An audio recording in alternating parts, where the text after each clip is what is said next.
till we on top. Quit, I think not. Coming hot for the #1 spot, yeah. No key, got the game on lock, ayy.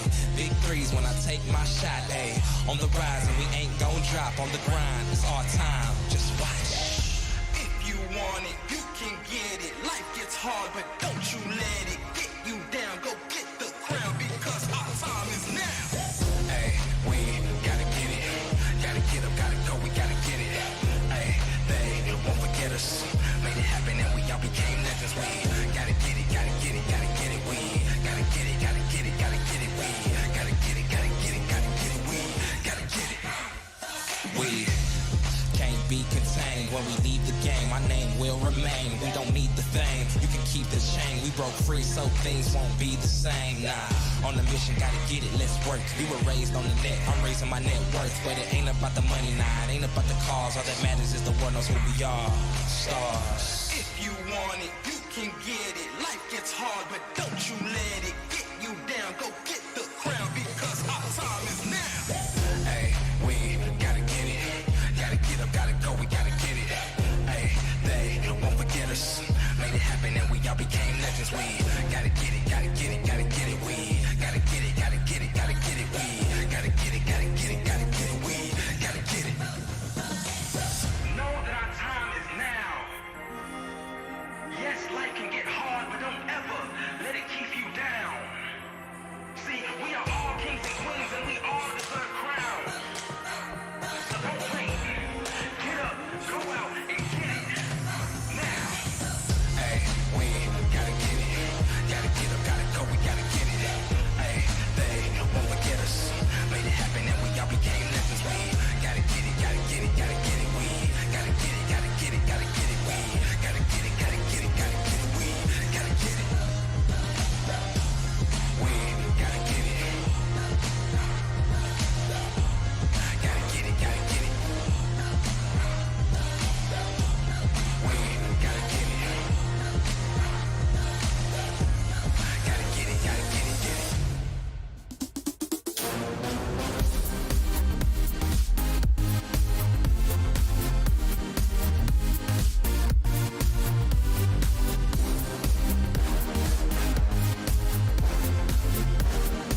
God, I love that remixed intro. Welcome back to the LCS and the Lock In tournament as we head into the final day of group stage. After an incredible premiere of the Lock In tournament, we'll see where the teams fall in the bracket with our games today. I welcome back, of course, Emily and Mar from our stellar start of the season, as well as an old friend and Jake Spawn Tiberi to the desk for week 2. Not just the desk, Spawn, but North America as a whole. Welcome, my friend. We're glad to have you. How are you? Thank you very much. Yeah, I'm actually really good. I had a rough morning. I'm not going to lie, getting everything set up and trying to figure everything out. I was a little bit grumpy. And then one of our great producers mentioned that we should have breakfast burritos. And then Dash and I got breakfast burritos from the same place. I think we actually got the exact same breakfast. It was hella cute. And now I'm feeling good. I'm feeling happy. I got a full belly, and I'm looking forward to some League of Legends. I was going to say, at least if the desk goes well or doesn't, we'll know why. It's because we ate the same thing. You guys both get sick? Exactly. I'm midway through. It must be the burritos. That said, one thing, you bring up a good point here, Spawn, which is just that I am so excited for when the world does open back up safely, and all of us who on this broadcast team, this expanded broadcast team, finally have an opportunity to go out, have a drink, get a glass of wine, eat a meal together. But until then, we'll have to do with the LCS on the weekends. Let's get a refresher of how we enter the final day of the lock-in groups. Group A has 100 Thieves, Team Liquid, and TSM tied in first at 2-1, fighting for bracket seeding, with Golden Guardians just behind them at 1-2. Then over in Group B, we've got Evil Geniuses. They're a lock for the number 1 seed, while FlyQuest fight for their spot out of the group stage with 2 games today. And if the way those teams are played surprises you, don't worry. You're not the only ones, as Week 1 had some pretty wonky results based on preseason expectations. Let's talk about it a bit. Emily, what's your take so far on the way things have broken down?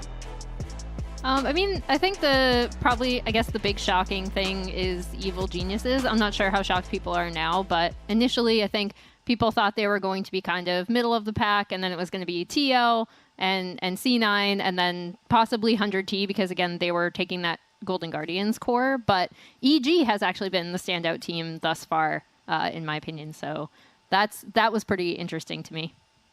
I also think some of the teams that are sitting at like 1 and 2, while that might not be the impressive record, I think the way that they actually played those games was super surprising. Like, Golden Guardians 1 and 2, but they almost beat TSM aside for this Baron throw. And Dignitas looked better than you would have thought with some of their solo laners. Revenge is looking good. I think a lot of the teams that people did not look at very favorably actually impressed in Week 1. Yeah, and I think that with everything like this, you have to think that some of these teams have players coming in late. Some teams are playing with a lot of subs actually coming in. And I think the surprising thing was that some teams looked very uncoordinated in areas that you maybe wouldn't have expected, and other teams actually looked quite polished.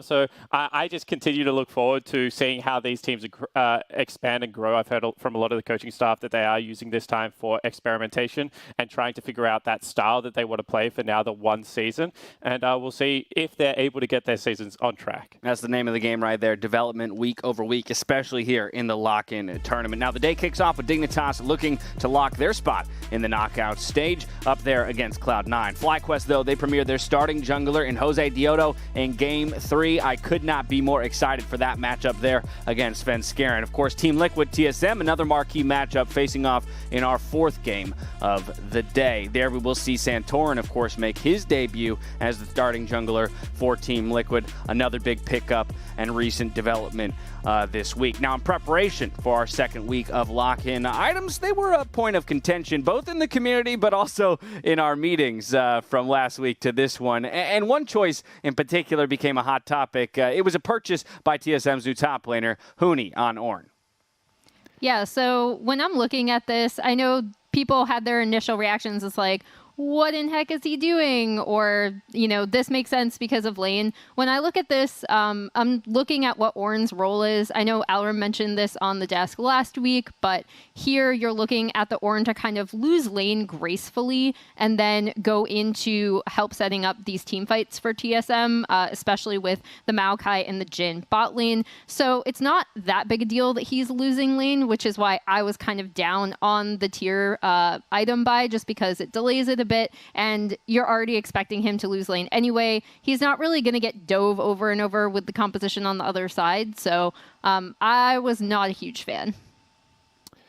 Yeah, and I think there's points you can make about situations that it could be good, and I think people debated some of those, but when you look at the specific situation, which I think is the most important thing, it doesn't really make a lot of sense for Huni to build it here. This is the moment in the game where he built it. Look at his items at the bottom of the screen, and look at his health and mana. The thing about Ornn's passive is they changed it so that when you build a HP or mana item in lane, you only get the proportional amount to your percentage. So for the tier, that's about 50 mana that he got in lane. He could have built the Ruby Crystal and got the full value. He could have built armor. He's up against double physical topside with the Graves and the Recton. You would have got a lot more value out of that. He also has double biscuits still in his inventory. So if you're concerned at all about mana, which is it's in a fine spot right now. His mana pool is fine for right now. But even if you thought he was going to get low, he has the double biscuits there. And so this delays your main build path so much. And again, a game where, Emily's talking about wanting to become this frontline for your team.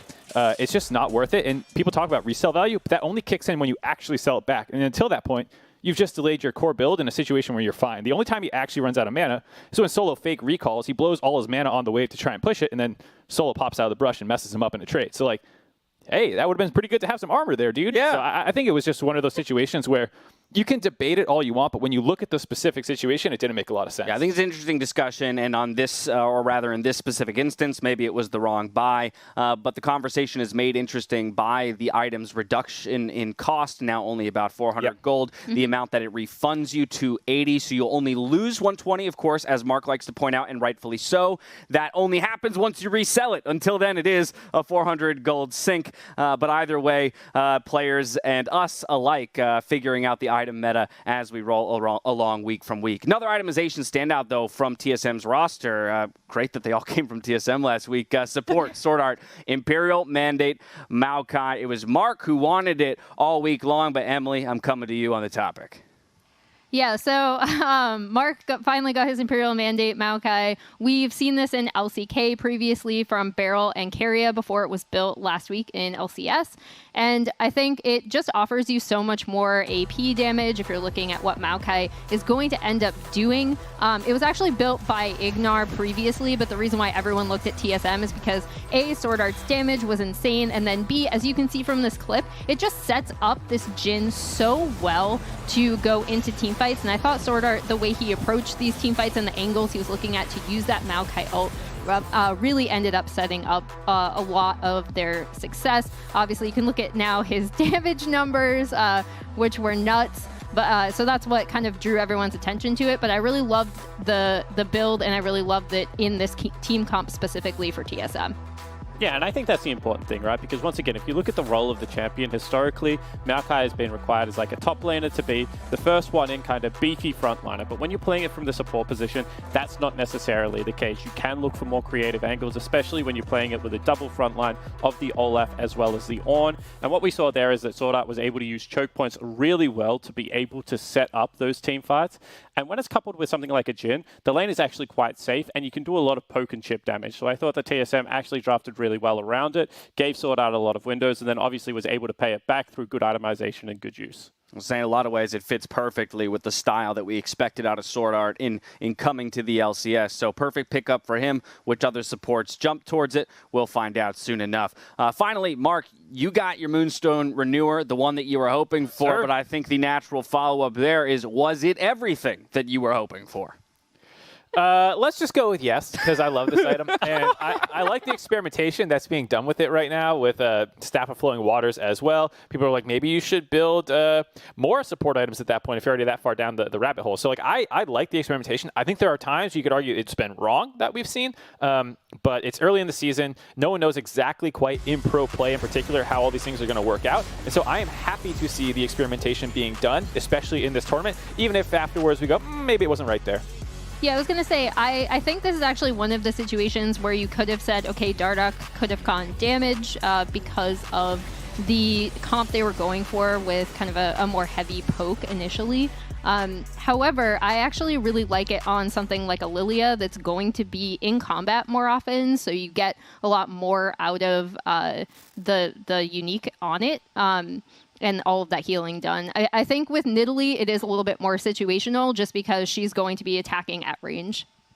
Yeah, and I'm not a huge fan of it from the jungle position. So I'll be the naysayer here, the non-believer. I think that like this combo is definitely very strong. But the reason that the AP junglers are so strong at the moment is that it does open up things like Lucian, Yone, maybe even Aurelia mid lane, and being able to play like solo AP from that jungle position. Also the fact that they're all tempo junglers and the ability to be able to put your camps on cooldown and be on map, like not hitting your camps, I think is really important at the moment. So I'm not a huge fan on those two specific champions. However, what I will say is, in my opinion, it has brought back top lane enchanters in a really fierce way. We saw Ivan top lane actually earlier today. I won't spoil how the game went. However, things like Karma and Lulu partnered up with things like Kindred, Graves, and Hecarim do really take over the top side of Summoner's Rift. And with the game being very snowbally and very fast-paced, in my opinion, at the moment, being able to access that Rift Herald at the start of the game through these enchanters is really important. So I think that there is certainly a place in the meta for it. I'm just not sure it belongs in the jungle. I could not help but laugh when I woke up this morning to see Ken and Ivern as the matchup in the top lane. But it excites me because it means that nothing is figured out yet, right? And so for us to have not even seen these picks, for example, in North America while they're being played elsewhere,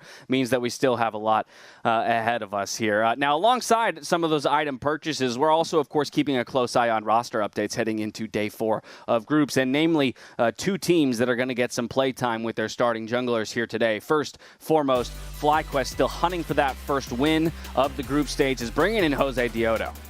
Yeah, and I'm really excited about this pickup because you had to feel for FlyQuest over the offseason, you know, losing Power of Evil as in Santorin, but being able to pick up a superstar jungler in Jose Diodo. This guy had a fantastic Worlds run. I think that he is an incredibly exciting prospect, and the way he plays jungle is going to definitely warp the way FlyQuest play because he is a huge carry potential. Those Protect the Lee Sin comps or whatever they were running at Worlds as well, like this guy certainly has some insane pickups. So I do think that this is a guy that will be able to come in and have some immediate impact. I heard a couple of rumors that he was even scrimming on some hyping as well, so has some experience with the team, and this only points to good things for FlyQuest. I hope that's the first and last time I hear the words Protect the Lee Sin composition.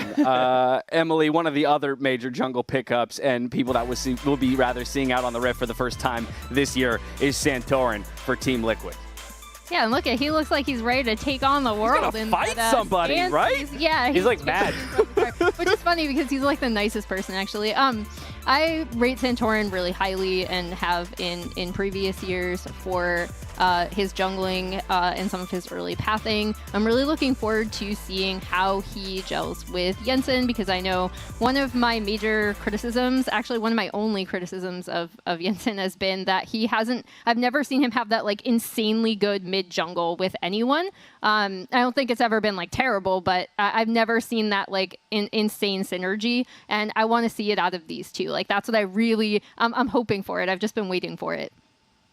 And I'm also really excited just because the matchup between them and 100 Thieves was already so close with Armao stepping in. He did a pretty good job over week 1. But, you know, Santorin was the all-pro jungler last year in summer. So, like, this is still going to be an upgrade, even if there is a bit of growing pains. Like, I'm excited to finally see the 5-man roster of Team Liquid take the Rift today. Happy to have both of those guys with feet on solid ground here in North America. And while they will step out onto the Rift today, we do have to mention as well that Destiny has his visa approved. There it is. Not quite ready for play, but progress is progress. And while we talk about Destiny's visa approved, Jake, I think we got to talk about the guy who's had to play in his stead, Joey. Yeah, and whilst, I'm really excited about getting as many OG pros into the LCS as possible, right? I do think it is really important to point out the fact that Joey did have a couple of really great games in week 1 of the LCS, and this is a guy that has got the stage experience as well. So whilst I'm sure that the Immortals lineup will love to play with their 5 intended starters, it's not like they are hurting all that much at the moment because I really do think that Joey has been a great replacement. Well, with Santorin, one of our North American greats, coming back to the LCS, and his first match going down in Game 4 as he premieres on Team Liquid versus TSM. To hear more about how the team is feeling going into that clash, here's Spawn's boss, Coach Jack. I'd say right now we're not intimidated by any team in the LCS because if we play to our peak, we will beat anyone. And I think our approach coming into the game is still around improvement. I think part of the kickoff tournament, with it having no implications on the rest of the standings or Worlds qualification, it's very important to win, but it's also important that we're able to get important data for the upcoming season. So we're looking to win, but we're also looking, to learn some stuff. I think it's pretty hard to evaluate how someone has done in their first week as a coach, but I think he's going to be good at it. So looking forward to seeing him coach for a long time. I hope the biggest takeaway that we get from this lock-in tournament is that we're a highly capable team with a lot of room for growth. So a lot of this is about testing some theories and gaining confidence for the season to come.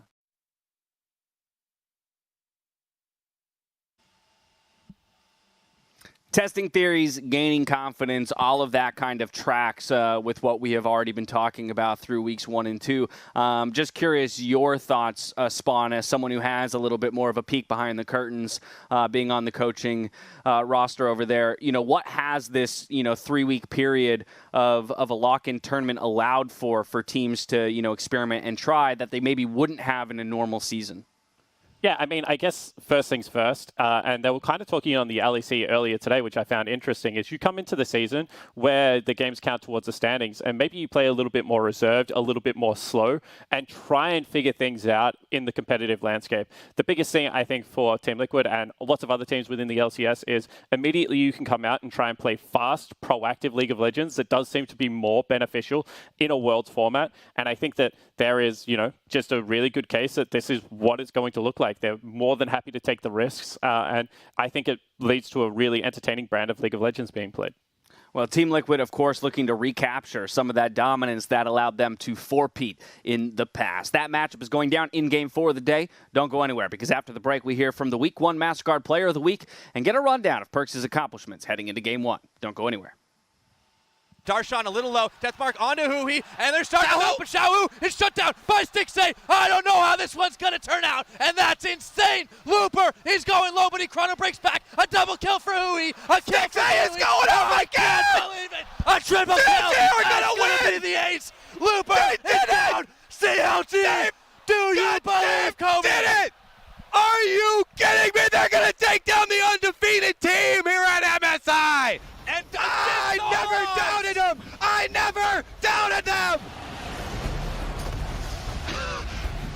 Holy crap!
Welcome back to the LCS Countdown. We are getting prepped for game one of the day, Cloud9 versus Dignitas. Now, before we jump into that match, Riv had the opportunity to hear from Evil Genius's impact on his monstrous performance in Week 1 as our MasterCard Player of the Week. Thank you very much, Dash. I am joined by the MasterCard's Player of the Week to start off 2021. It's EG Impact. Impact, first off, congratulations. How you feeling? I don't know, feeling like weird because to me, normally I didn't get MVP or that kind of thing. But first, it's not first time, but yeah, it feels nice. Well, you were an incredible pressure point for the team in their 3-0 weekend. The community is singing your praises. How do you think you felt you played throughout the games? I don't know what is different. I'm just playing the same thing to me. Like, just win lane and how to snowball.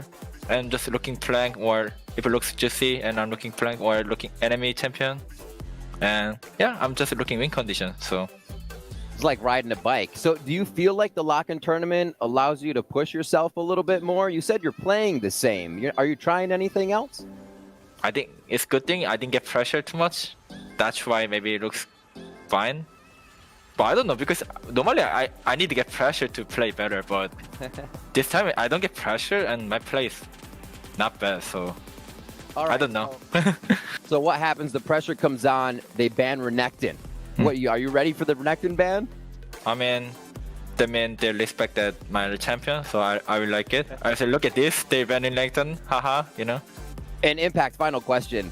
You've been with 7 different organizations over the past 8 years of League of Legends. Now with Evil Geniuses, how has it been getting to know the team over the past 2 months?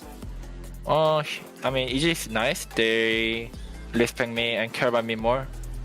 I mean, there is, I think, never a bad team, you know. I think everyone nice for gamer and they care about player. So yeah, I'm just happy that I can keep playing professional gamer. Sounds like living evil is a pretty good side of life. Impact, thank you so much for joining me. Congratulations once again on the award. Thank you, guys. All right, we're going to throw it back to Countdown. Take it away, Dash.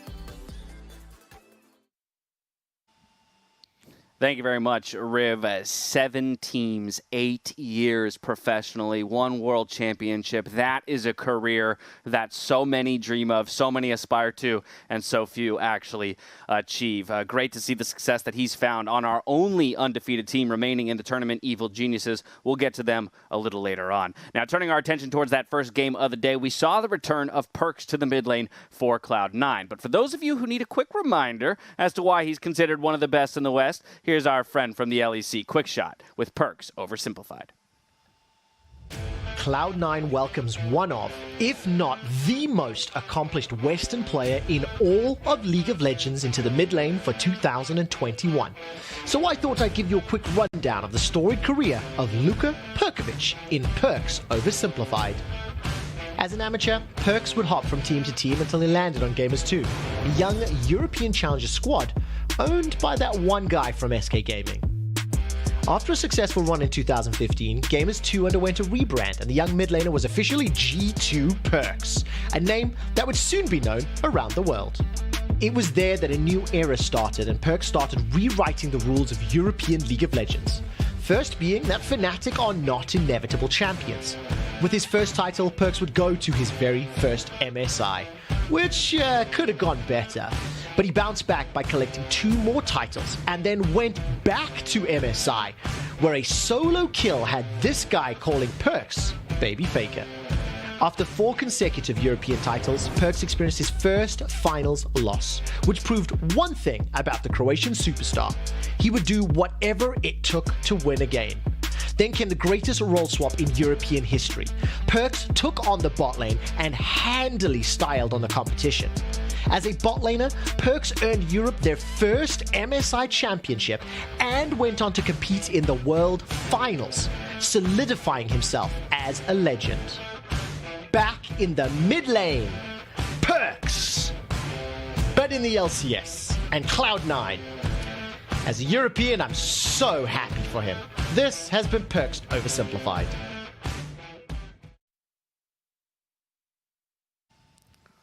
We're happy to have him too, Quick Shot. And while Cloud9 came into this matchup favorites over Dignitas, it is important to remember that there was some shakiness coming out of the gate for them, specifically when it comes to the tale of two Yones. We're talking Soligo and Perks. Yeah, and I mean, it was really funny because they played back-to-back on that first day. Perks had a rough outing right out the gate. Neither had great laning phases, but Soligo was able to get a little bit more done with his team and actually take the W in that game. So it was a very fast contrast, especially given their two careers and whatnot, with Perks' long history and Soligo just starting out his. So I'm excited to see them actually match up, though, given that part of their careers. And I want to see what Soligo can do, and if Perks in the week off has worked better with his team, if he's ready to hit the ground running a little bit faster here and beat someone who I think a lot of people would expect him to be able to kind of dumpster. Yeah, very tough first outing, but Emily, after that tough loss there on Yone, we saw a pretty quick pivot by the whole of C9 in terms of team comp and strategy. Yeah, so the big overreaction, I think, of day one was that, look, Perks is only going to play for himself and only play the lane and not play for his team, which if you've studied his history, even coming from his bot lane play, that's certainly not true. And I think we did see an immediate pivot in the next game to him supporting Blabber with the Galio mid pick. Not that it makes him a support, but I'm just saying you're putting a lot more of the carry impetus and a lot more of the proactivity pressure onto Blabber to make plays. And I think it worked out really well. So I'm looking forward to seeing how Perks adjusts and how this team overall comes together. I mean, obviously this is the time to experiment and to get that synergy going. And I think they could end up being a really, really strong mid-jungle duo. Yeah, and I like what you're saying there, Emily, because I think that a lot of the mid-jungle duos right now are based around kind of the pairing of champions, and whether you're playing towards the jungle and facilitating that role, or whether you want to have impact through ganks and then be able to open up the rest of the map. And my gut feeling is the exact same as yours. Perks and Blabber, they should be able to do both. These are two players that are elite within their role, and I think they are going up against a team where, as Dardoch, you have to have more impact for your lanes. You're one of the veterans of this Dignitas lineup. You have to be able to help your young laners out, and you have to be able to take the battle towards a laning phase to be able to then transition it into things like the river and the opponent jungle. The reason to do that, it's just a simpler game plan. At times, it's much easier to execute, and when you're going up against a team like Cloud9, that ease of execution is certainly something I'm looking for. And I mean, Dardoch did have a pretty incredible week one. He only got one win in it, but he did bust out the Moonstaff Nidalee, which was pretty good still for his team. He was one of the better performing players in that game. His Talia game was incredible. His Karthus game, not quite as much, but I like that he's innovating right now and trying out new things. And I'm excited to see him go up against Blabber, who also had a fantastic week. These are probably the two best junglers in Group B going head to head. Yeah, and that's kind of what I'm talking about, Mark. I really agree with you. I think the Nidalee and the Talia were great. And then the Karthus is something that, that's playing for yourself. And I think that we saw that it was a little bit more difficult for Dignitas to be able to do. So I think that, a little bit more Nidalee, a little bit more Talia, a little bit less of the Karthus, maybe less to Lilia for this guy. And I think that will lead for his team to have some success. For years, I've been trying to find my way to Mark's heart. Turns out the quickest path is through a Moonstaff. All right, let's take a look at predictions here for our last day of group stage games here in the Lock In tournament. Again, we already know, unfortunately, that CLG is eliminated. Wow, and if we take a look at our 5 games, perfect alignment. Are you kidding me? It's This been is 1 week. terrible. No one's taking IMT? No, normally it takes so much longer for y'all to get on the exact same page. And you're telling me after the wild, wonky results of last week that you feel it's this definitive? Explain yourselves. Did they all I don't just go know. off one email? I mean, I'm not sure. What?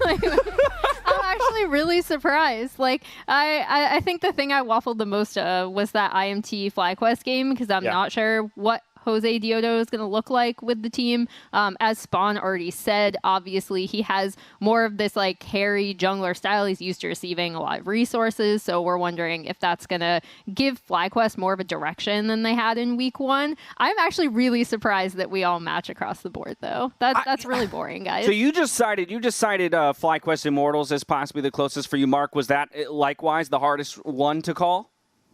Yeah, I thought I was picking the upset when I picked FlyQuest. I mean, I know Jose Diodo is great and all, but he's just not. We haven't seen him yet, and Immortals actually looked decent last week, so I don't know. I'm sitting here thinking, how did no one take TSM? Obviously, I'm sitting here in the Liquid top, so I'm not going to be the person taking TSM, but at the same time, Liquid's only had 2 days with their jungler coming in here, and I think that this is one of those things where... Time is important. I don't think I've ever hoped harder for all of you to be wrong. Just 0-5 on the day. That's what I'm hoping for right now. All right, time to see who comes out on top as we send it over to freaking Kobe for game 1.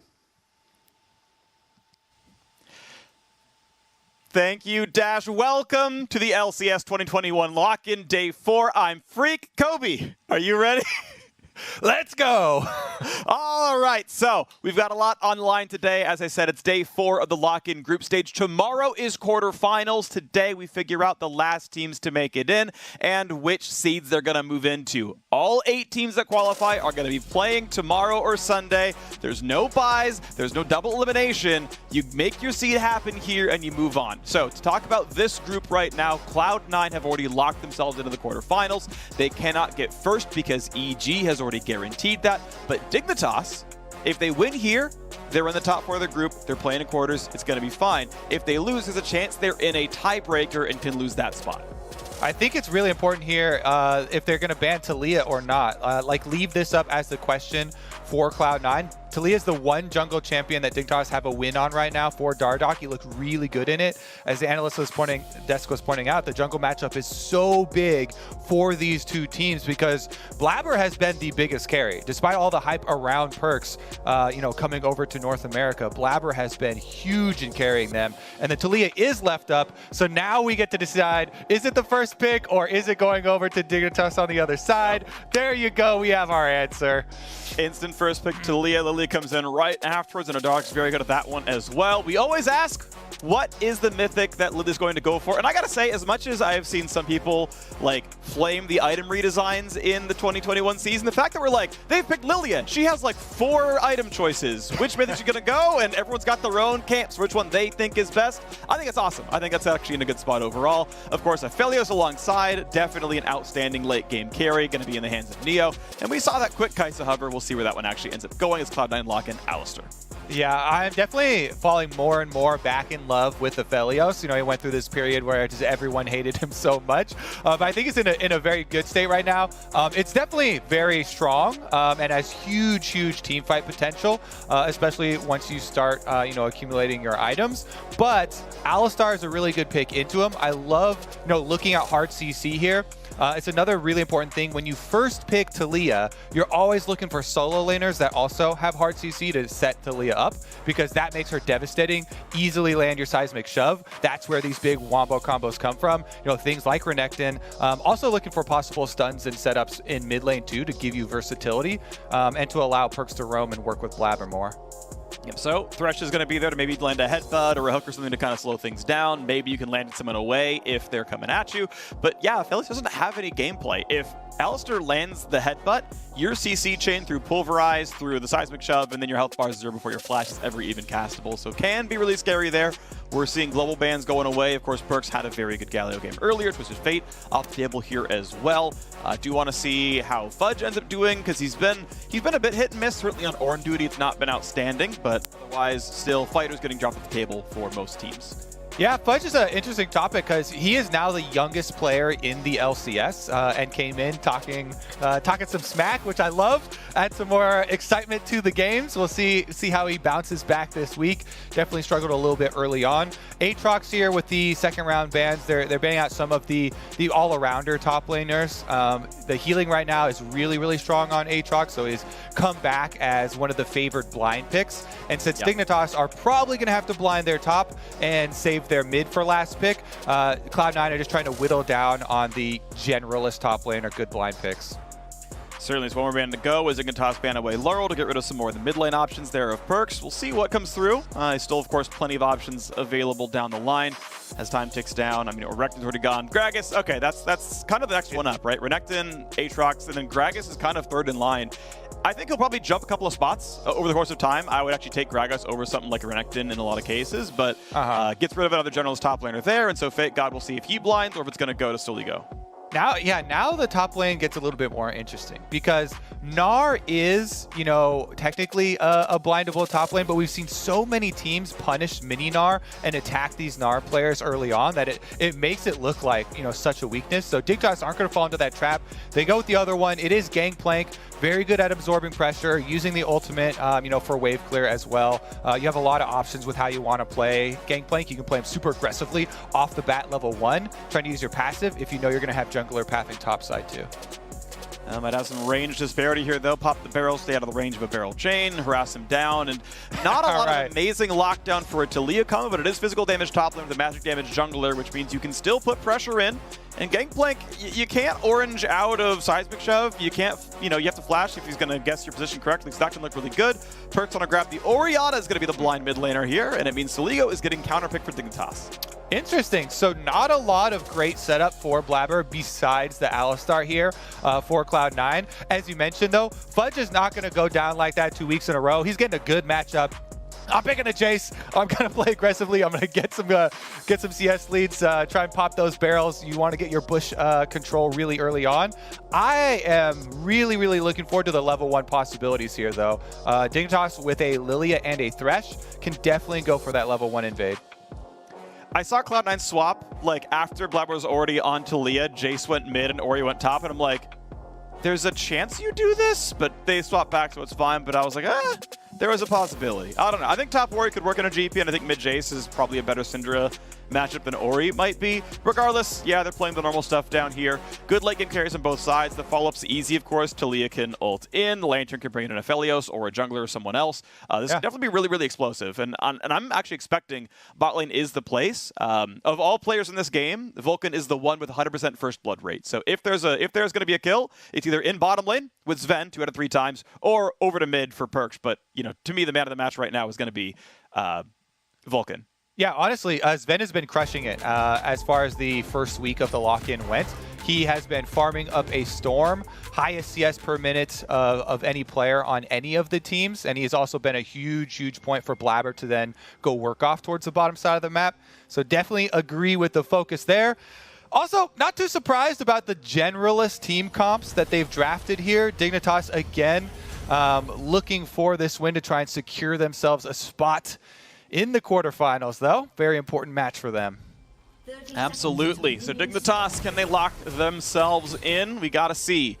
There will only be a tiebreaker game if there is a 3-way tie involving Dignitas, Immortals, and FlyQuest. Otherwise, it's 5 games today, and all ties are broken based on game time and such. Only a tiebreaker if there's a battle for 4th, 5th. Nice little recall stop there for Blabber. Even manages to save mana by just going to the same works ground, and now he knows. And if he went mana flow banned, he's got a stack there. He didn't, but, if he did. It could be there. Yeah. All right, let's see if there's a delayed invade, actually. Sven and Vulcan just hovering on Tribush bottom. Looks like a pretty defensive opening, though, for Dig. Almost always we'll see the junglers drop your Trinket Ward, then recall to switch back over to your Sweeper, as Dardoch has, especially for Lilia, who's going to do pretty much mostly a full clear. Tries to get all our camps cycling before getting to active. Seemed like Saligo got the better of that trade. Of course, once the Orianna ball is close by, you pretty much can't miss the Q. So Perks was like, yeah, I'll auto-Q auto. Saligo did the same. Health bar lead is with the Syndra right now, though, as they fight back and forth for level 2. Perks takes the Q, gets one back in. Pretty actually dynamic, the early lane between these two. With the Corrupting Potion, you get plenty of regen, so you can kind of survive this. But I don't think you could just tank spells forever, otherwise you're going to run out. Dardoch pretty much leashless start on the blue, 2 minutes when that camp is finally done. So it's going to be a bit of a slow start. His bot lane wanted to make sure they get to the lane in time. I mean, a volatile lane like Thresh versus Alistar, you really don't want to have to come to lane late, or you're just going to have to drop CS. There's a whole just way that plays out, and it's just never really fun. So have to play that one out. Barrel fight, nicely done by Fake God. Can't walk up for the auto attack, but still gets to get the grasping Q off. That's going to feel pretty good. Yeah. Meanwhile, too, the Lilia's not too sad about, no leash starts. He did a very good job kiting early on, so he saved so much HP.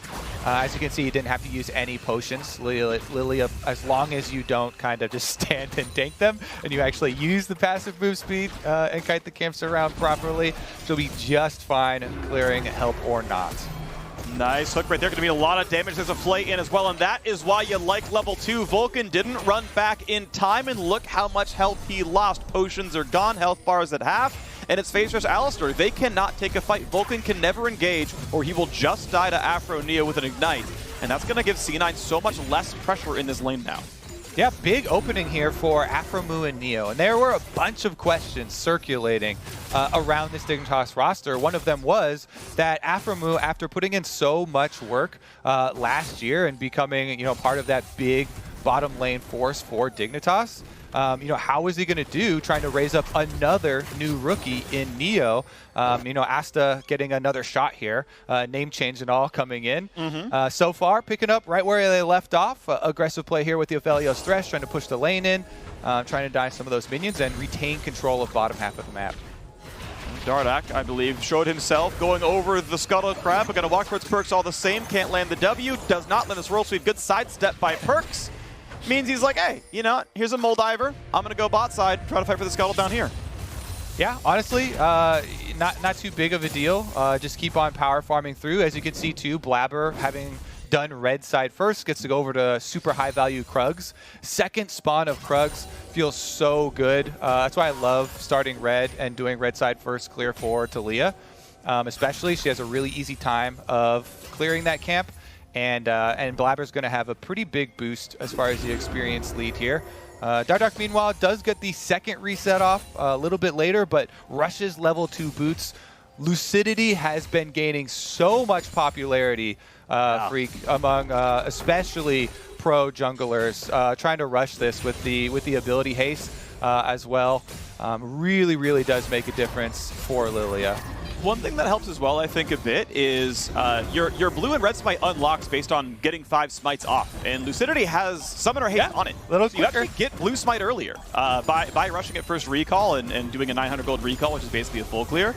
And, it can matter, certainly. Obviously, move speed is a very good jungle clear stat because not only can you kite camp, you get the next one sooner. So you can earn more gold just by running faster.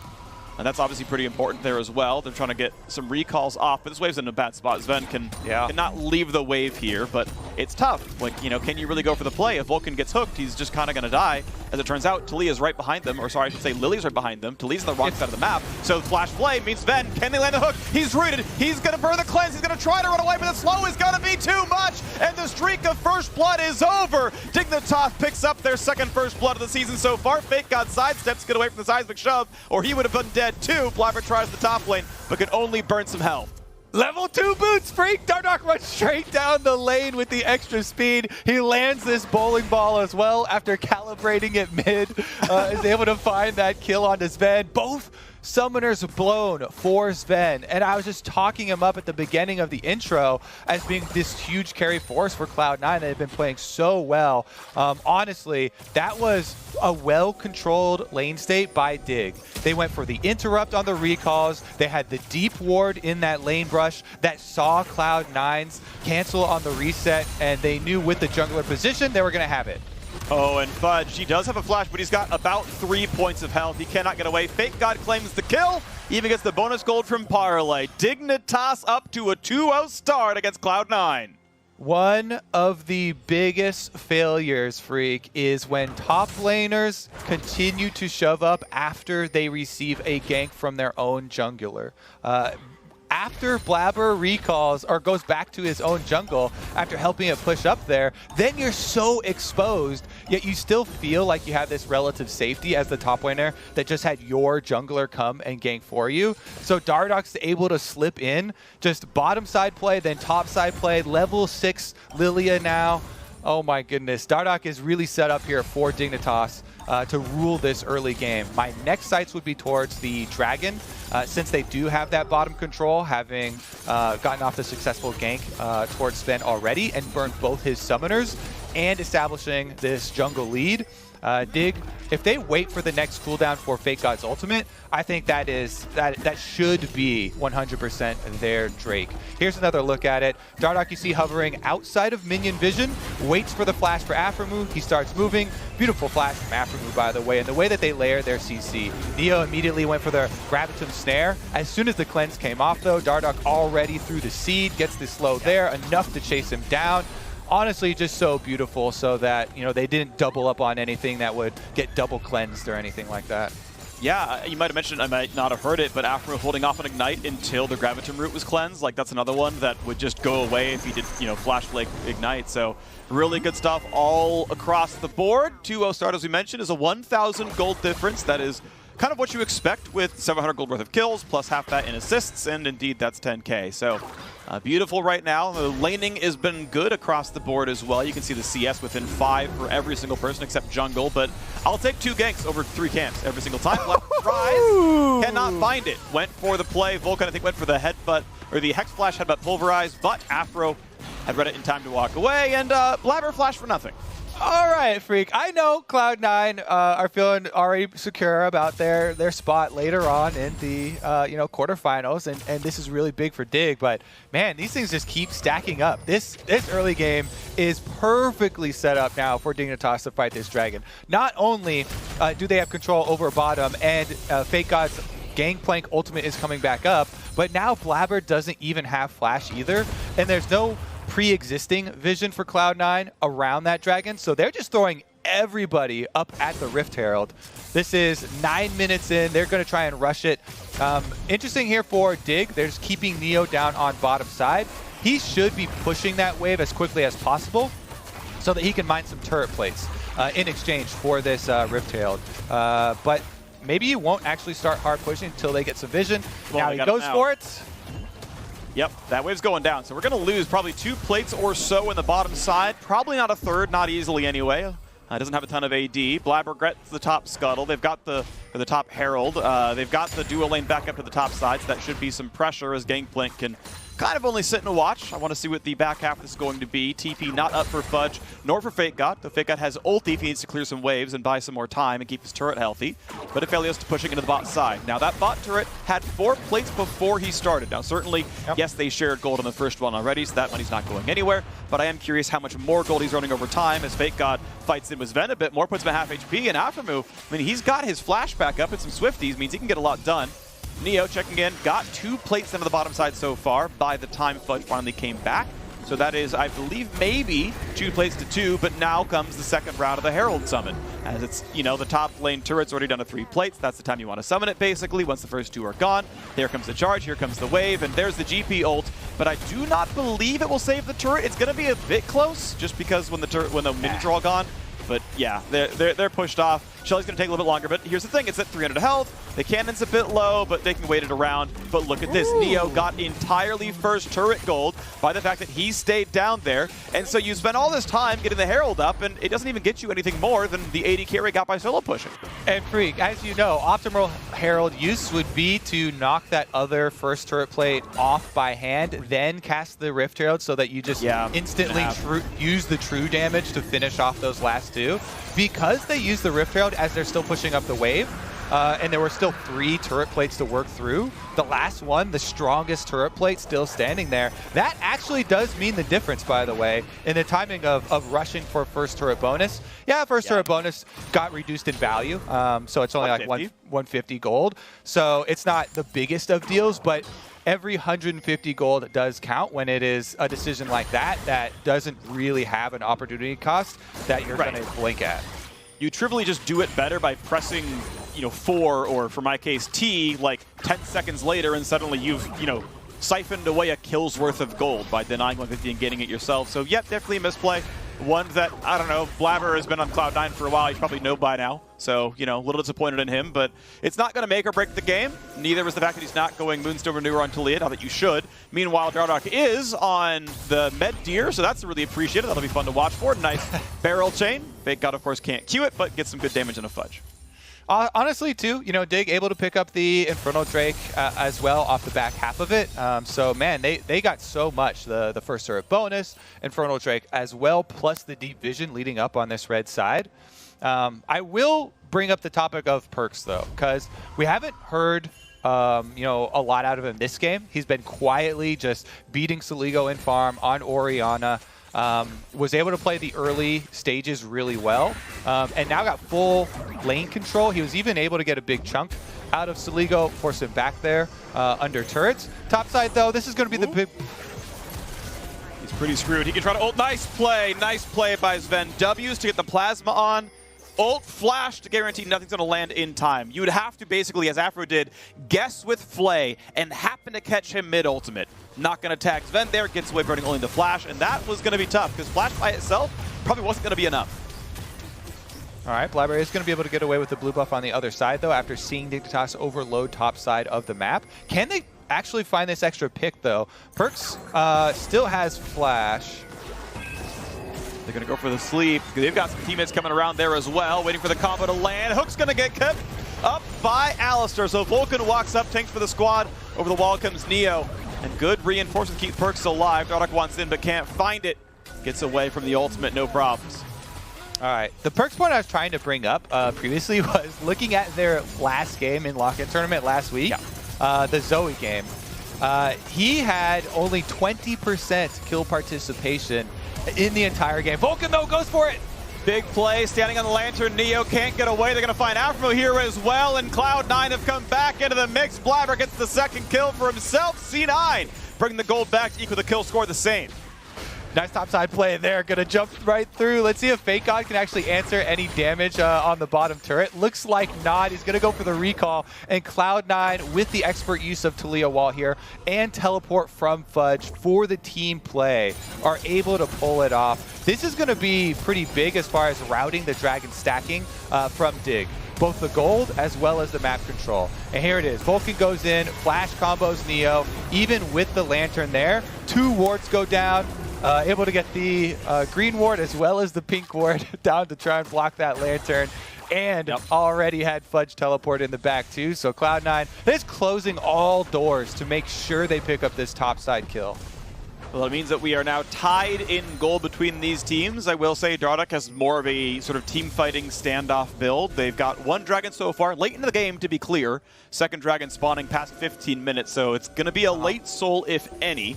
May not even be a concern for the Cloud9 side, but it's one thing that is going Dig favored. As top is still being attacked, and he was like, last time this happened, I got comboed by Alistar. Obviously really good by Vulcan to get the Hex Flash of it pulled last time around. It's like, I want a Siege, but this Alistar though. Dardoch also doing a good job vision checking with the swirling seed here. Keeps chucking it in from the Lilia. Honestly, as far as the Lilia build too, the Moonstone, I do support the Moonstone Lilia builds in comps where you have another source of AP, and Soligo will be carrying the AP threat for this team. So the value for all the healing coming out of Moonstone, as you mentioned, is super big for team fights. If you don't have an AP solo laner, then I do think Leandries does so much damage that those are the cases where you still want to build it. But this one, you're going to get so much value out of the healing. Plus, he's got the stopwatch for playmaking. Cloud9 are at the turret or at the dragon first, but Sven still topside. Yeah, 3-1 down on that side of the map. It's going to be Fake God hiding in the brush, waiting around. As Scuttle was taken, the whole squad comes down, and Sven's going to have to be late to the fight. As you mentioned, Sven was topside. So they can walk through, but Blabber right across the wall. If you see some come in, go for the shove, go for a bunch of bursts, and someone's at half HP with not a lot of healing on the squad unless Dardoch lands a Swirl Seed. So this is the part where you start to see if this buff is going to matter. Again, Swirl Seed on an enemy will put himself in combat. It'll get Moonstone Renewer healing coming in. They're going to find the hook onto Alistar, put him at half HP, force Vulcan's ult away. Same as happened though for Fake God, and a Shock Blast puts the team low, but they've been sequestered off. That was a very well-aimed cannon barrage, guaranteeing no one could walk through that easily. Enemies Dignitas have claimed Dragon number 2. And at this point, I mean, 26:45 is not that late of an Ocean Soul, so this is now a ticking clock that does matter. It definitely is, and this is going to be a big part of Dignitas' win condition. As we mentioned, they're building so much for these possible Dragon fights. They're actually even going to fight over this Rift Herald. They don't want to let Cloud9 have an answer for the commitment. Teleport from Fake God. Okay, this is going to be the play. Fudge cannot join. It is a 5v4, and it means that Cloud9 must run away. They get some extra vision. It's got a fully reset, so not a full leash or anything, but it is one objective denied. The cost of being the summoner teleport shouldn't be a big problem, but it does mean bot is under fire. No one's answering just yet. Soligo only now on his way to bottom lane, and that does mean it's gold denied to the turret. Fudge could have gone more aggressively and tried to kill the turret himself. He just now stops his own recall from the Fog of War and decides, okay, I'll kill a ward instead. But, I mean, again, this could have been 2/3 of that turret's health bar. No one answered until the wave was already gone. he knew Dignitas was top river fighting the Herald. I think he could have just simply sieged a bit and got some objectives sort of back on the map for the squad. Yeah, I will say that Sligo dipped into Fog of War from mid lane. He cleared a mid wave and then dipped into Fog of War. He didn't immediately start moving over, but maybe that's why he didn't want to commit to it. As far as a little bit of extra damage there, but my goodness, I have to say this version of Dignitas so much better with the objective calls. Really good execution thus far here against Cloud9. In week 2 here, where it really does matter. You win this game for Dig, you are into the quarterfinals. That's what so many of these teams are looking for, is a lot more time and practice to work on their new rosters. Because literally every single team in the LCS, either just getting some players in, still working out kinks with the team, any extra practice on stage or competitive learnings that they can take away from this tournament are going to be big for spring.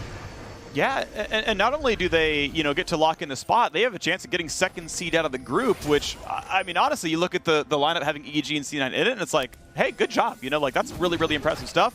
C9, obviously, a pretty sharp squad overall. I know a lot of these teams, haven't had their full rosters coming into this one. CLG, you can put a pin in their lackluster performance because, well, yeah, but you're missing 40%. Like, we can't really blame you for this one. And, similar stuff for FlyQuest where they're winless, but their jungler doesn't get to start until finally today. Like, nice flash hook by Afro. Play's not going to land in time, though. He's late on that one. Went for the box slow instead, but now Sven is in a lot of danger. Ults to run backwards. Can he get away from Fake God's barrels? Q's going to land, goes for some more move speed. Q will nearly kill, and Sven has to flash as a result from that one. But be careful, because here comes Blabber. He's going to have to flash away from this one. Does get the blast cone away. A 3v1 manages to get away with his life. Sven's going to recall, so he goes there for defense, running his own teleport. Fake God gets out. So both those, or all 3 of these flashes are going to be down for the third Ocean Drake. And as you mentioned, stacking for that, Ocean Soul in this game is going to be really big. I honestly think that is a very intelligent play from Fake God. Now Perks and Sven both are not going to have flashes for this Dragon Fight setup, and they already have great vision. Look at the map here for Dignitas.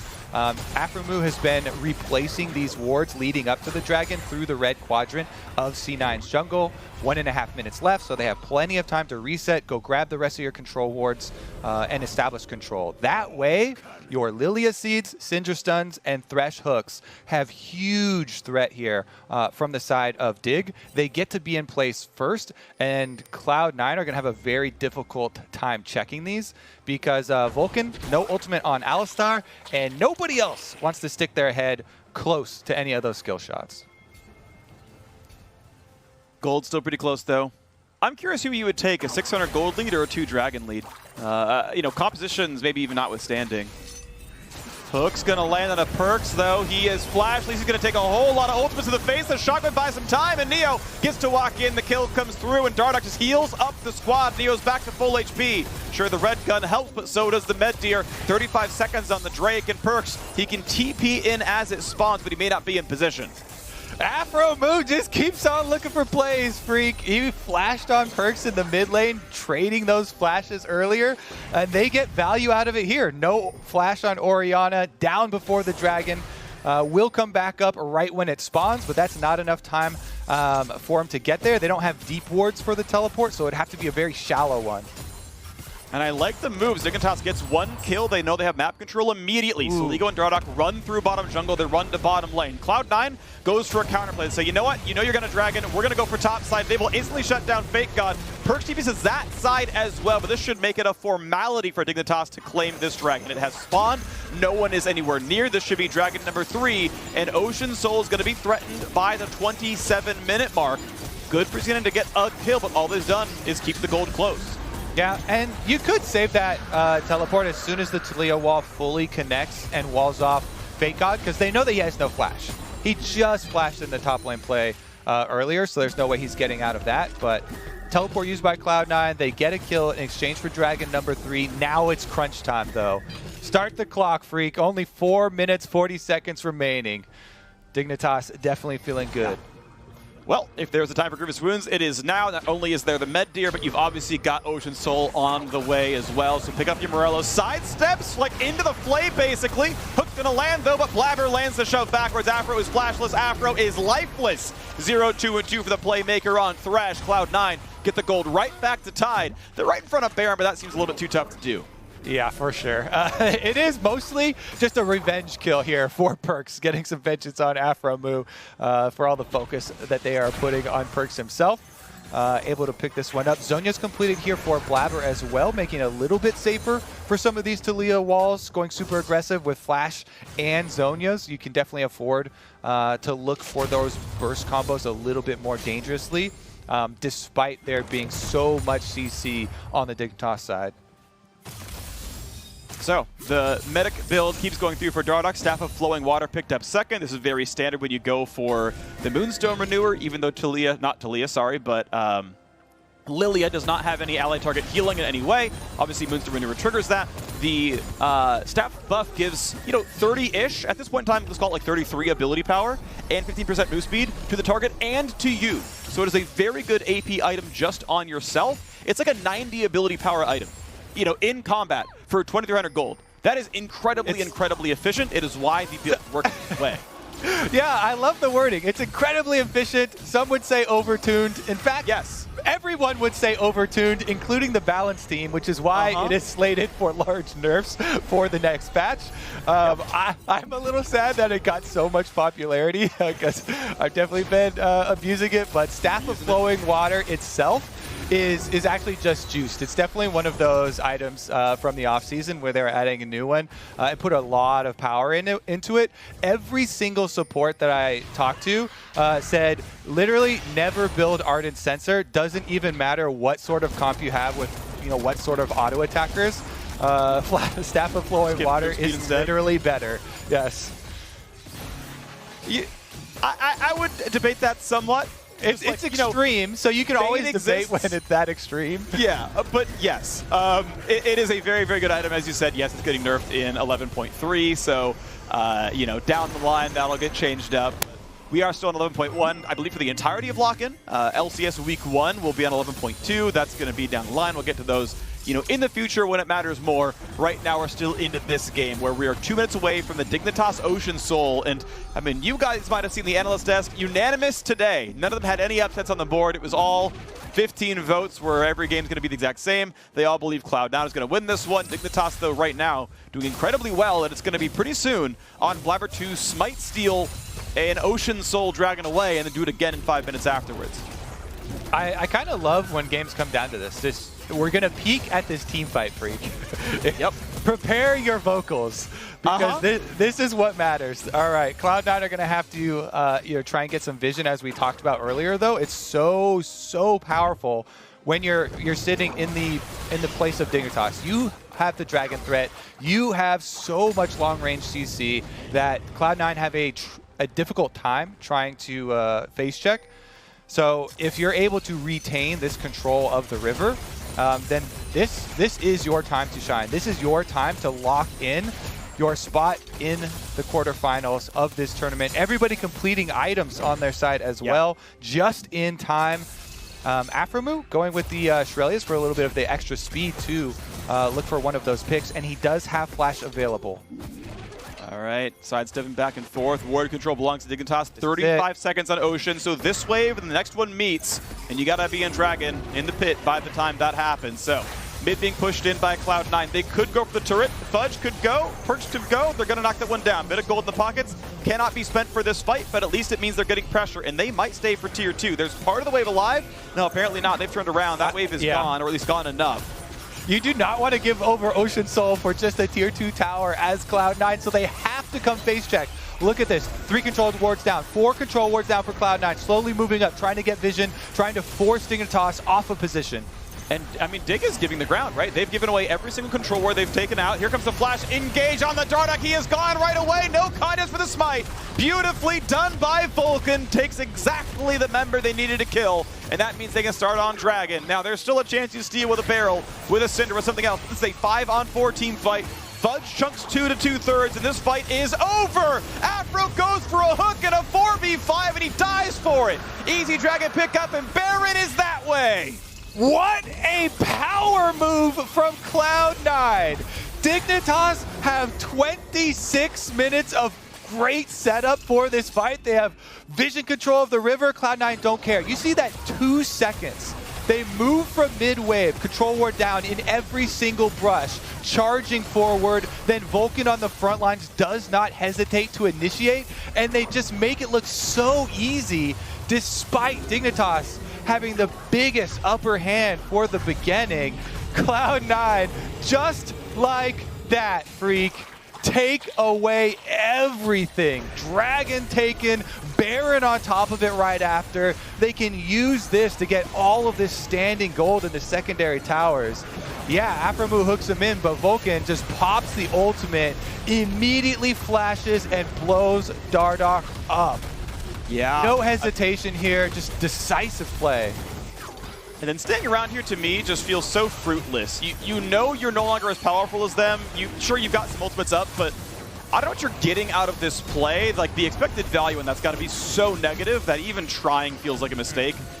Certainly good by Vulcan. Like, got pulled in by the hooks. It's okay. Ult flash Q kills, but Dardoch should know Alistar ult just breaks the hook. So why are you dealing damage to the tank and putting yourself in the threat range? So I think definitely some big missteps here by Dignitas. I think they'll still be given enough chance to try again. Their gold deficit right now, only 3,000. It'll grow some. I mean, mid and bot tier 2 are probably going to die here, but they can fight back from a 4K deficit and try to find themselves one dragon. Yeah, I mean, it's kind of sad for the game that Dardoch was having. He was having such an incredible game. But that mistake right there, definitely very costly. The other one, Drowsy does land. Yeah, but again, Vulcan is in the way, headbutts back in, and Afra's going to go down. Hard engage means nothing. Neo can't get any damage, and again and again and again, Vulcan will not die, but he will set up the kills, and down goes the Dignitas support. All right, Cloud9, just like that. 2 secondary turrets picked up for themselves. One quick thing I wanted to mention about that last Dragon fight, kind of sad we didn't squeeze it in during the replay, though, was the second kill, too, when Afra moved up. He had the confidence because there was a control ward in the brush, but Blabber was able to see and was able to get seismic shove on him. I want to go back and check if they saw him move into the brush and that's why he just predicted him being at the end, or if there was an ability that was able to give him vision there, because those 2 plays basically are this game. That's why we're in this game state we are right now. Those 2 plays, Vulcan and Blabber with the 2 picks here, allowing Cloud9 37 seconds more of Baron buff, so probably won't get too much more out of it, but just look how the map has changed. They flooded into Dignitas territory. Now they're the ones with control wards here through the brush, and they get to have the pick opportunity. Ooh. All right, gets a double hit right there. Not going to go for the sleep there, Dardoch. His team's way too far away to make anything happen to that one. But a camp steals, no problem still. The team tries to hatch their control wards, tries to make sure they retain map control and don't give up too much. With Baron gone, it's time for C9 to reset. Their squad's got a recall, so unless they're going to stay and do a Fnatic rush, that means Dignitas should be able to retake their territory, get the Rebel Fun and Neo, get the team back over it. And we know, hey, next Ocean Drake spawns in 120. The gold deficit, yeah, it's pretty bad. It's up to 5,000 now. You know, great Red Bull Baron by Cloud9. Good job to them. They got the sponsor synergy going on. You know, grats. But at this point, Dignitas have to recollect and find the next team fight where someone is able to frontline. You know, ulted Alistar is just going to do better than Aftershock Thresh in almost all cases, but someone has to be able to work their way in. Shrelia's out. Vulcan, though, he's fast. He's going to find it. They're going to be played backwards, but still, there comes the shove. Afro cannot live long enough. Aftershock on doesn't matter. Turbo Chem Tank seems to just beat Shrelia's on the way out, then another kill comes through. Definitely does. Running of the Bulls here, and he's going to get gored. Vulcan chases him down. And from Champ Select, you talk about Vulcan and Blabber as being the only 2 here with the big combo synergy to try and set up Talia. Get it on screen right there. Wall gives him enough distance. Another good shove back here from Blabberance. Ben wants a piece. Necessary flash. Put the Gale Force into the combo there as well. Shockwave nearly lands. That was almost a kill. Nice little C9 player showing up. Yeah, I know. You tried, bud. Regardless, it is 5v4 now, finally a 5v5 as Afro is back up, but Fake God's in base regenning, so still no play. Stun's going to land, bit of damage. They're going to go for the play right now. Vulcan's going to be slowed up. This could really be a kill. It's certainly possible. They find out one. Is there more? Dragon is up right now. This has to be the play. Dignitas must find their way in. They need to find a ward. They need to find Dardoch not dead. Gets himself a shield, needs to find some damage. A ward could mean a Fake God TV, but he's not pulling it. He's going in for Perks instead. They find the flash play, and in the meantime, Blabber took down the Drake, so Soul is not a possibility. The chase down just went too slow for Dignitas. They could not find the way to the objective, so it's only 2 kills and nothing else. The question is, what do they get off those death timers? Yeah, it's going to be an attempt at pushing down mid lane here. They should be able to get this turret since Perks is still dead. Teleport 40 seconds away from really mattering for them for his revival, but that is such a small consolation prize. Good job here by Cloud9. Oh! Gale Force auto attack E away. That was too much for Soligo. Drops down. Now Fudge is attacked, and you figure if you can get one more spell and it might be enough, but now the re-engage is going to show up on Afro again. He is the target, and that is 6 deaths. The flash in for Neo, but right back in goes Fudge. Traded back again and back again. Fake God's now alone in a 1v3, and that is going to be the ace. The Bud Light ace in for Cloud9. They have done everything they needed. They don't even need perks for it. Yep, they've got the Ocean Soul. Looks like they're going to be pushing through the base to take as much as they can here. 2 long death timers on all of Dignitas. I think they can do it. I think it's possible here. 15 seconds on many of the recalls. Bot lane has an inhib to attack. There's a wave already in the mid lane, but I'm not sure they'll have a wave in time for the Nexus. They're at least getting double inhib. You can see the posturing is certainly pretty aggressive, but you can see Sven kind of hanging on the backhand side means it's turret then out. It's inhib and a turret and then a recall. Baron is back alive. Play for that instead. All right, Soligo has teleports. Everybody else is going to have to run over there from Dig, and they're doing it through Cloud9 vision.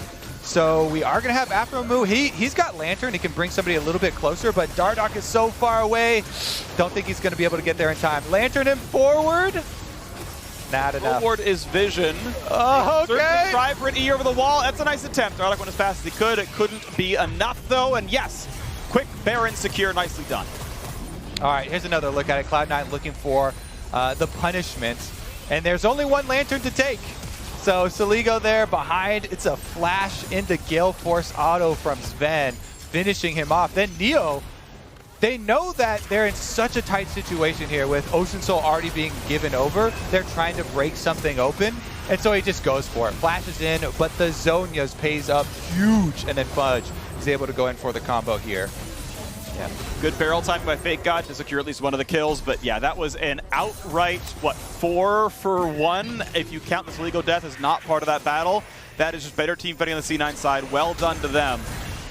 And now it's getting bad to worse. Dignitas had a solid first 24 minutes, and then they could not hold on when they fought over Dragon number 4, and it's been all C9 since. Yeah, critical tipping point there. And man, that's definitely going to be a play that multiple teams should be reviewing, not just these 2 teams, but how Cloud9 just rush in from mid lane, easily like retake full vision of the Drake, and then great engage and pick for themselves, just pulling this game out. Now with Baron number 2.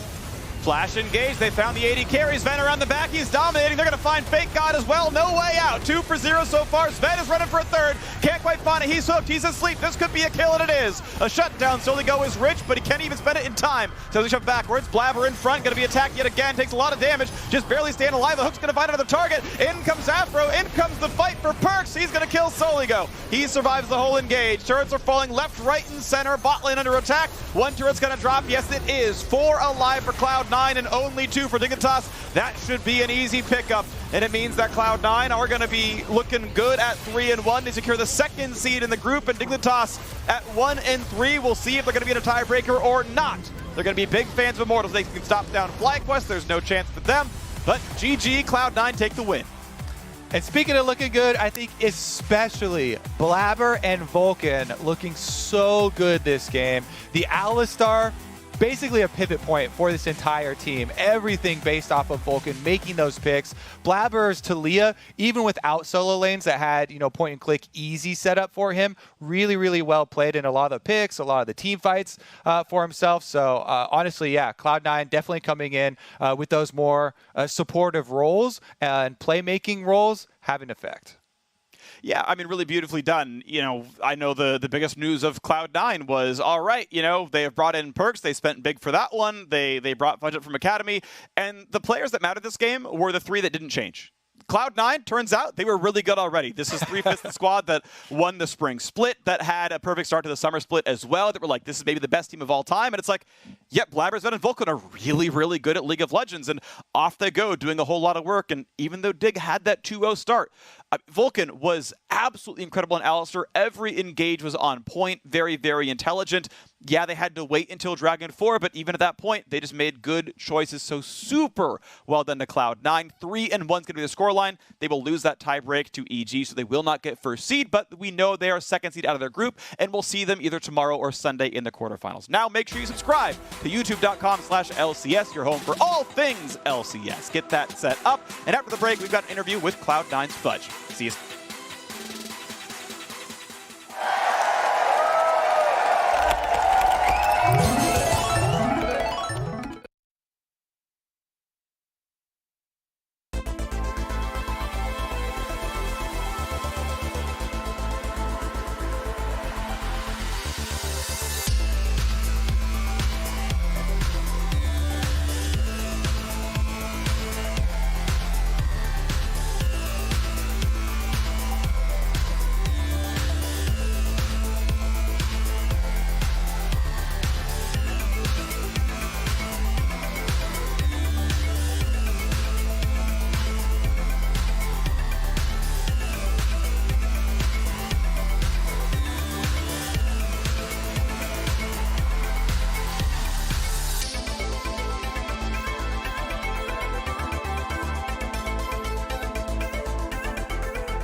Welcome back to the LCS, everybody. We are here for the Verizon post-game interview, joined for the first time on the official LCS broadcast by C9 Fudge. How you doing after that victory, my dude?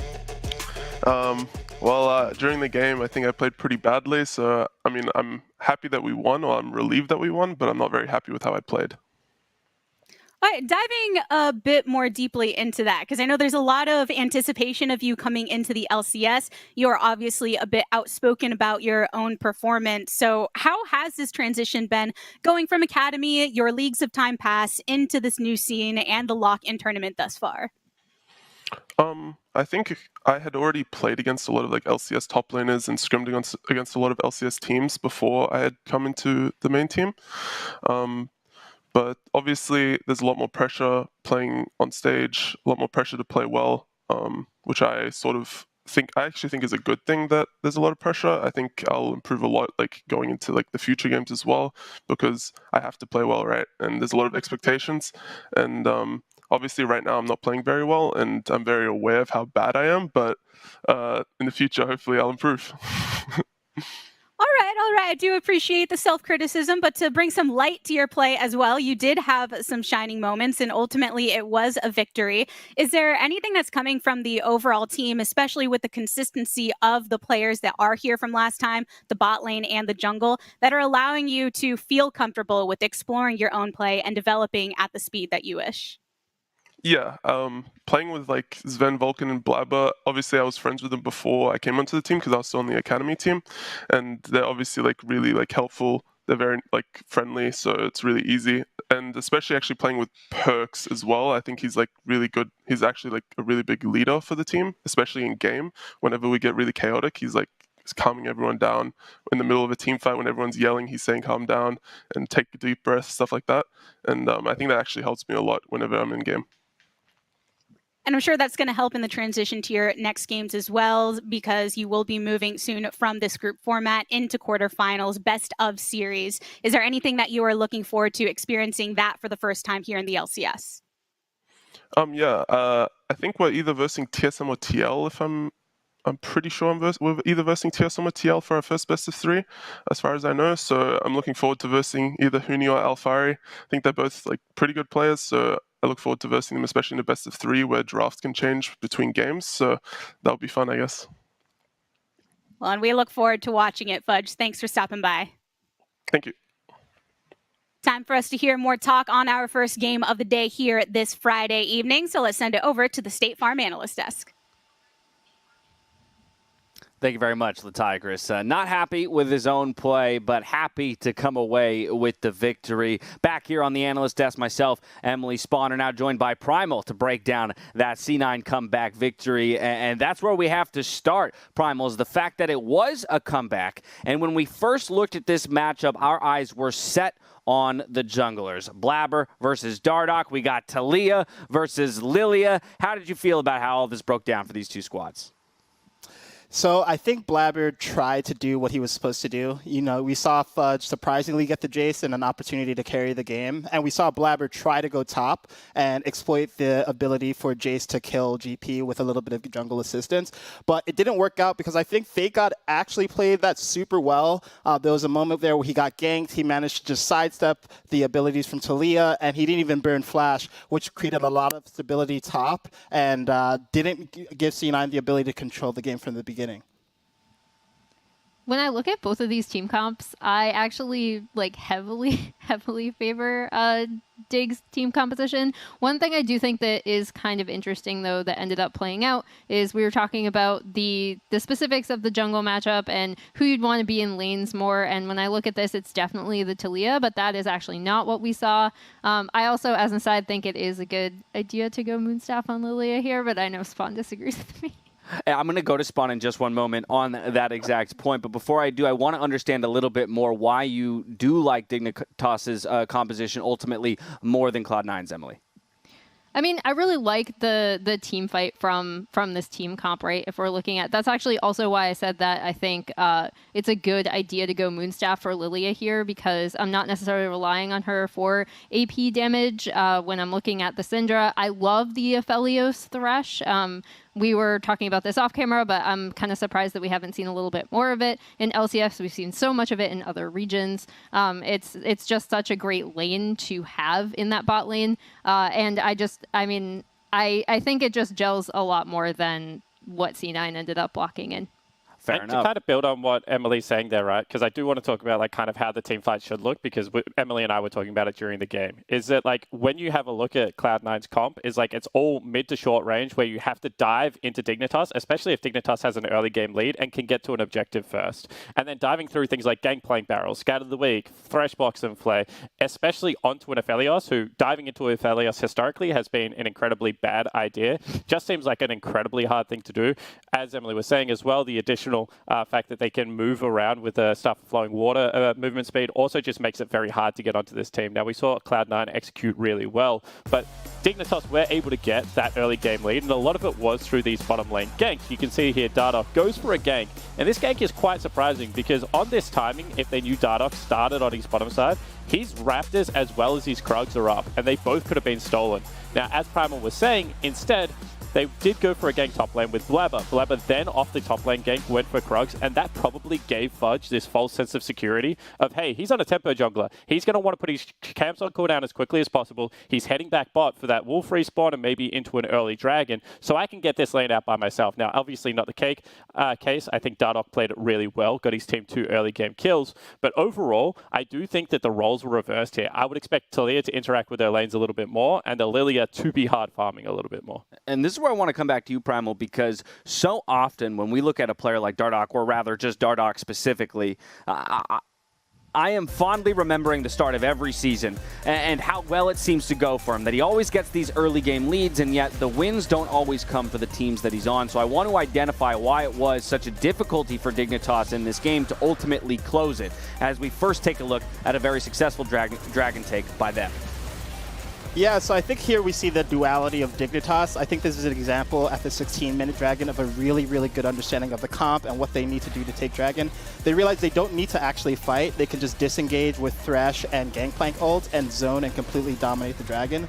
But then the second time around, I think they actually really mess this up. And to your points about Dardoch play versus Dardoch's team, I think as a team, they sort of lost control of understanding what they needed to do. There's no need to fight there, right? You have complete control of the river. You have vision control, you have Syndra to completely zone, you have Gangplank to zone. So I think the team sort of lost a grasp of what they needed to do from a macro perspective to win the game, and that was the issue. So whether that's Dardoch making those calls or Afro making those calls, someone needs to step up. Yeah, and I also think that, and I hate to point to micro in these areas because a lot of the time the game is bigger than just how you press your buttons, but a triple barrel was missed by Fate God and a Scat of the Week was missed. So all of a sudden you have to back up, and in this comp that is so hard to get on top of, you've missed 2 of your best abilities to be able to disengage your fight, and then the Gangplank ultimate, it was to save Dardoch, but it just kind of sucked, right? So I think overall, like, that was a mistake that Dig made. The mistake they compounded, though, was then continuing to contest that dragon, because that shouldn't have cost them the game, right? 1 dragon, 1 ocean soul at that point shouldn't have been it, but they did try and reach back into the cookie jar,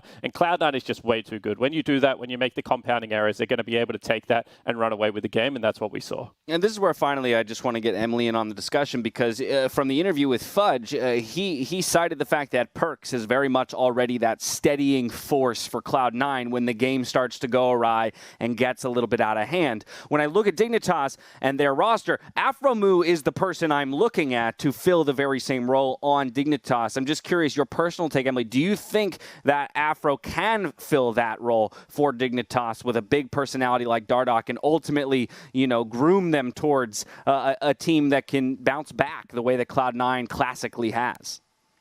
Yeah, I mean, this is making a lot of presumptions, I guess, because obviously I'm not in their comms. I've heard similar about Perks, but I do think that that Afro has the ability. I mean, we've seen him have that role previously on other teams. I think it's a matter of, I guess, just stepping up and being proactive. And also, like, we saw him be out of position, like, more than a few times, you know, physically on the Rift in this game. So, I mean, everyone's still learning. And I do hope Dignitas can learn from this because, you know, it does stink to have a game come down to 1 lost dragon fight.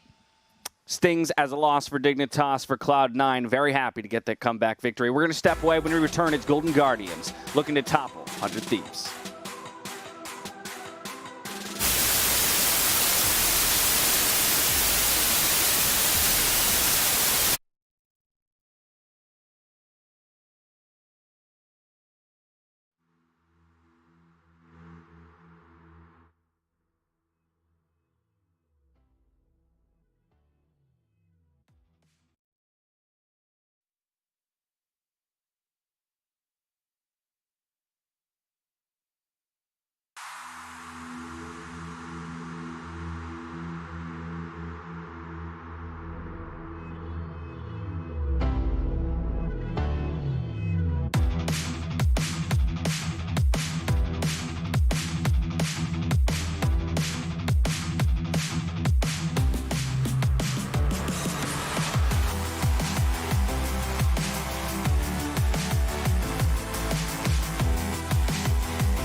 Welcome back to LCS Lock In, where we've got teams of similar styles facing off today as 100 Thieves aim to clinch first place in their group if they take down Golden Guardians.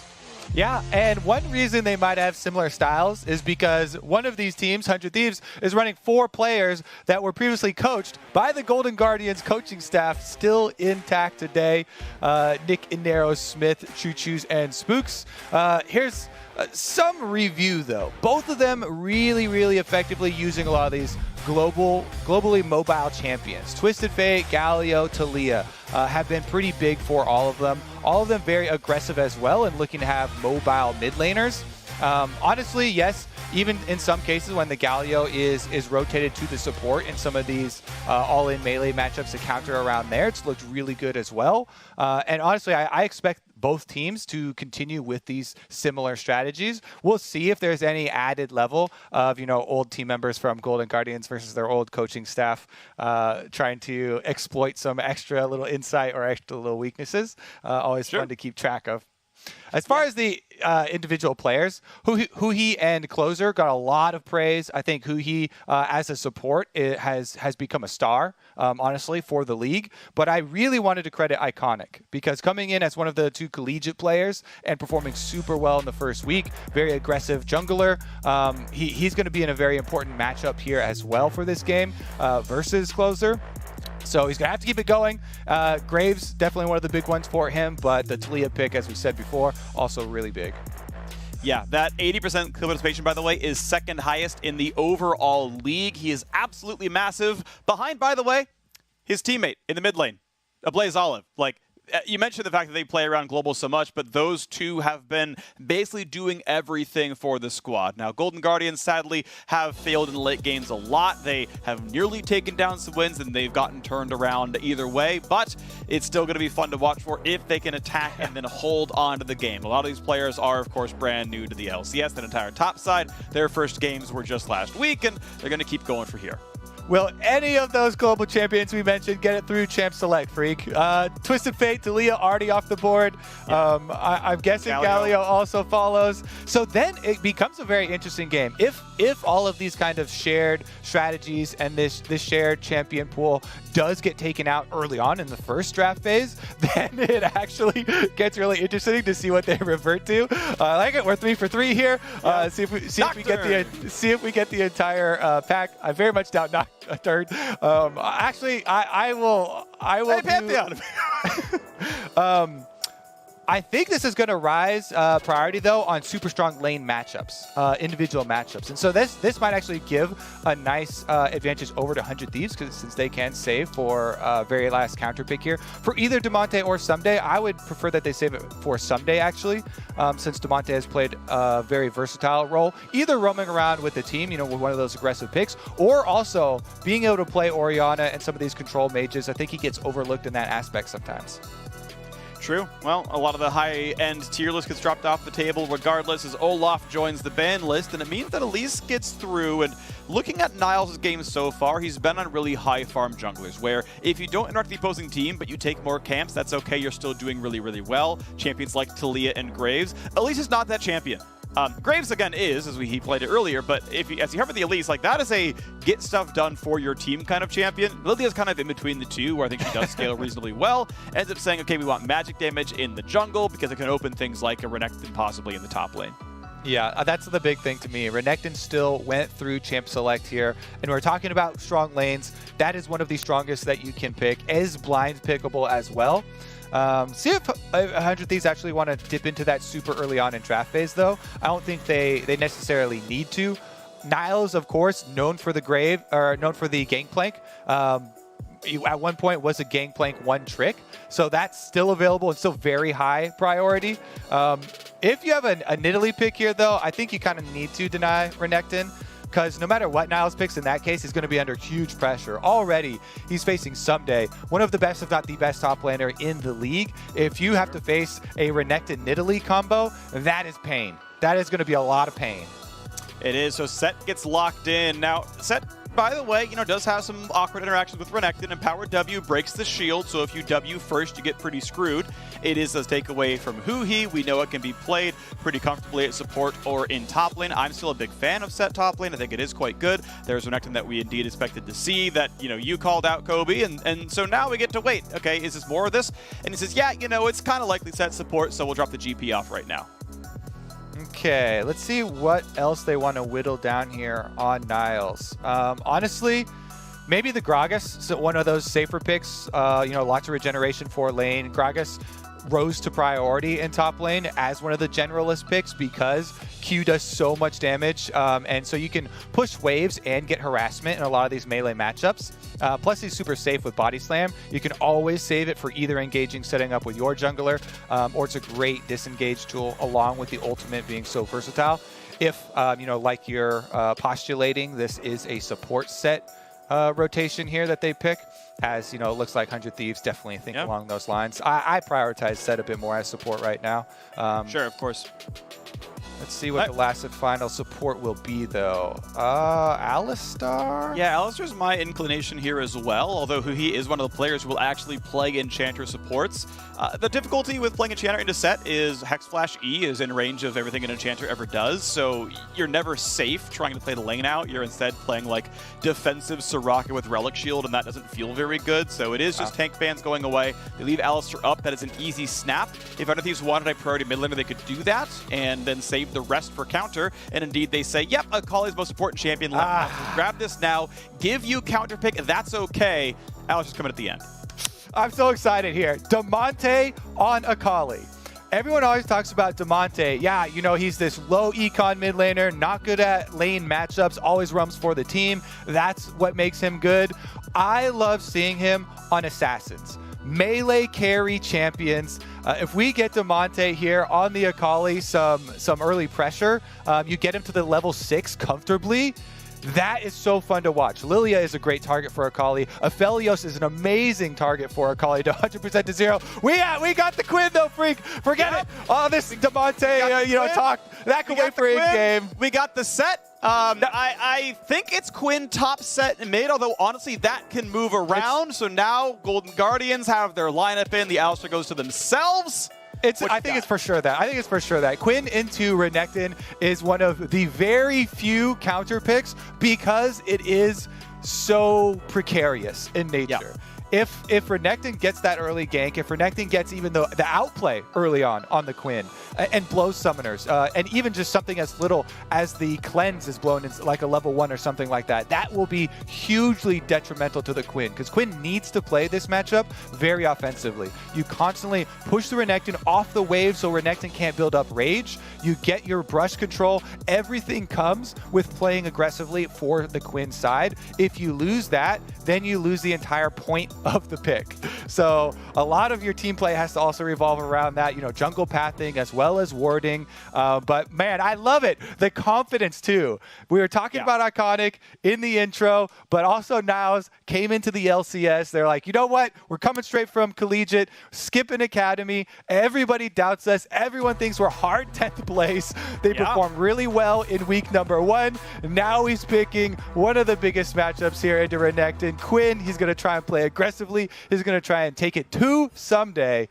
Good luck.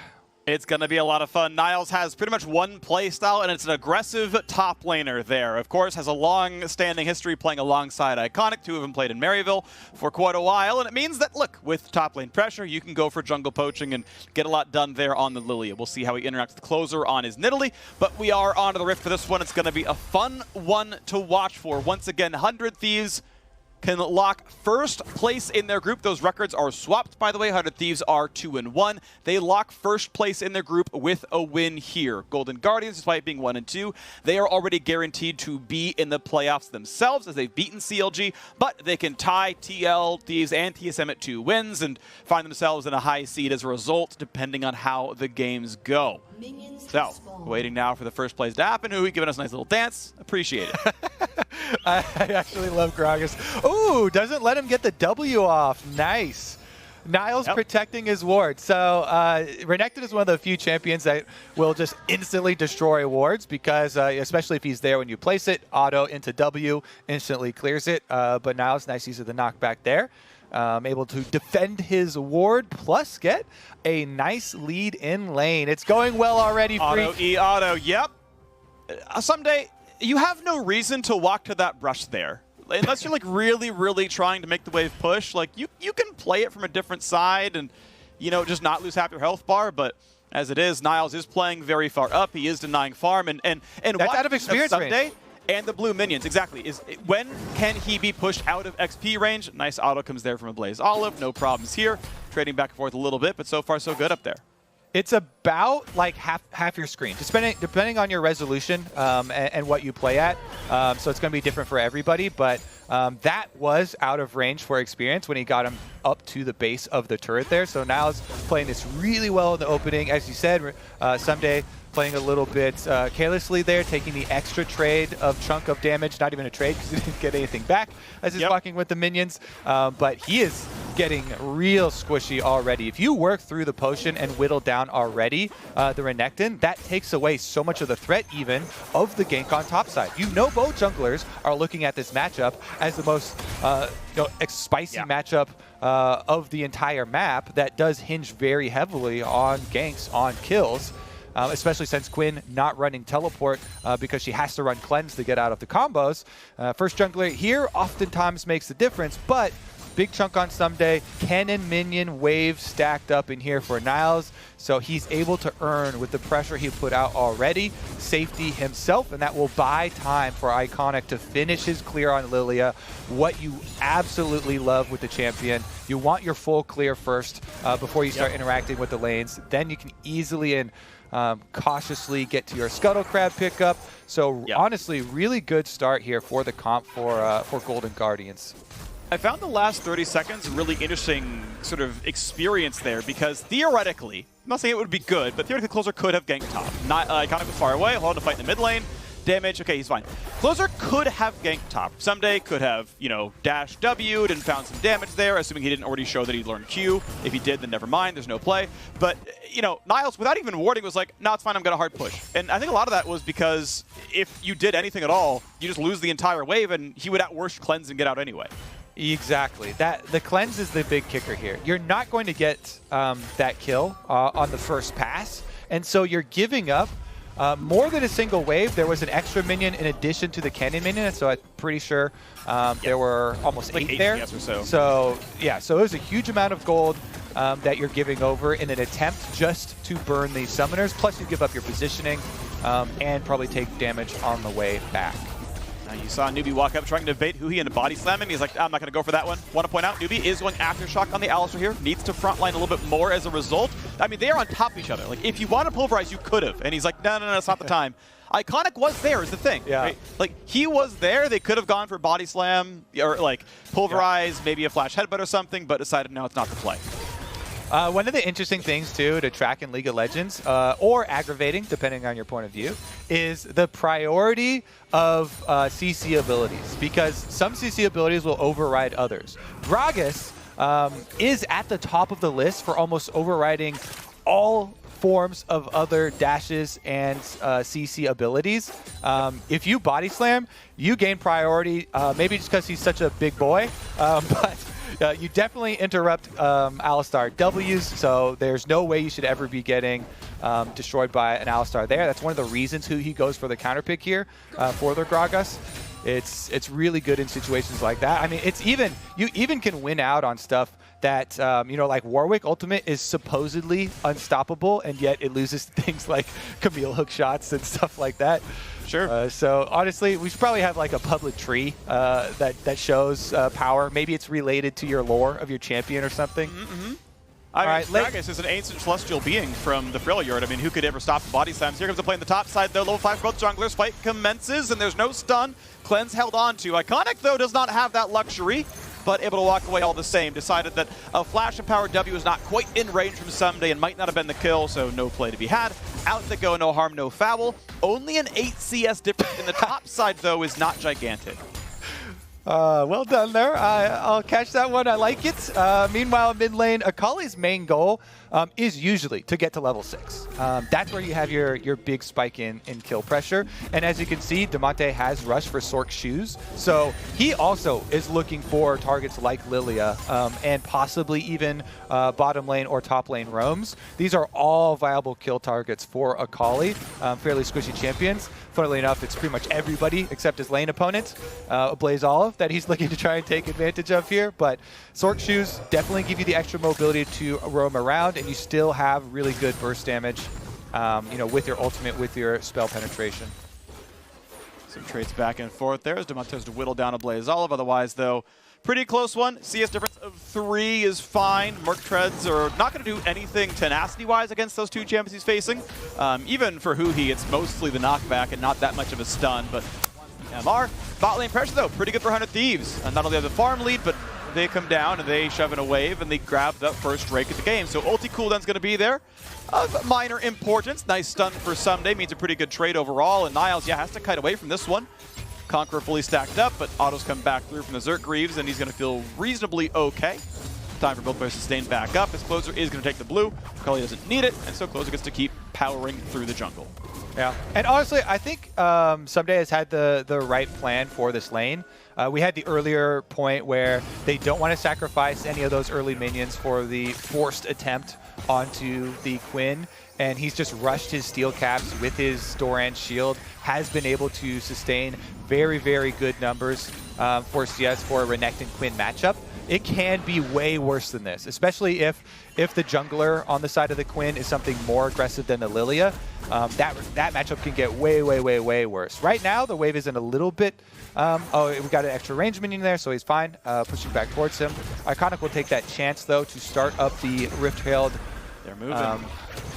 Quickly scouted. Yep, sees Damonte has the move speed from the stacked up Q, and that's going to be no problems. The Blaze Olive coming around, but not an easy target there on Damonte either. Herald has not reset, so down to 3,000 health it is. Quinn shoves in top, comes down. 3v2 for now. 80 carries walking over. Support's going to be there first. Nubi is already on the way, and unless you win the smite fight, this is going to be a Herald going over to Golden Guardians. But Closer, he has landed some great smites in his time. And can they push him out? He's waiting around. He wants to be in this one, but the smite's going to come through. Goes to Iconic. Nicely done there. Nubi going to feel reasonably safe. Lands the pulverize. Damonte goes in for a big play there, but gets dunked out of the Shroud, but ease back to it. Nice play to make sure he had that there for it. And that is an ulti down from Set. Blue spike could come through. Iconic does not have his, so Closer says, okay, you got Herald. I will take your blue. No problems here. Even take the Gromp on top of that one, so I can't even complain. Right now, a gold lead 100 Thieves. Yeah, good early lead there. Mostly afforded by Nubi with the early rotation on support. First support up there makes the difference, and they're able to get it. But trading 2 ultimates for 1 there for Damonte, I think was a decent choice. Opened up a possibility of following, but the flash is out of range. Wow, he's going to flash in as Huhi, though, and how are you going to get out of this one? Niles, he's going to get out of it that way. No, he goes right under the skill shots. A couple of Qs mean he's got tears. That's the first blood of the top lane. Yep, support sticks around. So Huhi actually getting one back. This means Nubi knows that they've got extra people on bottom side. FBI has flash. Head pulverize. How do you live through this one, FBI? He's going to try with the flash, with the heal. He's going to kite away with the ulti. Nubi takes the turret, and that means the kill comes through the bot lane. A lot was burned. 2 flashes and exhaust, but they get the kill in the bottom lane. Domino effect, Freak. Whenever you overload one side of the map, your opponent know that you have an extra person on the other side. Nubi takes initiative here, gets right inside, and they get the kill on FBI with a huge double-stacked minion wave being pushed into the wave here, or into the tower. Stixay does get the gold completion here for the turret plate as it's walking away. And that is going to be very, very nice for Aphelios. Red gun intact too. See if they can get anything back up towards the top side, because both junglers right now will be clearing up towards that way. See Lilia probably heading there first to see if they can take advantage of these blown summoners, because this flash right here, someday offensively blown summoner can be taken advantage of as well by Golden Guardians on the opposite side. In this actual play, 3 versus 1, there's no way Niles is getting out of that, despite the flash fail from. If he was psychic and he ran left, he would have dodged both skill shots, but like, you can't blame that one. It's just, it's what it would have been, and then this one obviously is a great follow through. Yeah, and you see how Nubi is getting just the range of the stacks on the other side, making sure that even after the flash from FBI, he'll have range on him, does tank up the turret to allow the last couple of chakrams there from Stixxay to finish off the kill and set up their Aphelios quite nicely. By the way, Stixxay, as the veteran on the team, has been playing, I think, better than he has played in a long time, and he talked about it in an interview as we see. No summoners, so this 1v1 might actually turn into a kill.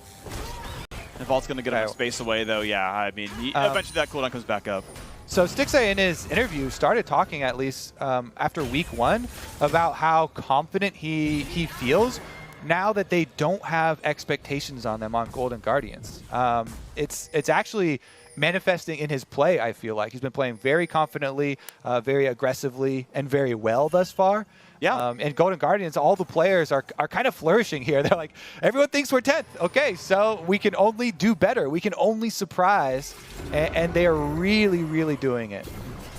Yeah, a lot of spots are going really well. You know, huge benefits to Iconic, but now a fight in the bottom side. Looks like a 4-on-3 as the squad comes in. Newbie with a great headbutt into the pulverized closer. Gets out of turret range, but now a re-engage to the bottom side. Ults in, that's a dead Stixxay. You aren't going to live through that one, but now Sunday is the target. The dunk backwards should be the kill. That's going to be the turret shot coming through. Is there a re-engage? He will lose half his health from that turret shot there as well. Swirlseed's going to land. It's a 1-for-1 top laner dead. Trade it back for the AD carry. But Niles gets to stay in the top, and it's going to be 2 turret plates in the top lane, most likely claimed, as Sunday TP's in for a death. Yeah, smooth counter kill there by a Blaze Olive. Him teleporting as well and using the flash to make sure they get the counter kill onto Someday, further delaying any possible reinforcements on top side. Do mean that for this dragon, there will be a decently high price to pay as more gold onto Niles. He works through a turret plate plus 1 more at least of these minion waves to be able to get. A little scuffle again in mid. Actually, really good damage. Devontae pulled turret aggro. I don't see how he hit him, but that was aggro on, so the health bar down to 300. That's going to hurt. Yeah, honestly, maybe there's some honey fruit lying around. We might have to go back to base. Here's another look at the teleport in. They even use the Rift Herald and have 4 members trying to start it out. As you mentioned, great headbutt by Newbie, chunking down closer, kind of taking him out. The sleep landing and then flash by a Blaze Olive just to the other side to finish it off here and get the counter kill.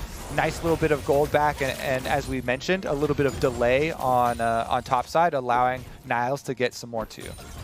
All right, well, you mentioned it in the last game. No other source of magic damage for Golden Guardian, so Iconic cannot go for the medic route. Has to go for the Aaron Chamberlain instead. You know, it's the 2 sides of the character. So goes for Leandri's Torment, and he's going to do as much damage as possible here on this one. And turret plates are going to drop.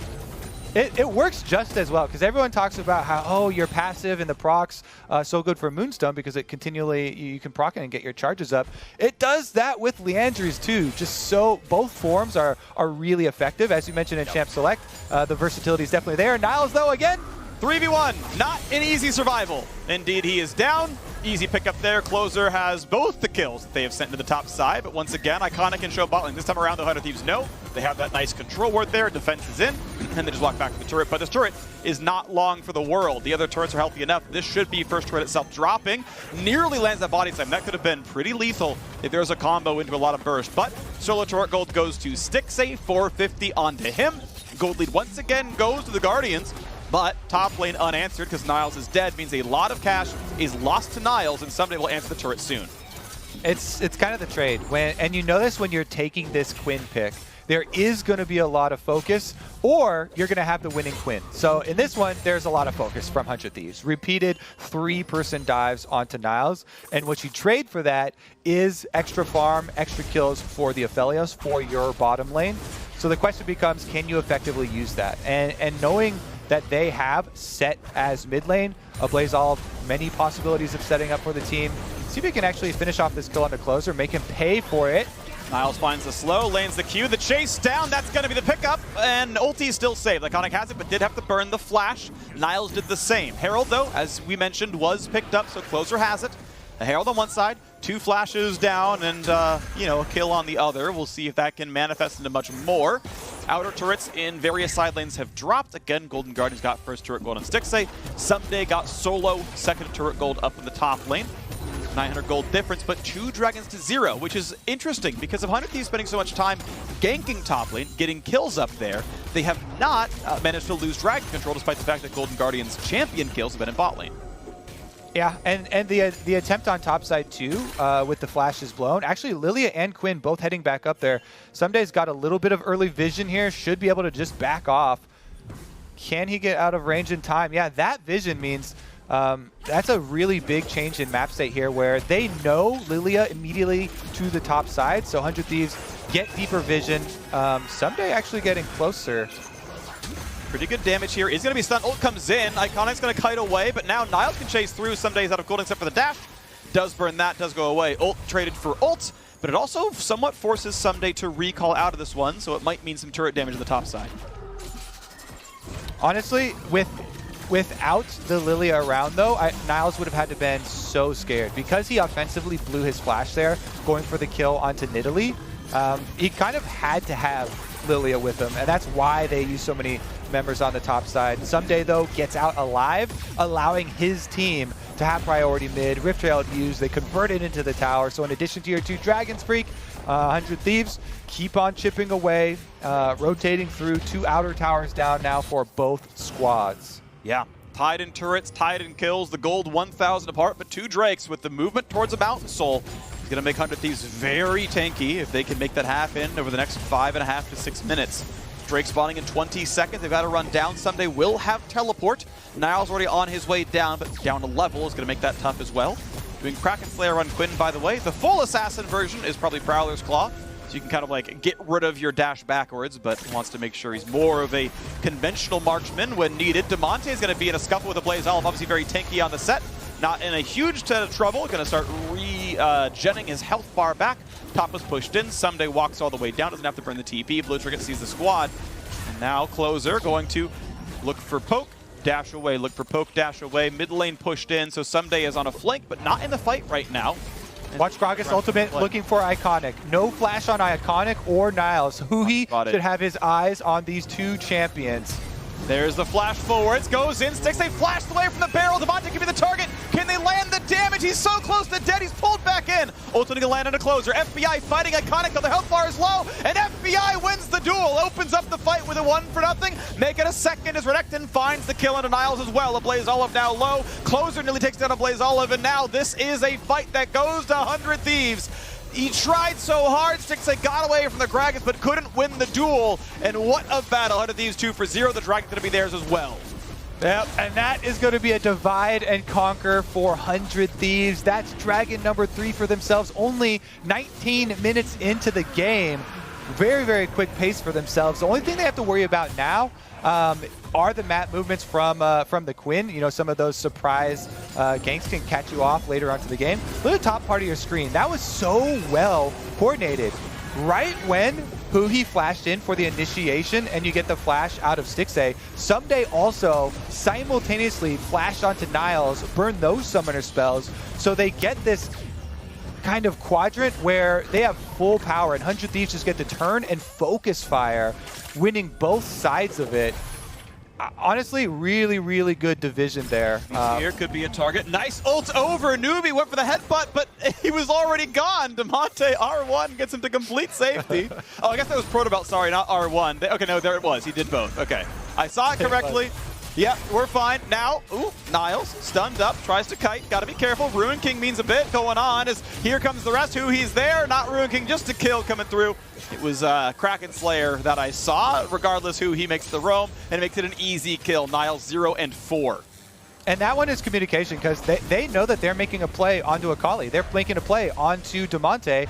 And this whole game has been strong side versus weak side. When you're showing multiple people making the play onto the enemy split pusher, Niles should know he's got less escapes than Akali. Quinn, without flash available, as it's only just coming up now, has about a 10% as likely chance of getting out of one of those ganks as an Akali does with summoners, with actives available. Yep, and that means 100 Thieves are looking really pretty now. The gold lead only slightly in their favor. You could see it flipped just a little while ago, sub 20, but it feels good everywhere. Demonte gets away from everything. He's the one slowly chipping down on these turrets, slowly just waiting for the next 500 gold to come through to his team. Golden Guardians don't have a point of pressure anywhere on the map anymore. all they've got is 2 out of 6A, which, hey, is going to be good. But when Damonte just dashes in and goes to the smoke cloud, 6A has to kind of hide, because if anyone else shows up, he's just dead to the combo. Ablaze Olive can try, but it doesn't do anything. Damonte gets a nice trade, and all Set can do is slowly regen. Damonte comfortable, Proto Belt, auto, Q, health bar getting lower again. Little bit of chunks of the turret this time around, not going to mean too much, but this is what this fight looks like. It's half HP versus full, and it's going to get worse before it gets better. And guess what, Freak? The other side of that, if you try and change your split push matchups and you put Niles there, that looks worse. Damonte can 100% to 0 Niles with this full Kraken Slayer offensive build, as you talked about. So they don't have a lot of other options. It is a Blaze Olive on the bottom side, just trying to defend at tower, because he's the option that can't get dove. He's trying to keep away the minions and clear it out for himself. But Damonte, despite getting no kills in this game on the Akali, provides so much of this split push pressure. Meanwhile, Someday, since he's gotten so much attention, has been put into the position to do the same thing on the opposite side of the map. And when you're winning both side lanes here, 100 Thieves have a very, very good time in setting up for their invade with their 3-person squad in mid lane that's extremely mobile, because both Someday and Damonte continually getting pressure, getting vision, and allowing them to establish these extra wards throughout the red quadrant. And pretty soon, the ability to get a miracle kill is going to go away fast. He's already got his locket. He's got a stopwatch to make sure. The same for the mid laner in this one. But Mountain Soul is up in 80 seconds. With that on the line, I don't see how Golden Guardians finds a kill for the rest of the game unless it's a 1 for 3 or something. So this is getting tough. Fast Golden Guardians, I think for 4 games in a row, have had a very good first 15 minutes, and then it came down to mid-game team fighting, and they just couldn't quite put it together. Something expected for a fairly new roster put together, something expected for players who are new to the LCS, sure, but it's still the story that we're going to have follow them into the quarterfinals. We know they're going to qualify into top 8. We know they're going to, advance above CLG in their group, but there are obviously weaknesses here, ones that 100 Thieves haven't been able to pick apart as they walk in towards the ocean, towards the river. It's a very small ocean. Not really how the definition works, but I'm going to use it here regardless. 30 seconds on that Soul, and now Someday going to kite away, not going to find any more stuns. Wow, that's going to hurt. But Stixxay has the red gun for 3 more autos and can get some of his health back. Ooh, FBI lands another W onto Stixxay, and the red gun has expired. Green and purple guns are great guns for 100 Thieves to fight on here. That is not nearly as threatening as you're hoping for on the side of Golden Guardians for a team fight. Headbutt pull on to Gragas, forces the stopwatch out. Ulti still being held on to. Aftershock still waiting to be used as well if he lands it on anybody there. But the Dragon is alive, and this is where it starts to get a bit hairy. Iconic and Niles come around the right-hand side. They're going to pinch. When do they go in? Because somebody's going to regroup with the team, and Damonte's waiting with a blast plant to go for the big play on the flank. You could find Stixxay. You could find Iconic, who he's waiting around the front side. Someday sees a Blaze Olive. They're going to mark each other. Not bad for Blaze Olive to keep the top laner out of this fight, but who he still kites in. Here comes Damonte. Pulled up into the air, but Niles is down to 1/3 of his health bar and suddenly can't fight anymore. Damonte easily kites back, goes in for Doobie, finds the ultimate. Here comes the hard engage. Niles at 5 health. Stixxay the attack, goes in for the fight. It's nearly enough from Someday, nearly enough for Huhi as well, but Newbie will drop. It's a 2 for 1. A single kill comes through to a Blaze Olive by knocking down FBI, but he's not going to live much longer. The flash in for Damonte finds the kill under the turret. This is going to be a 3 for 1, make it a 4th. There is no way this Olive is going to live. He is going to drop, and 100 Thieves find a 4 for 1 team fight, and they are going to find the Mountain Soul. No surprise that 100 Thieves in the lockout tournament have looked like one of the very best, Freak. 4 members of the Golden Guardians from 2020 sticking together, wanting to play with each other, and Someday has fit in just like a glove with this team. He's in sync in these team fights already with simultaneous flashes, engages for them. Really, really impressive stuff right out of the bat for 100 Thieves, looking like one of the teams with the most synergy. Now, here's the flank from Someday. As soon as they land that spear, 100 Thieves want this. They immediately try and initiate on anyone they can, even Alistar. Someday goes in on the 2v1 versus both carries in the backside and forces both of them to flash away from him, who he does have a little bit short range on the Gragas ultimate, so he pushes them out from the fight, but Damonte doesn't give up on it, finds one of them sleeping and flashes right for it at the recall under the towers, and 100 Thieves will clean this one up, which likely means the entire game, as they've got the Mountain Soul and these big shields on top of them as well. Yep. really, once again, all of these team fights for 100 Thieves, I've been impressed with the coordination. And I think that's one of the main points for them. Of course, yeah, somebody just slots in, right? And I mean, if there's ever going to be one role you replace and have slot in and then, you know, build synergy with a new team, it is probably top lane. Someday obviously did excellently, got some help from closer, sure, the roams were solid, but I mean, did really well even in the 1v1 in the counter pick. He's been outstanding. The flash in for who? He's not going to find too much just yet, neither with the explosive cast. Big knockup comes through from the pulverize. Here's a big sleep as well. Is it going to be better this time around? Who he cutting away? But Golden Guardians cannot find the kill. Mountain Soul at work. There would have been kills if they had any Summons the Dragon control, but 100 Thieves are just too tanky, and we mean it for real this time. Niles gets some damage down to the mid lane, some attack speed here, but there's just nothing else to be done. The shields come back up, and it's time for Golden Guardians to run away. Yeah, that's about as good of a team fight as Golden Guardians can hope for at this point. Honestly, really good setup for them, but because of the extra flashes there, not able to finish anyone off. Hui lives to drink another day, and that is also going to be Baron set up. Ward on the outside, they just catch it. Sweeper doesn't see this Baron ward up in the river, so Golden Guardians at least will have a chance to answer. They're going to try. Renekton is far away, does have teleport. The wards and traps and such are going away, and they're going to go ahead and reset. Here comes the teleport and in for Renekton. A little bit of time built by Demonte, but here comes Someday right up front, gets dunked out, but Newbie's going to drop. Six is going to drop as well. Quick 2 for 0, and here comes the rest. Someday burns the stopwatch. He's going gold, and unlike the Golden Guardians, he will live. Out goes Niles, out goes Iconic. They're trying. It's not going to be enough. That's going to be an easy kill onto the jungler. Closer is there. Easy battle on this one. Niles is on the run, will survive it. Nice locket comes in, nearly finds himself the kill. Not for lucky, he might have actually gotten it, but Demonte is on the chase. Good sidestep on the E, but realistically, Niles and the rest of the team has to know this one is not going to be a victory. This one's definitely going to be over. 14-4, the scoreline. Baron once again on the menu. And I know all these 4 other Golden Guardians players from last year, Demonte, Hui, Closer, and FBI, all have a lot of love for their old organization still. They will be very happy to deliver them a loss right out of the gate. Baron will get taken down, and that should allow them to finish up with this push. Oh my goodness, Someday in that fight too, just kiting through, knowing he has the stopwatch. Triumph heals come in right after he gets out of it as well. Here's the deep teleport. Another one of these coordinated team fights that we're talking about for them. He teleports in for the flank with the timing. Hui does bounce Iconic away, but he gets Aphelios into the team, so that one is exactly what you want, basically perfect. Aphelios down means there's literally nothing that they have to worry about in this fight. Niles is going to try and fend off everyone, and honestly he does a lot of damage doing it, but it's going to be a little for naught. Yep. So here we have the rest of the game just to close it on out. At this point, we know it's going to be victory. Newbie, yeah, he's not going to live. Did pop the ult, came out a little bit too late to really matter. It's irrelevant. Like, this game is absolutely going to be over. This game is a victory for 100 Thieves here at 30 minutes in. They have taken complete control.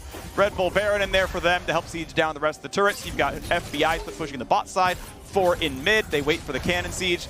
Nice little Aphelios turret gets some damage off onto it, but not enough to knock this one away. Look at Niles, freaky split pushing. He's the hope.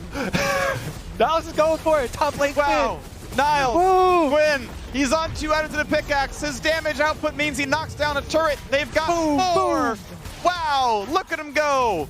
Incredible. He knocked down a turret while his team lost his base. I don't think it's a bad play. This base was going to die anyway, so it is the best of a bad situation, but the situation is too bad for any of it to matter as best he can try. So some gold comes in. Demonte has to answer. They don't want to give away an inhib turret. Makes sense. So it does make the siege slow down a little bit, but still 1 minute, 20 seconds on this Baron buff. They get to go ahead and poach some of the jungle camps to make sure this is even more painful.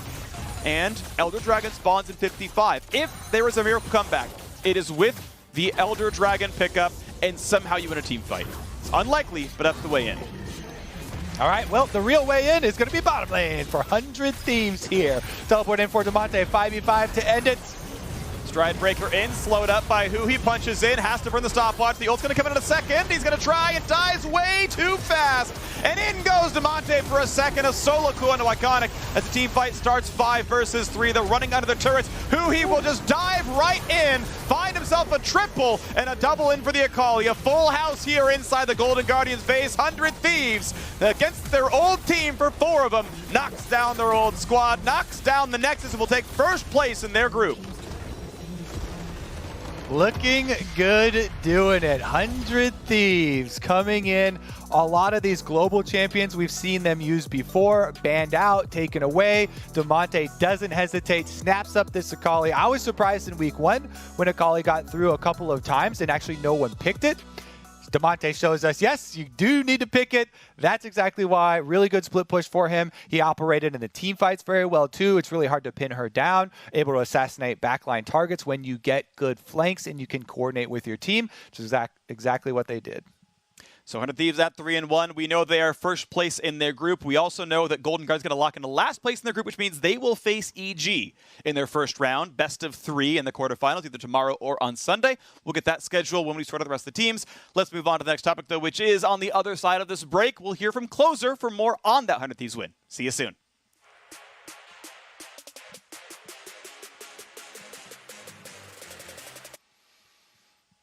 This one is intercepted.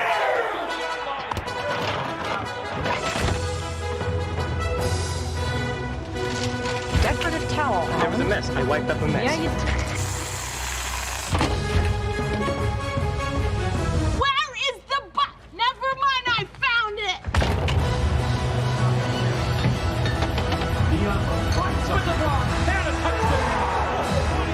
When game day is a go, there's a Bud Light there.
Welcome back to the LCS. We have 100 Thieves Closer here for our Verizon post-game interview. Closer, how are you feeling after now just facing against your old alma mater with Golden Guardians? Yeah, it feels really good to beat my old team. I think I had a good game as well, so I'm really happy right now. There was some questioning coming into it. Ooh, are Golden Guardians going to have a little bit of an inside look on what you're all doing, being so familiar with the players? But it looks like you had to have a plan of action for this game. Immediately after the draft, we knew they were going to try and go for that Renekton. So how did you approach Summoner's Rift from the jungler position to ensure a victory here? We had like a really good draft. I think really simple to play. And even though like Golden Guardians coaching staff knew what we're gonna do or like knew our tactics, I knew it doesn't matter because we are just better than them. And this game we showed that we are better than them. I don't think there's any doubt that 100 Thieves are a very top competitor in this currently. So with that considered, though, do you think it is a very earned place for you all to be a favorite among fans? Yeah, of course. They should definitely expect great things from us. With those great things comes a security in a #1 position from your group. Does that add any safety or confidence from you and the rest of the team as you go into the single elimination bracket? No, it doesn't really matter for us because I think so far we only lost to CLG, but our scrimmage was being great and we beat strong teams. So standing doesn't matter, but like we are happy to be first and we are looking forward to our best of 3 matches. Great scrims, great games, great hearing from you, Closer. Thanks for stopping by. Thank you. Time for us to break down yet another game on the State Farm analyst desk. So let's head to it. Thank you very much. 100 Thieves victorious over Golden Guardians, locking in their spot for the knockout stages, but definitely love to hear where Closer's head is at. Happy that they are moving on and have qualified, but not concerning themselves with the perception of their own strength or where they fall within the pecking order of the LCS, just looking at the play to determine that. If we go ahead and hyper-focus in on this game, though, and the victory crafted by 100 Thieves, I actually first want to take a look at champion select from the Golden Guardians' perspective, as we've had kind of a microscope on these two collegiate players in both Iconic in the jungle and Niles up there in the top lane. And Spawn, this is where I come to you. A lot of agency and resources, it seems, being given to these young players who are stepping far outside their comfort zone onto the professional stage. What do you think about this as a choice in strategy for the org and the team?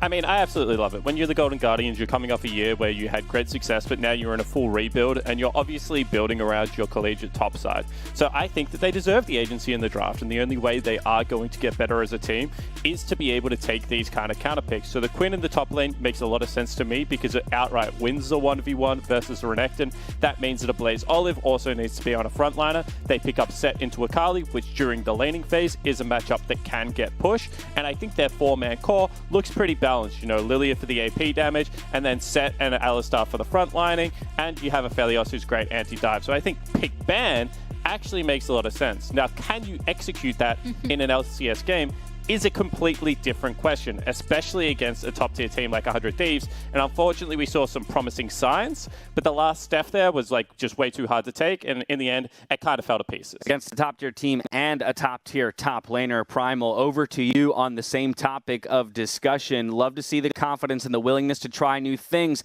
but the victories aren't coming. So when do you start to walk it back a little bit on these aggressive choices? All right, so I actually have to disagree with Spawn. I love the show of confidence. I absolutely hate the Quinn. I think it's a massive grief. And I think if you want to have Niles continue to play carries and build that confidence, I think that's great. But there's so many better picks to do this on. Gragas is open. He can play Gragas as a carry to something that doesn't rely so much on dominating the lane, especially versus one of the best top laners in the league. So if you want Niles to carry, put him on a champion who can carry even without winning lane phase outright. If he was the Shy, if you swap the top name nameplate to the Shy and you have it up against a Renekton, do you still hate the pick? That is my question to you. Okay, but that's the Shy, bro. This ain't the Shy. So, but they're trying to grow Are you into always that. going to trust the Shy as well? No, no one trusts the as Shy. someone who watches- I don't know. Okay, yes. Oh, he comes to the One table thing with I- the argument for the Shy and then doesn't even believe it himself. Sorry, Yeah, Atlanta, no. didn't I cut you mean, off. I love the Shy. I don't want to dunk on the Shy too much. One thing I did want to bring up, just because it was asked that we kind of address it, but there was a cool response from Someday, right, into this counter matchup pick. He ended up going Prowler's Claw over Gore Drinker, and because the sideswipe actually matches up really, really well with Slice and Dice, and then you can mitigate Quinn's Vault. It's actually, I think, a really smart, like, situational pick, and we've been talking a lot about items on today's Analyst Desk, so I did want to bring that up. Absolutely. Hey, it's an important discussion to be had. And I think within that, you know, what's interesting, at least as a thought experiment in terms of what you've brought up, Spawn, and with the Shy, for me is that, okay, granted, a better player on the champion, maybe we like the matchup all of a sudden. But when then we return to the situation at hand and we look at a team like Golden Guardians and where those team fights fell apart in the mid game, I continually ask myself, wouldn't it be nice to have a go button like that Gragas that Primal mentioned? Wouldn't it be nice to have Alorum's all-time favorite in Malphite up in the top lane? I just, and the reason why I bring this back to you, Spawn, is because with somebody who is in a position of teaching young players the game itself and how to play it, what do you think is the best approach with rookies when it comes to ultimately learning the game? Should they try for higher execution, things like this, or go with the easy stuff to learn it from the bottom up? I mean, I'm a huge fan of player development and playing towards player strengths. I mean, I talk about the Miami Heat all the time to my team right now. Their starting lineup isn't got Goran Dragic in it, even though arguably you can say he's arguably a better point guard than Tyler Hero. But I think that the future of the Miami Heat is Tyler Hero, and I think the future of this Golden Guardians lineup is going to be their collegiate duo in the top lane. So I respect, give Niles whatever carry he wants, teach the kid how to be able to play with it, review the mistakes he made in this game, not create a theoretical game where he's playing at Malphite, which, you know, he's probably not all that comfortable on anyway, and he's probably just losing the laning phase at that stage. Well, there you have it. Didn't get the win this time around, but again, that's what the lock-in tournament is all about. Experimenting. As we head to break, make sure that you at home go subscribe to the YouTube channel, youtube.com/LCS. It's our new home for all LCS content. That way you'll know exactly when this or that, the dive, and all LCS content you love goes live. We'll catch you here for FlyQuest versus Evil Geniuses right after this. Jose Dioto, baby. Jake from State Farm. I would like to formally extend my gratitude for the Russell rate on my insurance. Do you mean surprisingly great rates from State Farm? I don't believe in accepting help, but I'll make an exception. Here's the deal, Russell. There's no special rate. These prices are for everyone. With the oak and the eagle as witness, consider us square. I made that from memory. I know your face that well. You want the real deal? Like a good neighbor? State Farm is there.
Hello, and thank you for joining us for Game 3 of the day, where FlyQuest welcome their starting jungler, Jose Diodo, at the 11th hour of lock-in, finally into the lineup. They need it, Freak. Yeah. They need it right now. Today is the day Jose Diodo is coming in. Can he actually turn this around for them? Honestly, I did see a lot of problems in week 1 that stem from some things you can change with the jungle. So I think there is a definite possibility. Jose, for those that don't know, was just at Worlds with Rainbow 7. A lot of big plays. Lee Sin, the analyst, has talked about, this is his favorite champion. It's also his most played champion. So, fingers crossed, maybe we get that here for some style and some added flair.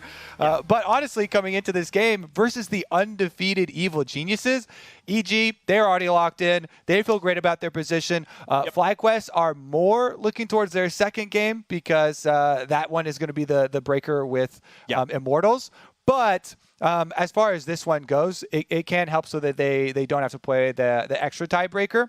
And honestly, I just want to see how Jose plays with the rest of this team, because that's what everybody wanted to see at the beginning of this tournament with so many new pieces. This is a full build for FlyQuest. Licorice coming in as the veteran, and then a bunch of new pieces all being put together. Along with Jose, you got the Cloud9 starter pack that Jack was so kind to sell off. And we'll see how they do versus, the new champions basically here in EG that are undefeated. Yeah, I mean, this is, as you mentioned, the only undefeated team in lock-in right now on Evil Geniuses. They are kind of de facto the best team in the league right now. Sure, there's more to play, but whatever. FlyQuest are by far the worst team in the league based on what they showed so far. Now, yes, it's because they're missing their jungler. I get it. But their kill leader is Diamond with 2. He has 66% kill share, Kobe. It's been tragic for FlyQuest so far. It's been a really, really rough road. Licorice found a turret to keep them from getting perfect gamed in their second game of lock-in. Even CLG won a game, and they were also missing most of their rosters. So I have a game. We'll see if it can turn around. I have a game for you, Freak. Okay, so you already know Jose Diodo, most played, favorite champion, Lee Sin. What is his second most played champion? For 100 Kobe bucks. It is not Ivern, it is Trundle. I don't think he's going to play Trundle, though. I would put my money on something like Graves. We'll see what the last ban is here from Evil Geniuses. Maybe they continue to whittle down. Talia and Nidalee already taken off, so either Lilia or Graves does make sense here. The Akali is another thing that is left hanging. We don't see on the graphic the last ban from EG. I'll check and see if that is a graphic update or if they actually passed on the ban. Either way, though, Olaf is super highly prized. Absolutely massive jungler right there. Wins a lot of matchups, is unstoppable. So unless you cage him with the Jarvan, which no one plays right now, he's going to have a really good time. I do still prefer Graves versus Olaf. Again, even though there have been a lot of losses for the Graves versus Olaf in LCK and LPL. Because, especially, with Phase Rush and with good level 1 planning, you can get the Graves off to a very, very good start, and you can try and abuse the ranged matchup. It is one of the few, as you're stating, that against Olaf that I would actually like to pilot. I would prefer to be on that Graves side, but continuing through, some more playmakers here on FlyQuest side. I like this. Gragas, I think, right now is so flexible. You can play him in almost every position. We haven't seen it as carry bottom lane, but don't cross it out. Yeah, maybe with a Swain support, I think it would work out okay. Just the CC layering is pretty reasonable, but otherwise, yeah, I agree. Let's not go for that one. But yeah, we got Flex Gragas. We got the early MF pickup. I'm a big fan of MF. Anytime the opposing AD carry does not have natural escapes, because if there's even so much as a slow, that's half the health bar from E into R. Might be seeing the tier Menemune rush build. That's going to be a whole lot of attack damage to make the ult deal full damage. I mean, if you stand the entire ultimate, you will die from full health in a lot of these cases. So this can be very powerful for that. And for just that reason, Freak, the Thresh Lantern is picked up here. I love it offensively with Aphelios. We've talked about Aphelios and Thresh many times, but the viability of Thresh here adds that defensive layer. Yes, Aphelios can't get out of misfortune by himself, but if you have good positioning, Thresh obviously assists you with that, so good pickup here. Moving down the list, though, They are assuming that this is a solo lane Gragas, looks like. They don't want more frontline for FlyQuest. So taking out the Alistar, maybe something like the Leona also does, add on top here. I like the confidence of Thresh players to try and play that one out, but we shall see. Alrighty, bans coming through right now. Top lane Gnar going off the table. Alistar dropped off as well, which is always tough because, is the Gnar ban protecting Gragas? Is the Alistar ban going to do anything if Gragas is put in the support role? It's nice to see that one. FlyQuest will have to blind their mid if EG make them. There's always a chance Zuki just says, screw it, we're just going to grab Orianna, play what you want. But I'm curious what that one looks like, although EG, I think, would like to make FlyQuest actually figure out where the Gragas is going before they lock in both solos. I mean, obviously at this point they kind of can't because jungle and bot are already locked. But, curious which lane they go for there. Gangplank dropped off, so they're kind of splitting the difference. I mean, Gragas most likely is not a mid laner, so they're like, well, if he's going top, then you can't play Alistar. If he's going support, you can't play Gangplank. Good enough for us. Yeah, top lane, I feel like still has a lot of possibilities here, and I think we get some of the more interesting ones now. Camille, really strong right now, but you have to be a little bit wary of your matchups. The other one I really like early on is Aatrox, and Impact has shown over and over for EG, Renekton. He wins lane, he looks for great flanks, he has good teleport timings, he brings all these things to the team. As you know, though, he also is very good at playing tanks, so the Ornn is picked up. That's not going to win the lane like he was doing with the Renekton. It will have big team fight impact. It will have possibilities of still really good teleport plays, really good flanks for him. So those same tenets can be true. Been waiting to see when Seraphine would show up because she is super strong. And you mentioned Gragas in multiple roles. Seraphine is outstanding in 3 as well. Either the bot lane plays or in mid. Wait to see. I know Seraphine was initially meant as a mid laner. Either way, she's mostly played as a hard support down there. Even with the Gragas being flexible, you're still not exactly sure. They do need a real top laner if it's not the Gragas right now. So as Akali is locked in, I mean, there's still a chance it's Gragas support, Seraphine mid, Akali top, or there's the other version, which is Seraphine support, Akali mid, Gragas top. I'm going to say the most likely is the obvious one of the Gragas top, Seraphine support, Akali mid. But let's see what the answer is for Jizuke, for Evil Geniuses. I really think that he has been playing super well, way better than last split that we saw him on EG after the benching. And he talked about really loving this new team. Last year, he didn't feel like they were coordinated in their strategy, both in-game and even out of game. So I really want to see, how this continues to manifest and this squad of players continues to grow, because EG, not only did they make player changes, they also made some coaching staff changes. Even though Peter Dunn is not over here, been working with them remotely, and it seems to be working out quite well for them.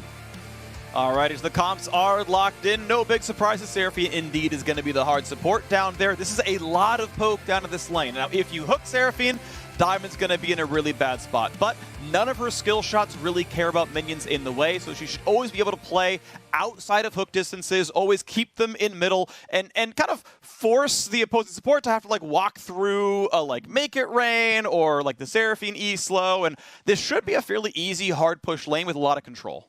I actually love this combination. Even though I don't play a lot of bottom lane, this is one of the super easy to execute, super long range ones. Because Seraphine has such long range with harassment, and Misfortune's Make It Rain, has the AoE on it, so it kind of extends past, where your marker is.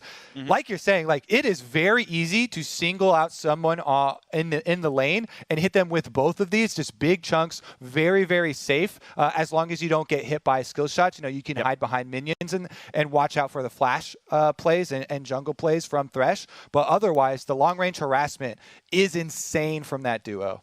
Yeah.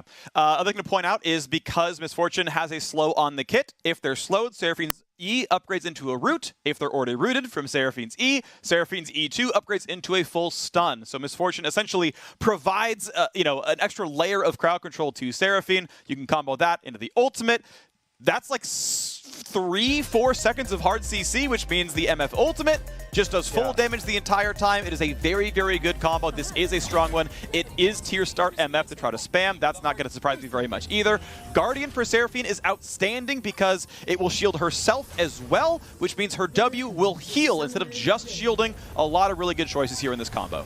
And my favorite thing about the combo freak with Misfortune is that the Make It Rain is instant. So you'll see good combos who have played this, and I've played it with my friend. You can cast your Seraphine E, and then Misfortune also can cast on reflex basically at the same time. It'll land. It then gives credit for the slow, for the snare. And it's just really, really hard for your opponents to react to. Good delayed invade here. They want to make use of that level 1 priority. See if they actually even leave behind their ward. There we go. Yeah, Johnson does it, delaying a little bit longer so that it will last a little bit longer. 1:08 into the game. Yep, quick pro tip for anyone going for an invade like this, ward that more so than the brush by the blue. Unless you're going to go and re-invade and try to steal blue and you want to know if someone's hitting in that brush, you just want to see if they're doing Gromp. Like, in case you lose track of them somehow and they jump into fog, like, this is just the ward you want to go for. They're going to go again? Yeah, and so they are going to go for the re-invade, but they're also going to find Ignar. Ignar is spotted by the sweeper. He's going to be slowed down, has to flash in time to get away from the rest of this. But the squad is here already. They flash planted in, and it's going to go from bad to worse. Jose Dioto flashed away. He's still played back in. He is always going to die here. First blood goes to Twisted Fate. That last fight was MVP and Impact top. Welcome to the LCS, Jose. You get welcomed with open arms by the entire 5-man squad of EG. Impact even stays around to say what's up. Oh my goodness. All right, so I love going for this power play. You have a crazy level 1 bottom lane with the Seraphine Misfortune that we were talking about and Olaf. Like, that is, it should be able to get a pick and should be able to bully out any even numbers matchup that you find. However, this is not even numbers. Surprise, surprise, a blast cone over. The entire team of EG turns it around. They kill Jose. No flash on the Olaf either. And remember, freaking Champ Select, when I'm talking about liking the Graves side of this matchup, and it depending a lot on the start, guess what? This is ideal. Phase Rush Graves with flash advantage over Olaf. Gets to power farm earlier because Jose died a little bit quicker there. Oh my goodness. This is so nice for Svenskeren. Okay, so yeah, good start, obviously. So I'm a little amped up because it's been an exciting start to the game already, but we'll see if he can kind of get back from what it was. Move speed helps Palafox ease out to make sure he's not going to take any more autos. Nice double up lands there for Johnson. And with the tier, it's not quite infinite mana. It's like when you're like level 4 and you've got full mana and you recall in lane, that's when tier feels like it's infinite, but yeah, gonna feel really good. A lot of pressure down here. You can see the gold is tied for FlyQuest, mostly because waves are being pushed in and the farm is coming soon. But you can get a lot of damage here as you have to kind of stand still to get last hits. And they're gonna go for an early dive. That is Summoner TP burn. And just like that, Liquor's like, hey guys, I'm here. Hey, by the way, here's a root, here's a stun, here's a lot of damage. And this is just golden XP lost. The body slam in, big damage here. Zuka shows up. This is an action-packed game, but now it's damage towards Licorice as the squad shows up to make sure they can fight for the waves. Most of it was denied though, and a very beautiful play. FlyQuest build up a slow push, TP the top laner, and they just deny like 200 gold and XP in the bottom lane. Yeah, that's both teleports down now for EG. They moved them off of the minion wave, as you're saying. A lot of experience lost there. And because Licorice got a really nice chunk onto Deathly right before the teleport arrival of Jizuke, that meant even with Jizuke coming, there's no turning around. They can't punish FlyQuest for this aggressive posturing behind the tower. They have no health bars with which to do it. So it's a lot of defense there from Evil Geniuses, and it results in teleport advantage and a rotation here from Palafox. I like this play. Look at the CS difference here. Jizuke went down to bottom. Yeah, you're gonna miss out because Palafox shoves the entire wave into mid, then rotates top for that wave. Your Akali gets the dream scenario, gonna get to level 6 without any effort at all. And this is perfect because I was talking to Palafox in Discord last week, asking him, for possible spoilers. He said, if I get Akali, I can 1v9. So I want to see it here. All right. Let's see the 1v9. It wasn't leading up to the game versus EG, the undefeated team, so maybe that changes things. The opponent.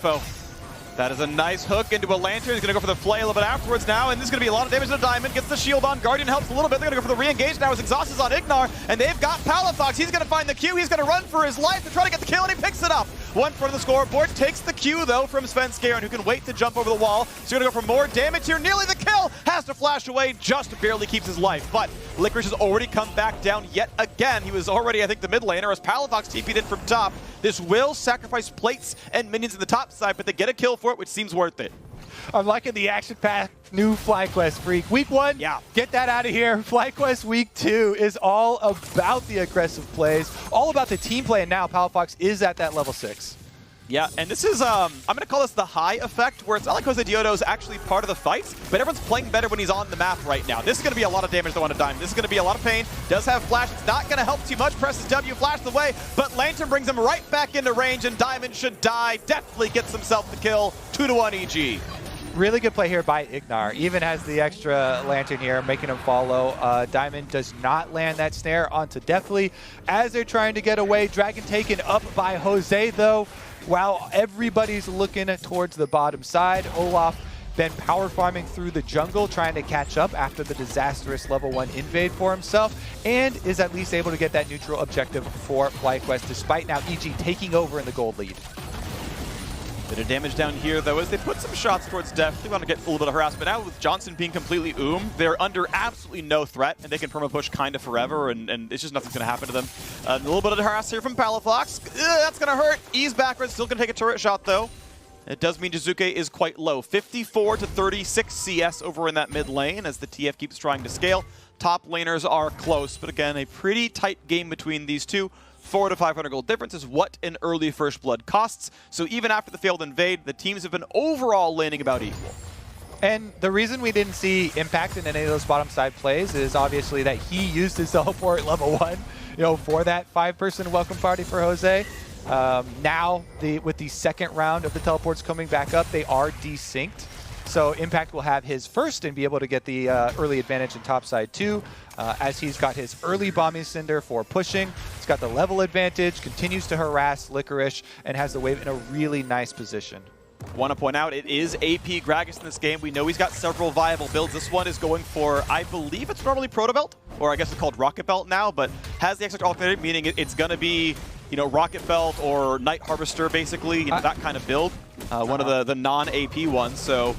well, yeah, it's going to be Bursty Gragas. It means they do not have much of a front line here. I mean, Jose Diodo's not going to be tanky. Palafox not going to be tanky. Diamond's obviously not a full tank. So it's going to be more delicate to navigate team comp for FlyQuest.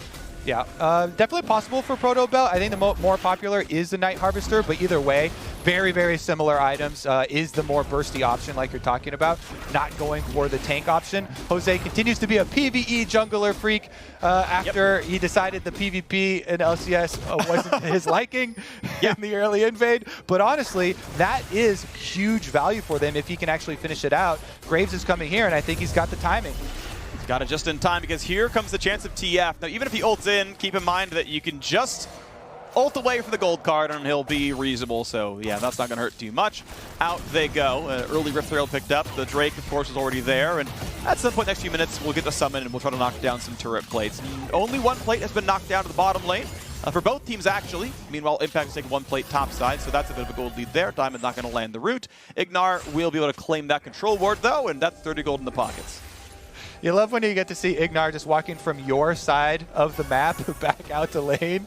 He always finds himself in these super deep scenarios, getting deeper wards down, and so then you see, sweepers all popped here, trying to look where was he, what was he doing, what did he leave behind, and they aren't able to get anything because it was all expired there. He just walks his way right back out. Definitely also, I think, everyone's really liked how he's been playing the team fights, but I think he's also been playing it well in lane when Ignar goes for these roams. Because Ignar, very, very well known for all these super deep roams, even early into the game, looking for flank possibilities, looking for gank possibilities, and trying to leave behind deep vision. But that does put a burden on your AD carry to wax and wane as far as your aggression in lane goes. Right now, they've got Jose in lane looking for one of those aggressive moves from Ignar to try and punish him. If you land Make It Rain, there's the chance for a walk-up play right here. Ignar would have to flash it away. Definitely going to be rooted, going to be stunned, and there's the combo. Jungler not really required. Heal and flash used from Deathly to stay alive, but now this could mean there's a regank. Palafox goes in for the mid-dive. Jizuke burns 700 heal from a spellbook and goes right back out. No dive available for Licorice, but now Svenskeren showing up. And how will they summon this one? Because they can't really get the second plate cleanly, which means they can't get halfway done the third one either, and they may have to delay the Herald summon. I don't know if they want to stay for even more. Nice Q over the wall. Hoseidio sees, okay, indeed, I find Thresh here. Can I fight for this ward? Dance back and forth. I can fight the ward. We're good. And again, it is a lot of pressure in mid lane afforded by Palafox on this Akali. It looks like every time we pan over, oh, he's not getting a kill with his ultimate, but he's forcing summoners from Jizuke. He's pushing the TF under tower so that you don't have, TF ultimate all over the place making a lot of these plays. FlyQuest have kept up the pressure while avoiding that kind of trap.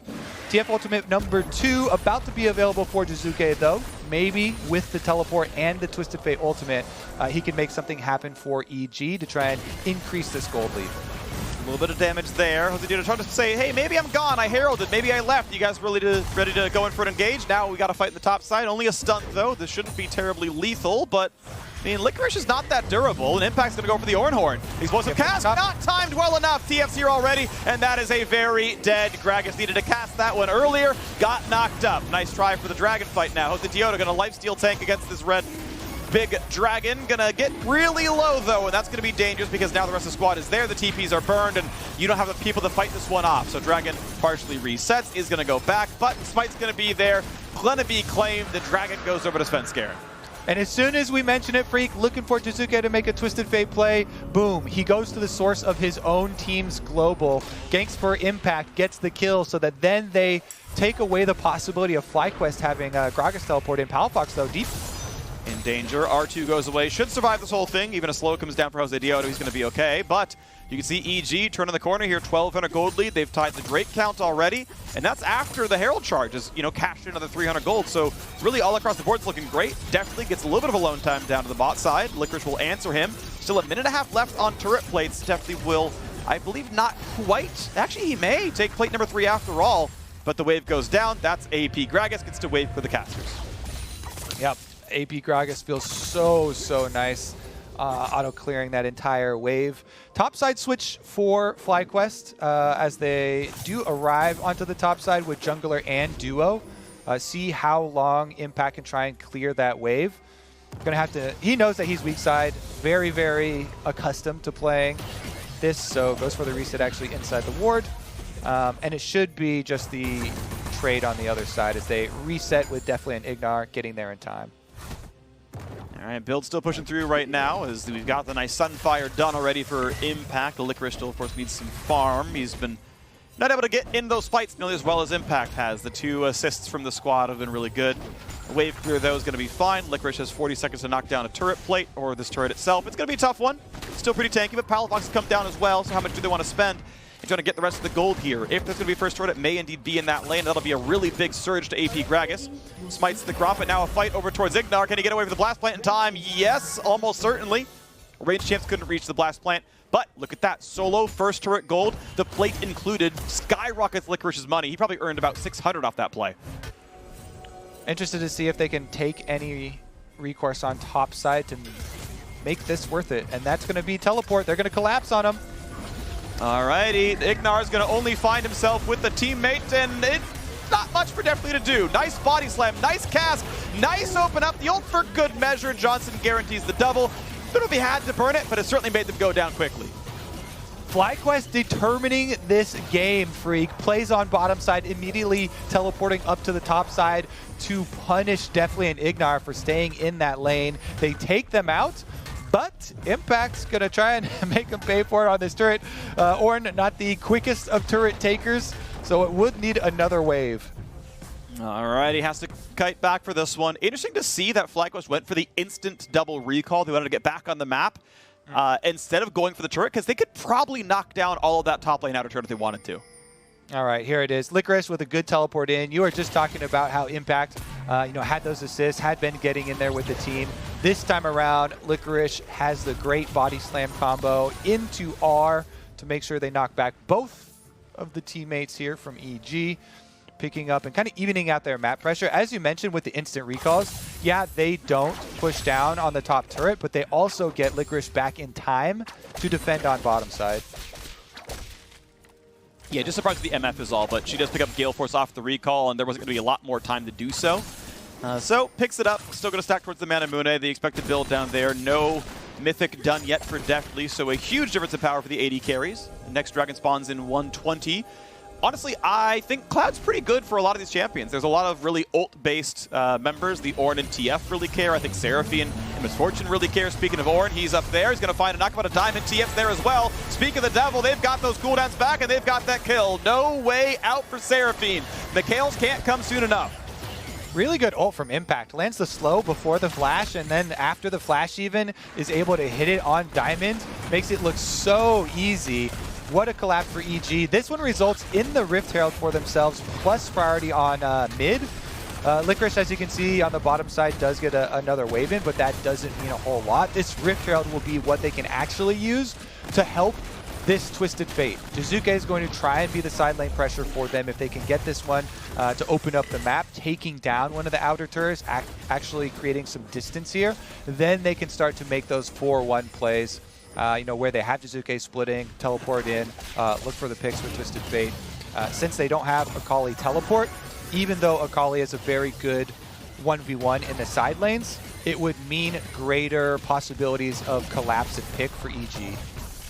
Bunch of damage here in mid right now. Jose Gio and Licorice have joined. Of course, it's a 5-on-4. Impact does not have TP, nor does he have an ultimate. Turret will drop down, and it's 2-0 the turret score. FlyQuest, with the jungler in the mix as well, has done a good job of playing a much closer game. Heading into the week, heading into the games, FlyQuest had a statistically 11% chance to win based on their early games. Like, that's how far back they were, that if you gave random teams that much gold, they'd lose 9-1. This time around, though, FlyQuest have been doing a lot better. They've got the gold lead. They've now got a dragon lead. Gold goes back to Tide as top lane turret goes down. But a much better look for them against the best performing team in the LCS. Yeah, they definitely look a lot better. And it's funny because so much hype and so much weight placed on Jose being here.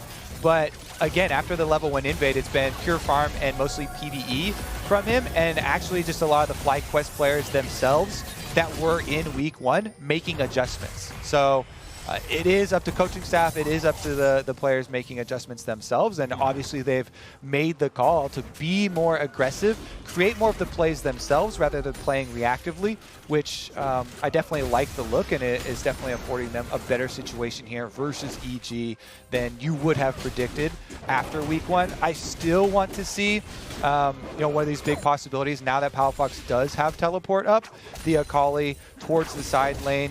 He even has a stopwatch ready, so big possibilities of plays from Palafox.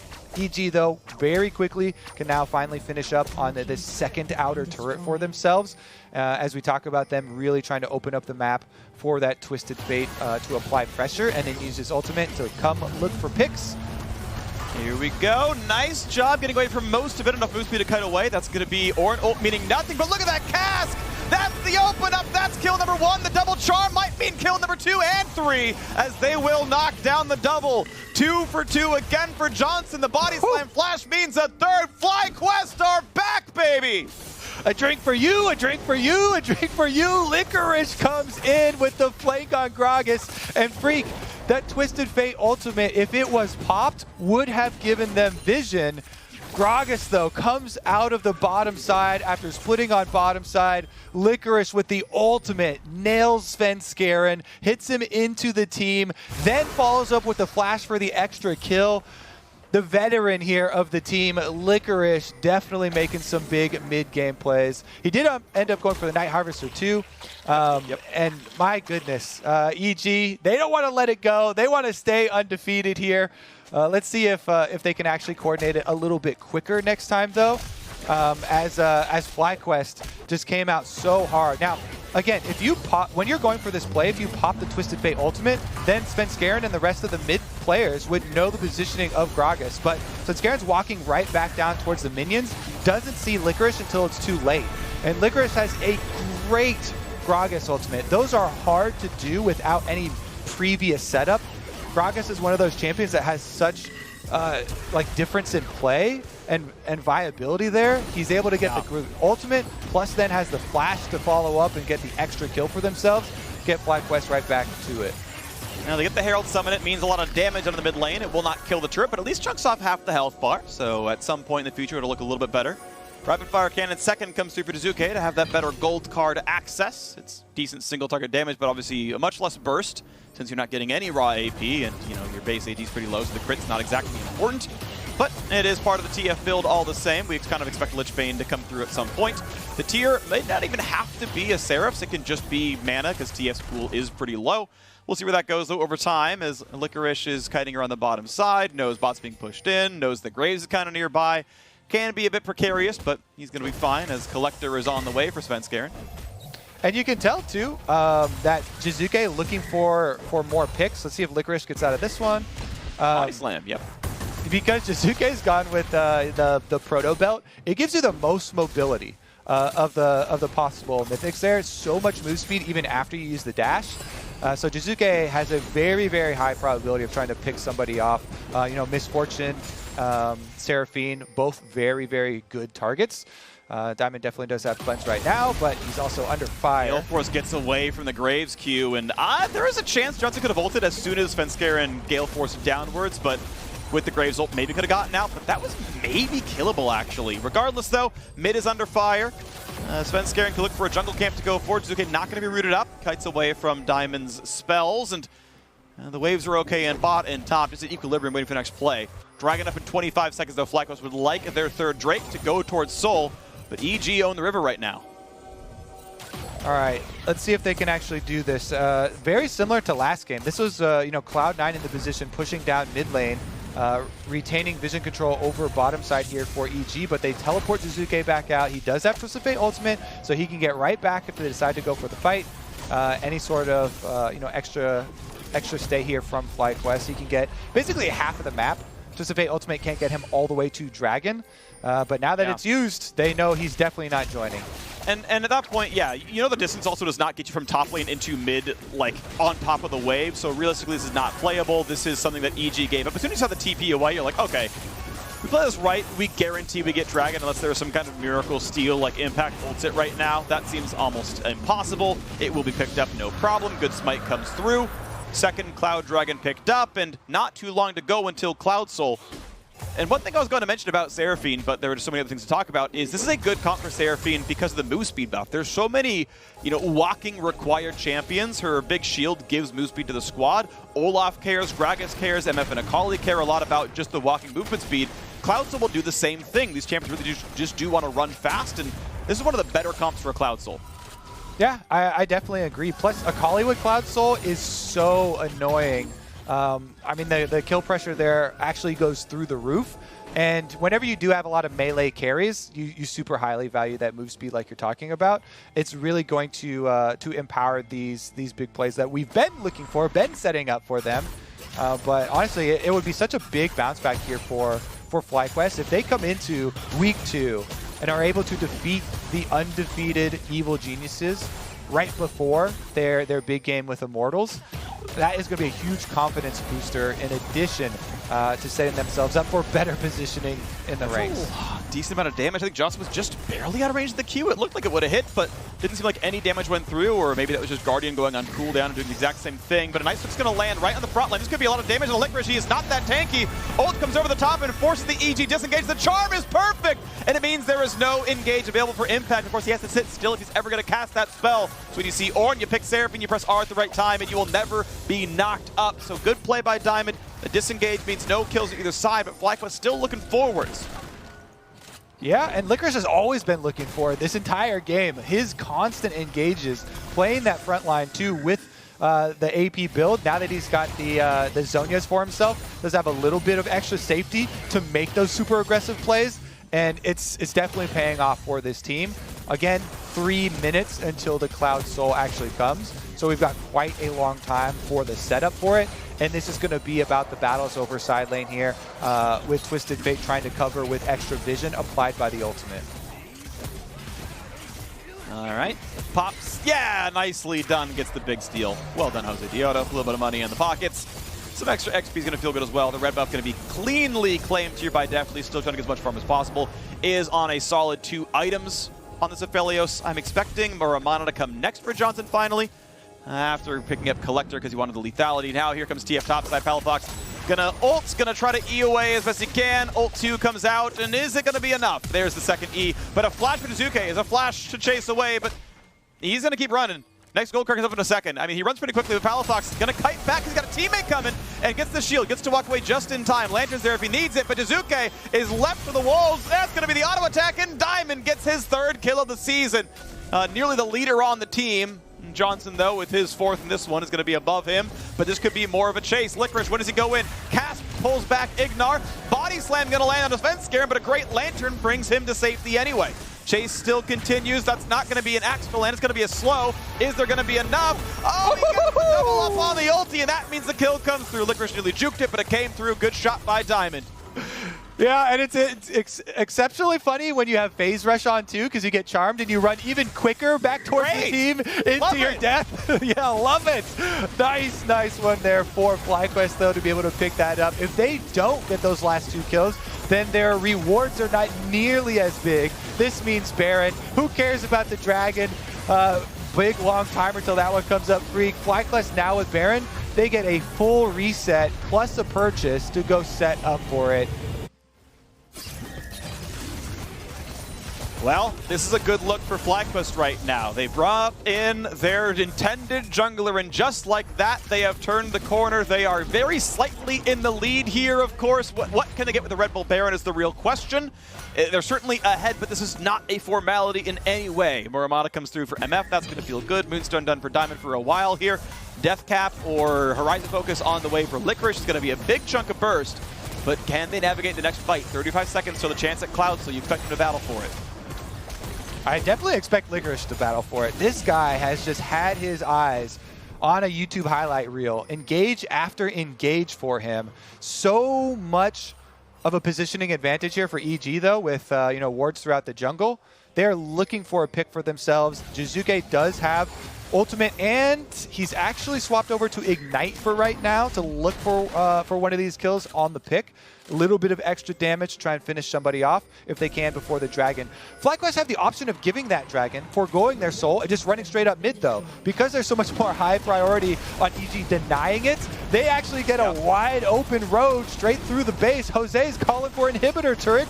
Get some more damage over there. Okay, this should be at least 2 turrets for it, because mid's definitely going to fall. The inhib is not going to be the target. Instead, they'll rotate topside to guarantee that Licorice gets top lane tier 2. So about 1,000 gold was earned in trade for 10% ultimate haste. That feels like a positive trade on the FlyQuest side.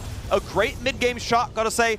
We'll try again in 5 minutes, don't worry about it. We got a Red Bull Baron. We're gonna keep sieging, it's gonna be fine. And maybe they even get a bit more. Of course, mid could be under fire. Diamond gonna be pulled in. This is gonna be a big ult on top of the charm out of 3. Ignar's gone, and Impact could be the target as well. Has to flash to stay alive. Palafox only gets a bit of damage, not much more. Svenskar and Chunk so low. These combos are beautiful. It is a team fight wombo combo. Johnson and Diamond are doing so much together. And they're going to knock down another turret. They're going to knock down double inhibitor. What a play they have made. Ignar still 15 seconds away from respawning. Double inhib down. Baron buff still on for 40 seconds. And there's not a lot that EG can do about it. Ignar's back up in 7 seconds, but their base lies in ruins, having both inhibitors down before 30 minutes.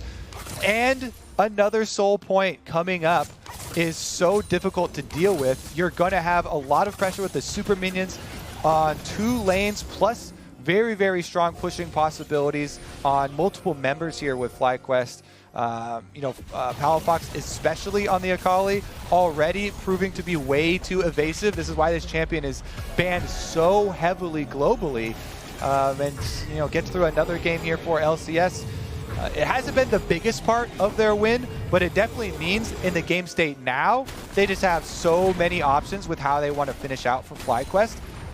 Having all these possibilities means that everybody's going to have to worry about getting a one-shot. That's going to be a big concern. More items coming through, though. This group is stacking up. Staff of Flowing Water done for Diamond. Huge item there. You have a big AoE shield. They're all getting 50 move speed. They're all getting 30-some mobility power. Olaf does not care at all about that AP, but he'll take the move speed, and everyone else obviously going to feel happy as well. So that's a nice pickup. 5,000 gold lead, and they are not going to give this one up anytime soon. As long as they don't play too passively and let Deftly just hard farm 2 lanes over and over and over again, Felios can be the win condition. They'll have to wait a couple years, maybe 200 even, to get to that point, but he's going to keep scaling, and it still does put some pressure on FlyQuest. Yeah, I mean, he's going to keep scaling. He's going to build more damage. Even with a QSS, though, it's going to be really hard if he doesn't have Flash and doesn't have Ignar looking and peeling for him to keep Halifax off. This is a level 16 Akali, 3-item power spike. When you add the Lichbane in there, despite not getting a bunch of kills early on in the game, this is definitely going to mean EG have very little room to work with. 2 minutes left on the Dragon, so FlyQuest don't have to risk throwing the game by going for some crazy tower dive. All you have to do is keep up the pressure slowly. You deny resources, you starve them out of vision. There is a single ward from the side of EG that is outside of their base, and it is back over by their red buff, which doesn't even provide them value. So it is all in the hands of FlyQuest. They are on a new road here in week 2. So far, this road, I think, has been paved by Diamond. 100% kill participation in this game. Came into the day as the team's kill leader. Still leads kill participation in this match against Evil Geniuses. If they close it out, there are no undefeated teams left in the LCS. EG will take their first loss. They may be locked first. Sure, that's fine. Immortals may even be rooting for FlyQuest to win this one because it'll lock Immortals in the playoffs as well, as they'll auto tiebreak over Dignitas. Something else going on down there, but now the siege continues towards the middle. Svenskeren chunked to half HP. A new wave comes down to the bottom side. Baron up in 30 seconds. Dragon in 50. Palafox still sieging down to the bottom. The waves still being pushed in. By being here, they help ensure that they're also earning golden XP, as those waves would always crash in otherwise. 3 big items to impact. Very tanky up there. Thornmail and Randuin's done. He's going to be hard to kill, but they can wear him down eventually, you have to believe. Johnson takes some more gold and XP from the Krugs, and this Baron is up in 10 seconds. How good are the wards? Right now, it's actually fairly EG favor. They've got some wards in the jungle themselves. The recalls come in as Baron spawns, so EG can kind of walk in and reclaim some territory and contest for this. Yeah, that's got to be the play. It has to be the hope for them, because EG don't have a lot of options right now. They're going to have to move quickly. Jizuke uses his Twisted Fate ultimate just to try and kill off another super minion wave. He's trying to buy time for them, because if that super minion wave gets to the Nexus towers with mid and top down, those things just take away the Nexus turrets by themselves, and they're anticipating having to fight over this big neutral objective. FlyQuest, though, pushing on mid in answer. Comes the play. When's the charm coming through? It's going to go for the knockup. It's going to land on MF, but there's no other re-engage. TB comes in for Twisted Fate. He's there. He's running fast. He's running real fast. But Jizuke cannot find anything more. I'm curious why no one is soloing the Cloud Drake right now. Decent damage is going to force the team back, but just take the free Cloud Soul. No one is around you. FlyQuest had a lot of control, but with MF ult down, it's a little bit easier to walk in. I'm curious if EG can now contest, but you can see where the movement has gone, and no one's on this side of the map. There's really no way to go through all this fog of war. This will become the Cloud, so this will give the move speed over to FlyQuest. Yeah, you've got such limited vision resources. You've got to spend them all around the Baron. Cloud Soul does go over. That's going to be big, but Licorice, he's very tanky on this Orange. We can't be the target. It's going to force the flash to Ignar, though. Impact still on the run. Again, not an easy target. Charm on the 2. In comes the squad, and the Assassins reach the backline. Definitely gets shut down instantly. 4 kills come through as Akali and Olaf shut down a couple themselves. This has got to be the game. TP and a botch grab next turret just for good measure. That's where the waves are, and this should be it. This should be EG finding their first loss. This should be FlyQuest finding their first win. The only undefeated player in the LCS is Jose Dioto, as he will knock down everything here. The Nexus turrets will fall, but the work is not done for FlyQuest. If they want to make it to the knockout stage, they must beat Immortals in 2 games. A good first look for the first game of the new lineup, but their work is not done.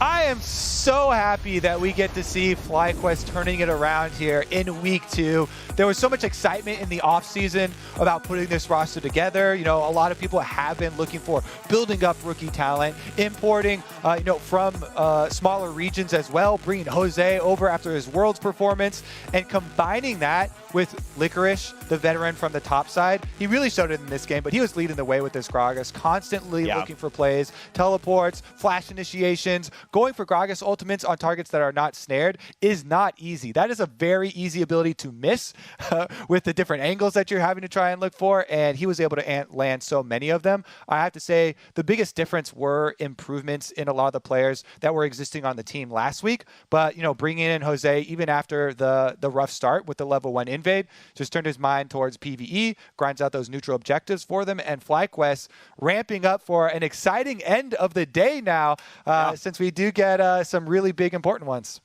It's going to be a big deal. So that's going to be something we'll talk about over the course of time as those games show up. But right now, it means that we won't have, I believe, any hard tiebreakers at all. There's no way for a three-way tie for last, so it's going to be just the 5 regularly scheduled games. But it means FlyQuest is going to battle Immortals for a spot in the playoffs down the line. That's what we're going to be looking for in Game 5. Otherwise, we are playing for seeding, but it is cool to see. You highlighted Licorice. I agree. This is a guy who started out the season 0-6-0. His Ornn duty was not great. He went on Fiora and managed to claim a turret to prevent a perfect game. It was such a tragic start for FlyQuest, but out of the gates, they get the roster together. Tragic start to the game, and they still come out with a win against the only undefeated team in the LCS. Incredibly well done to them.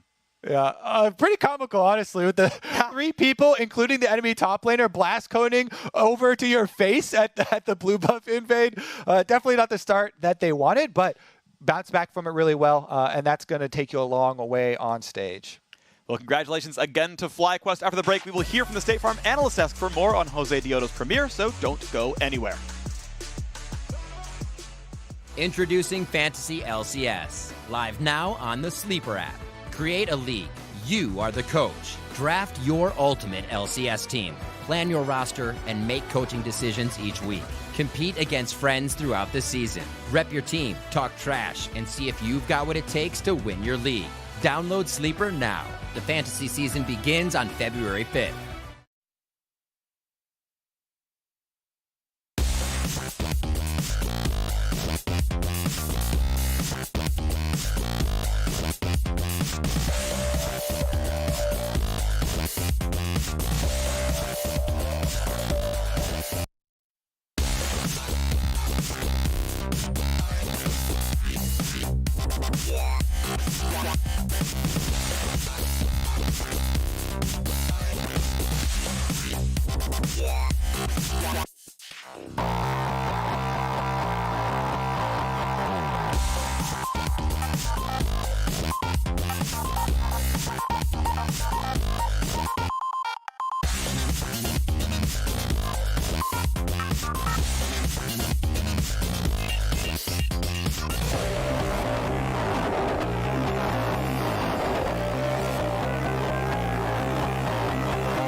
Welcome back to the LCS Lock In after FlyQuest find their first victory. And welcome to the LCS, Jose Diodo. And it seems as he has arrived, so too has the rest of the team, because I gotta be honest here, Primal, this looked like an entirely different squad with Jose in the lineup. What were your thoughts? Entirely different squad, entirely different Licorice. This guy really showed up. He went the Chad Gragas build with Night Harvester, which I absolutely loved. He recognized that there was a lot of immobility on the side of EG, so he said, okay, I'm not only going to get more ability haste, but also more movement speed from the Night Harvester, and we saw so many TP plays where that made the difference and allowed them to secure kills that otherwise might have gotten away. So I love everything I saw here today. And I think just really smart identification of what an Aphelios Thresh comp wants to do. They also want to play kite back. They want people diving into the Aphelios and the Thresh. We've talked about the repositioning. We talk about all the time about Twisted Fate's ability to be able to just stop one person from being able to do that and scout the team comp. So I think that overall this was really smart from FlyQuest. This level 1 invade, on the other hand, it was a bit of a disaster. So even more impressive that they were able to bring it back for a victory, because everything that could go wrong at the start of the game kind of did. You know, you're burning summoner spells on your enchanter bottom lane. Your jungle is starting without flash and pretty much a full jungle camp behind. But from here, I really felt like FlyQuest did a great job of bringing this game back.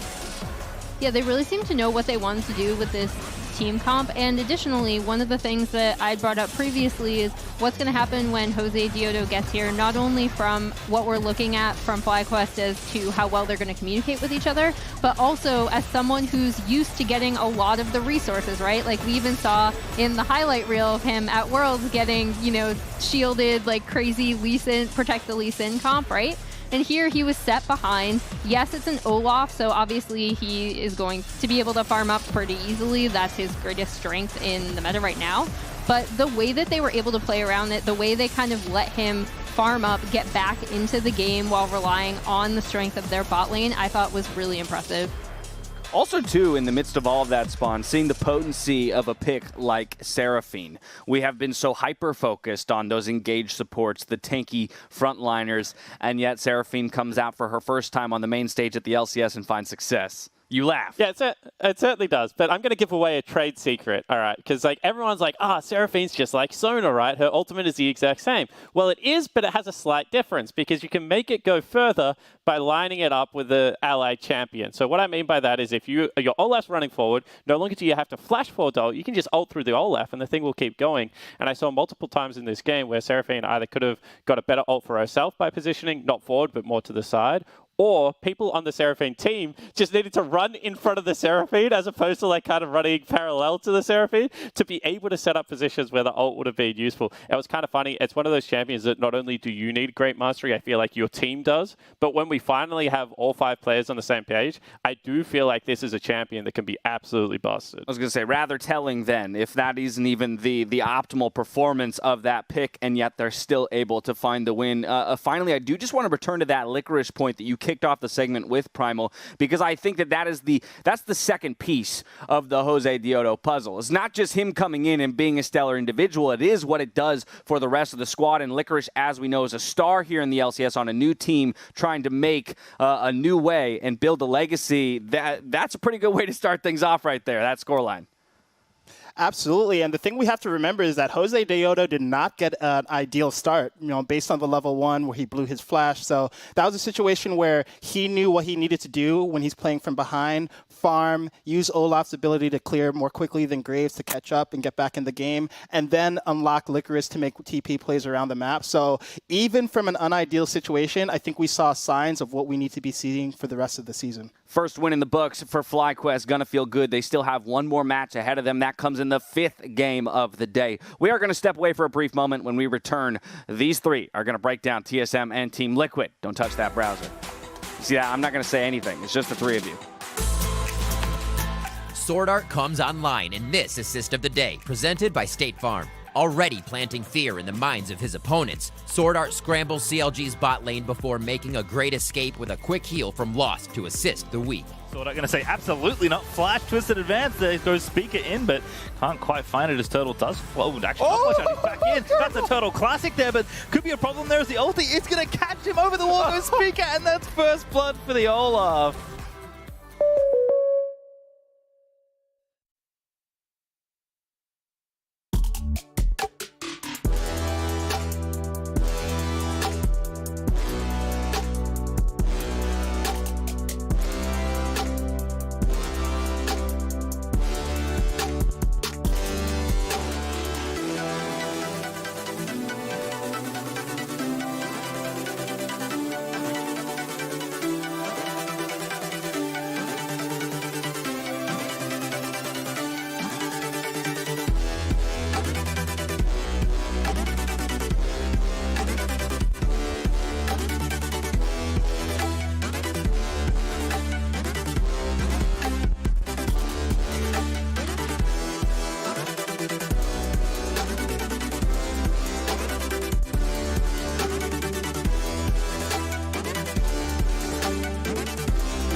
till we on top. Quit, I think not. Coming hot for the #1 spot, yeah. No key, got the game on lock, ayy. Big threes when I take my shot, ayy. On the rise and we ain't gon' drop. On the grind, it's our time, just watch. If you want it, you can get it. Life gets hard, but don't you let it get you down. Go get the crown because our time is now. Ayy, we gotta get it. Gotta get up, gotta go, we gotta get it. Ayy, they won't forget us. Made it happen and we all became legends. We gotta get it, gotta get it, gotta get it. We gotta get it, gotta get it, gotta get it. We gotta get it, gotta get it, gotta get it. We gotta get it. We can't be contained when we leave the game. My name will remain. We don't need the fame. You can keep this chain. We broke free. Welcome back to Game 4 of the day where TSM faces off against Team Liquid. And I want to look at the expectations for both of these teams heading into Week 1 versus what we actually saw once they hit the Rift. So, Emily? Yeah, I mean, I think, so people are going to rag on TSM, again, because they had the big contract for Sword Art, so everyone is going in and looking and being like, wow, this team is already so terrible after, one game. We saw that kind of instant reaction. I think TSM still need a lot of time to come together, but I actually think they should be fine. Meanwhile, TL have looked pretty good, in my opinion, even with Armeo in the jungle. And I think he's performed well, but, now Santorin's coming in. They have the potential to run their regular 5-man lineup, and they should look even better. But I think the expectation of both teams, right, and from both teams' fan base, is that they win. Like, that's the exciting thing about this matchup. Along with Cloud9, you have 3 teams that just have expectations. So you need to win the whole year. You need to go to Worlds. You need to have a really great performance for North America. That's why these lineups are put together. That's why you bring in someone that's just been to the World Final. And I do think that fans are, right in sometimes criticizing the fact that that doesn't necessarily happen. But as Emily was saying, especially with these multi-language rosters coming together, they do need time to get on the same page and be able to go through that. And that's what I'm excited about. This is them at their rawest state, and we will be able to see that growth and evolution throughout the year. One guy that probably wanted to get off to a little bit of a quicker start, though, is definitely Huni up there in the top lane. Huni already had his critics coming in from this offseason. Like, a lot of people were saying that he's landed himself another deal, that maybe his performance didn't reflect.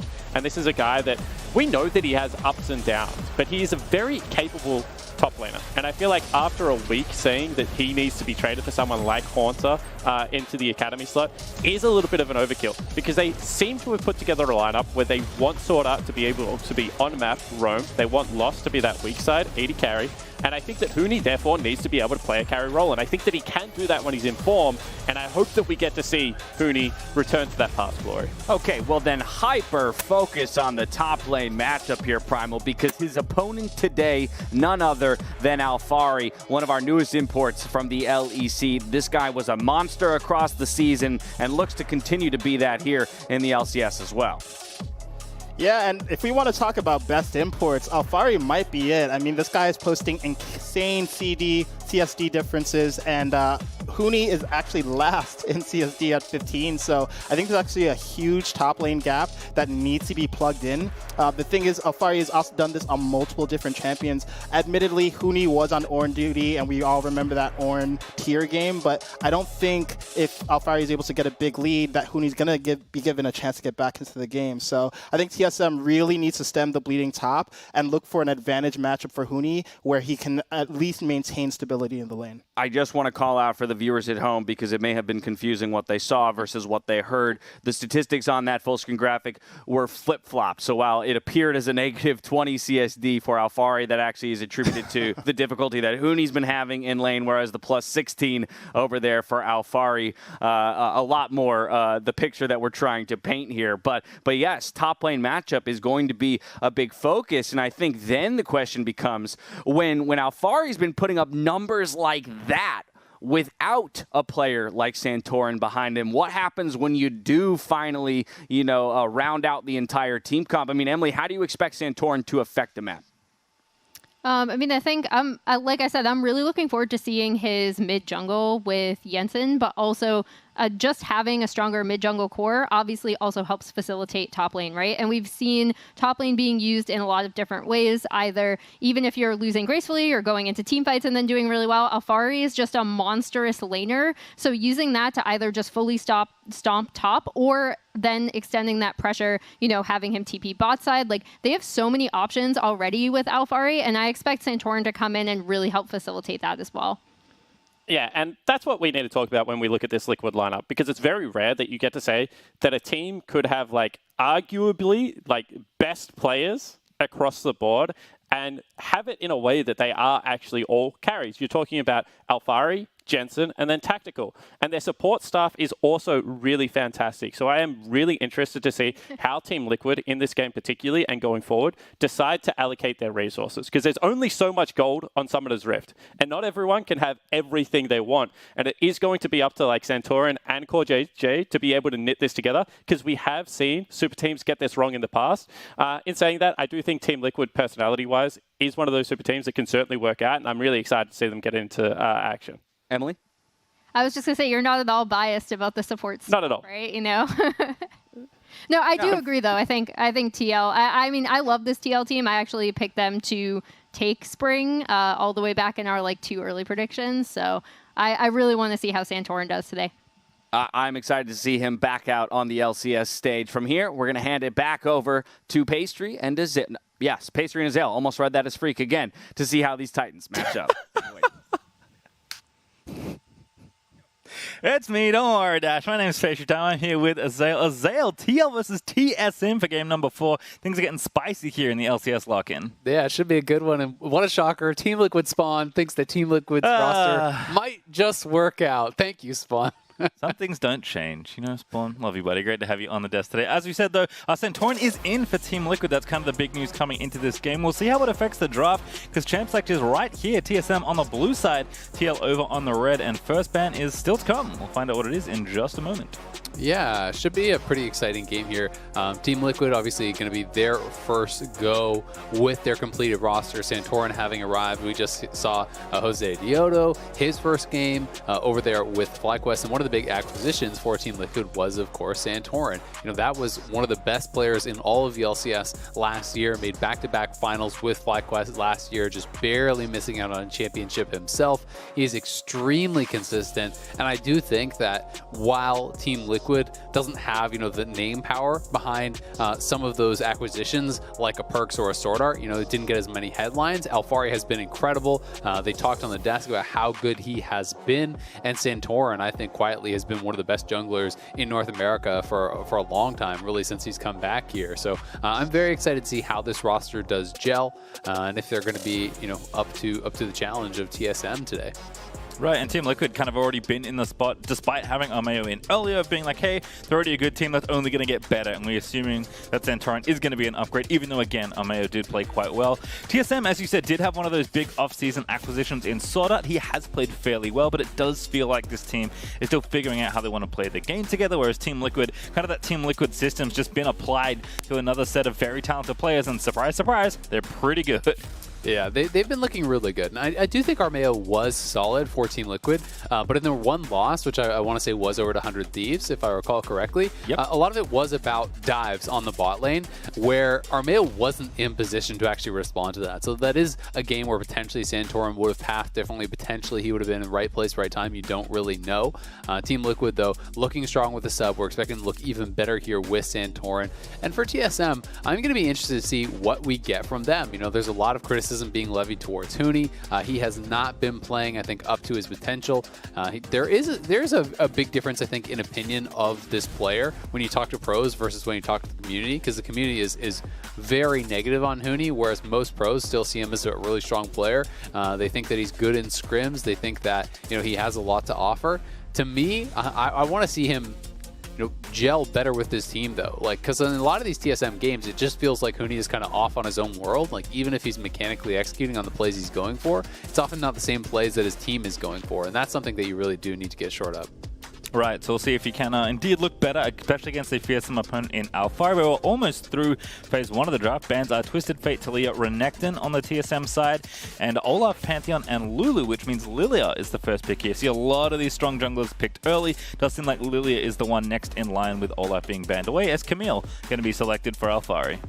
Yeah, with Camille coming through, there's always the possibility of Galio just getting locked in. We know it can be a flex. It can go mid. It can go support. We have been mostly just seeing it as a mid laner in the LCS. I wouldn't mind that, but they can wait on it as well if they want.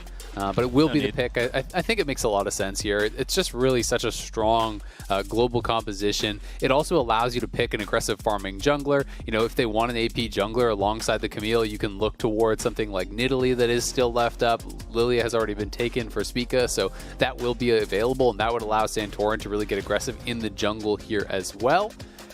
You know, over on the other side, it's going to be a large question of what the answer is for Huni. You know, Renekton has already been banned out. He has been going to Gnar quite a bit. You can look towards something like Ornn or even Malphite. I don't mind. I think Malphite can actually hold his own just fine against the Camille and then really offer a lot into the team fight. So still some options here on the table for Huni.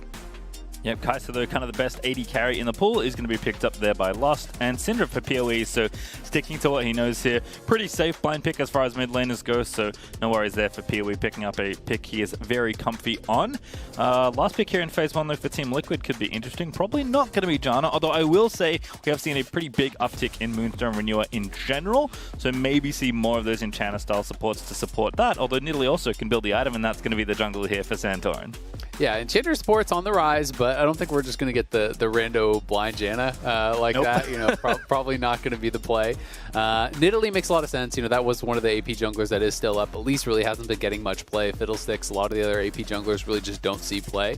So it does tend to be Talia, Lilia, and Nidalee. It allows you to go for 80 top laners, which are kind of the name of the game these days. A lot of people are playing these bruisers and fighters up in the top lane. So having an AP jungler pretty important. As I was talking about earlier when I suggested this as a possible pick, it pairs up also well with the Galio because you want to be in your opponent's face, you want to be invading, you want to be farming not just your side of the jungle, but potentially your opponent's side, right? That's something that Nidalee can do, and with the support from a Galio mid lane, well, if you're attacking at Raptors or even at Wolves, it's a very easy ult right to come in and support you if Spica is trying to contest that. All right, well, Alistar banned away from Sword Art. Don't really mind that one. Certainly been pretty potent on these aggressive engaged style supports. Aphelios banned away. Gangplank also banned away. So that's definitely a pick that Huni has been known to play, although not one he's pulled out recently. Samira also the other AD ban. So going to knock Tactical down a few pegs. But MF looked pretty good in the last game we just saw. Perhaps a visit here for Tactical on the pick. Yeah, I mean, I think MF is really, really good. You can go alongside the engage supports. Generally, they go PTA. If you're playing alongside an Enchanter like we saw in the previous game with Seraphine, you can go more for that Comet style and look to kind of overwhelm your opponents with poke. So there's a lot of different rune setups you can go, different builds you can go on the MF, and do think that it's just generically a really, really strong pick. Over on the other side, I do think TSM's going to want some engage from Sword Art. We saw him go to the Maokai last week, but things like Leona, things like Nautilus, even the Gragas are available. I don't think it would be Gragas here, though, just because they already have, you know, a fair bit of AP. So I'm expecting an AD top, you know, something like the Gnar potentially, and some sort of engage here, you know, out of the bunch that I listed from Sword Art. Yep, going to be Gnar there, and Sword Art's going to get the last pick here on the TSM side. Haven't seen the bottom lane fully yet. You can maybe think Galio, but from the looks of things, you're guessing that Team Liquid are actually counterpicking support here for Core JJ, which is actually something they do quite a lot. Core JJ is a super high-impact player, not just in his 2v2, but also out of lane as well. So they often leave him last pick pretty far down in the draft to make sure that he can get a favorable matchup and make sure he can affect the map early on. But Leona, very powerful, has been kind of strong, really since the engage support started coming back into the meta, and Sword Art is going to take that one into battle. Yeah, I think makes a lot of sense. Also kind of a takeaway potentially from Core JJ, because Leona plus MF is a combo that a lot of people do like. Leona can lock down for that MF ultimate, so that can be pretty powerful. You know, if TL do want more engage, it's probably going to be, you know, the Nautilus or the Gragas, something like that. I think does make a lot of sense, and it feels like they're playing more kind of for that team composition than they are generally just for that 2v2. I think Nautilus can be very, very effective against both Syndra and Kai'Sa. They're kind of like mid-range style champions, so generally speaking, it's pretty easy. Just get that point and click. Nautilus are onto either the Syndra or the Kai'Sa, and that generally just kind of pushes you back out of the fight, right? You have to then retreat. You're zoned off a lot of what's going to happen. It's also another go button besides just the Camille for the Galio. You can hook in there and then have the Galio ult in on top of that Nautilus. So, pretty similar things, I think, happening overall in these bottom lanes. But as your cat makes an appearance. Yep, my jungle got invaded. I feel like a lot of the game is really going to be focused around top lane, though. When you do have Camille Galio, it's such a powerful combo. Huni has been vulnerable on the Gnar when he has played it, and I do think that so much attention is going to be put up towards that top lane from the junglers, potentially from the mid laners as well. That could decide a lot of the pace of the game. All right, well, it's going to be an exciting one here. I think most people have called it for Team Liquid, but certainly it could go either way, especially depending on the work that TSM have done after week 1. You have to expect that this is a team that is only going to get stronger as they play more and more games together, because this is 5 players that have never played together before. The talent is there, the potential is there. But Team Liquid are always a tall task for any team looking to do just about anything in the LCS, honestly, even something as simple as winning a single game. And TL should also be powered up with Santorin making his way into the lineup for the first time this year, and certainly for the first time in a Team Liquid jersey. And already Jensen and CoreJJ teaming up in the mid-brush, hoping somebody pokes their little head out into the river. The one thing I will say is while everyone is kind of expecting Santorin to be a player upgrade, they maybe aren't as comfortable playing with him right now, because I do know that they were actually scrimming with Armeo, so probably have a lot more practice in with him compared to Santorin. Santorin, I think, arrived sometime last weekend, so he should have about a week of scrims under his belt, and we'll see how that does work out here. Going Conqueror, which does feel like less common these days. It was pretty much exclusively Conqueror on Nidalee we were seeing really at the end of last year. But I'll be interested to see, if he's just looking to get in there and actually kind of duel Spica consistently, because mostly I've been seeing like a lot of Dark Harvest these days. It does feel like Dark Harvest and Electrocute are a lot more common. Traditionally, people kind of say you take Conqueror if you don't feel like you one combo your opposing jungler, if it's going to be more skirmish heavy. So maybe that's the reasoning here. Yeah, we'll certainly find out, but Spica on the red, just carting it around. Probably going to be full clearing this side of the jungle to kick things off. Same side start there for Santorin over on the blue, as the bot lanes are already dueling. It is PTA for Tactical, as you said, alongside the engaged supports. That's what you want for those kind of all-ins. Not nearly as much poke here, so no need for combat, but early on, lost with the Halo Blades alongside Aftershock, Ignite, Sword Arts, Leona. Gonna get in nice and aggressive here, of course. The race to level 2, always very important. Yeah, and a lot of the thought process is basically just that, like, you can go Comet alongside something like a Nautilus, but the Nautilus isn't going to provide enough poke that you can kind of overcome the built-in sustain and just potions and stuff that are there. So generally people feel like, all right, well, PTA is going to be more useful for the team fight, more useful for the all-in, so just go towards that unless you have a second kind of poke champ in that lane with you. Certainly a matchup to watch here. They're in the top side as Huni does get a wallop down in onto Alphari, but Camille already going back in. Midinar is just so vulnerable.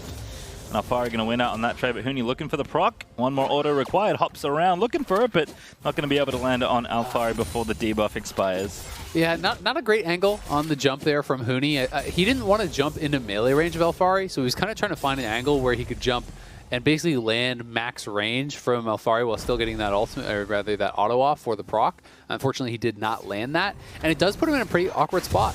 We have Santorin invading here because Alphari has pressure. He got it. Oh, that's so frustrating for Spica. You can see the question marks coming out around there, but now Huni knows Nidalee is around top side. His wave's pushing away from him as we see an engage on bot side. Lost just got ignited. This could be a kill. Tactical, one more auto needed, but Sword is going to counter Ignite. The W there is going to be blocked by CoreJJ, but Sword all on his own in a 1v2 is going to take out Tactical. Surely, no, it's not. It's close, but it is Nautilus to get to, and CoreJJ flash hook. See you later, Sunshine. It's CoreJJ is going to grab the double kill. Oh, Sword just got knocked out of the air there.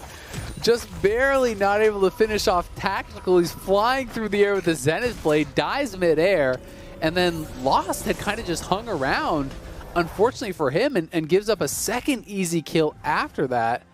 That is a big deal here. The only takeaway that TSM can kind of be a little bit happy about is the fact that CoreJJ got both the kills. At least for them, it is not on tactical, but still pretty devastating to go 0 for 2 that early on and have to be so close. It's like the worst consolation prize ever. It's like, oh, at least the support's the one that got the double kill there. I think maybe they thought CoreJJ had used Flash a little bit earlier, but as it stands, he had it all ready to go. As Alfari and Huni still dueling here in the top side of the map. Huni this time gonna get that proc.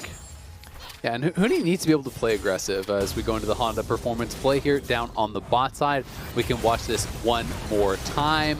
The minion gets killed off, right timed with that hook from CoreJJ. That was just so well done. Lost pushed out of the fight immediately. CoreJJ also stepping in front of that Kai'Sa W, blocking it out. And look at Swordart flying through the air, dies midair. And then Lost, what are you doing hanging around there, bud? His W's already been used. It's not like he has another opportunity to snipe him. You can't walk back in and Q, you'll just die. So Lost getting greedy, hoping he could stay around and get something done, unfortunately gives up the easy second kill there. As CoreJJ just played that perfectly. Timing on the initial hook, the blocking of the Kai'Sa spell, catching Lost at the very end of it. It's a thing of beauty right there. No smites here. Oh, Jensen, this is a good angle. Galio flashes in. Good knockback, but the taunt still lands on a PoE. Swordart going to get locked up at the front side as Tactical is going to take that one, and TL going to get the kill and the Dragon to boot. Already up 1,500 gold in this early game.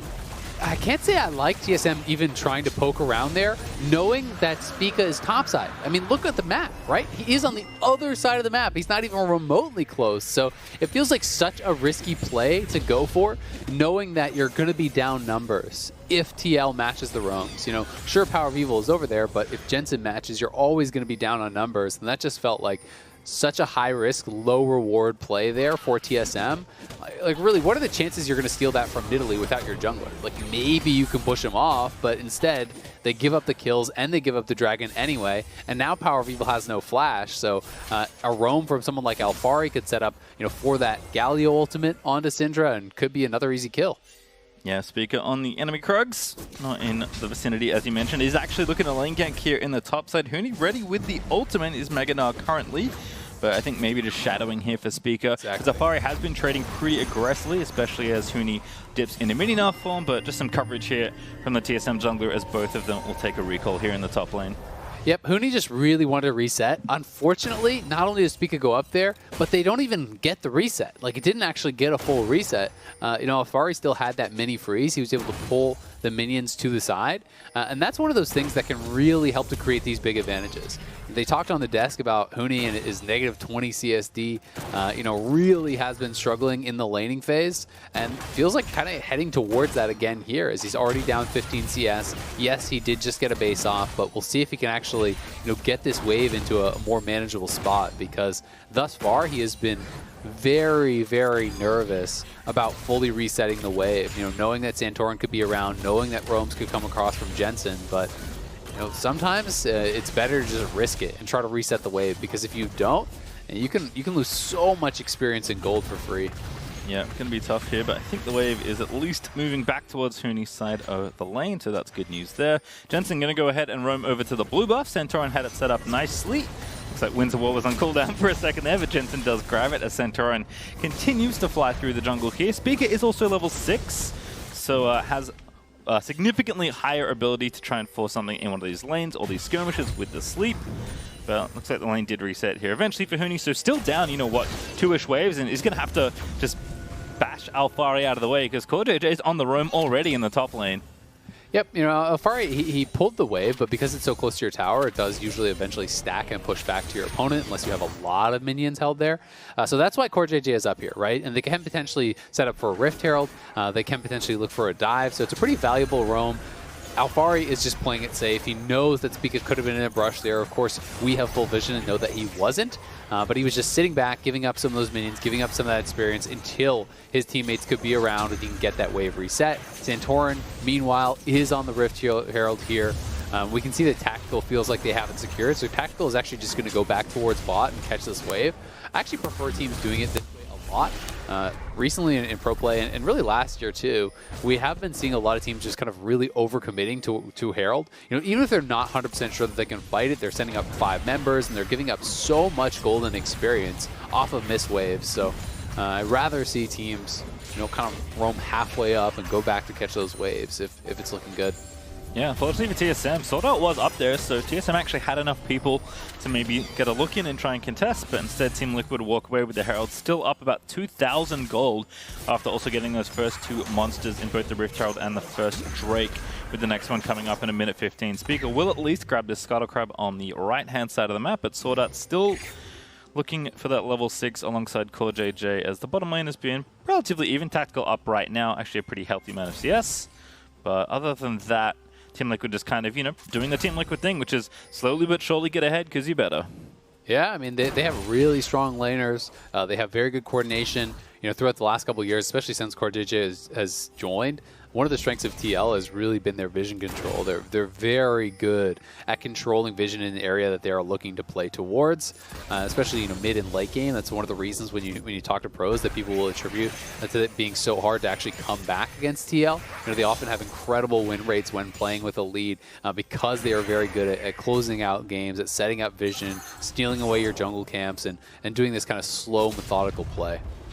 Now, Santorin does have that Rift Herald still as a reminder, so opportunity here to maybe chuck it down the bottom half of the map and then take this Dragon. We often see this play in mid lane, where the jungle will just kind of use the Herald as a distraction, but again, talking about that vision control you mentioned, Team Liquid just already on top of it. Don't have that Scuttle Crab, of course, that Speaker just took, but 2 lanes pushing here on the bottom half of the map. They've taken all the vision but the one. They literally can't sweep off the map in the Speed Shrine. And Team Liquid are going to be set up to take this Dragon in just a moment's notice. In fact, Santorin's already started it. I like some of these little things that we're seeing as there's going to be an all-in bot side. Yeah, all-in is good. Ulti out from Tactical, though, is going to turn it back around. And Lost is just straight up going to die to Ignite, as Sword Art can only wait under his turret. Yeah, he flashed. It seemed like maybe a little bit too late. Maybe could have tried to flash up out of the MF ultimate, but either way, a great turn there as Core JJ can just tank the tower, and Tactical gets the full channel ulti on Lost. Ooh, Speaker's in trouble. Bambi, no. Speaker, he's trapped in the cage. And Alfari is just going to shut it down. In fact, Jensen gets in there for an assist. Not bad at all. But Alfari catches the freebie there. Well, now Syndra's actually moving up here. So if Jensen goes back, it could be a bit of an anti-timing for him. Where Alfari may get dove. Yep. Still just chilling out. Oh, Alfari, see you later. Huni in Megaform was more than enough. Comboed in with PoE. As I'm sure we'll get a look in on that play in just a moment, but you called it. Yeah, I mean, I saw Jensen, you know, he ults in, he gets the assist, but wasn't really needed whatsoever, and then he was just heading straight back towards mid to actually catch the wave. And unfortunately for Alfari, that did mean that no one was there to answer the Syndra. Syndra, it's an easy setup if you can start that, you know, with the Meganar. You can ult him against the wall, easy scatter the weak, ultimate comes through. Pretty simple kill to execute on there, but Alfari still doing a good job up on that top side. Yes, this does put him a little bit further behind than he was, but you know, he has a kill of his own, and we can watch this one more time. So Alfari, knowing that he has to be somewhat respectful because Power of Evil wasn't there, but by the time he sees him, Huni just scoops him right over towards Power of Evil. That was really cleanly done. Nice engage by Huni. Yeah, caught a flash there too, I believe. So Alfari didn't even get use out of the Summoner spell, as it will be Battle of the Spellblades in the top lane there. Divine Sunder for Huni versus Trinity Force there for Alfari. Always fun to see. Second Dragon, though, did go to TL as they continue to have a stronger hold over this map. Up 3,000 gold, so still doing very well in the early stages of the game, but you can see some glimpses of life here for TSM with Power of Evil completing that roam, and slowly but surely as they power up, this game should get a little bit easier. But Team Liquid, generally, once they have a lead, very bad at letting go of it, which is a great thing for them. Yeah, and I mean, the problem is, like, I don't even think that TSM really have any sort of a scaling advantage or anything like that, right? Plus TL have a dragon lead. You know, if you were down this much gold, but at least you had the dragons, you have something a bit more simple to play towards. As it stands right now, it feels like TL kind of won the draft and they're winning the early game. With this tower going down, they're going to have so much gold. You look at the itemization between Tactical and Lost right now, and I assume Lost has some gold to spend. But Tactical just got all of that tower gold by himself.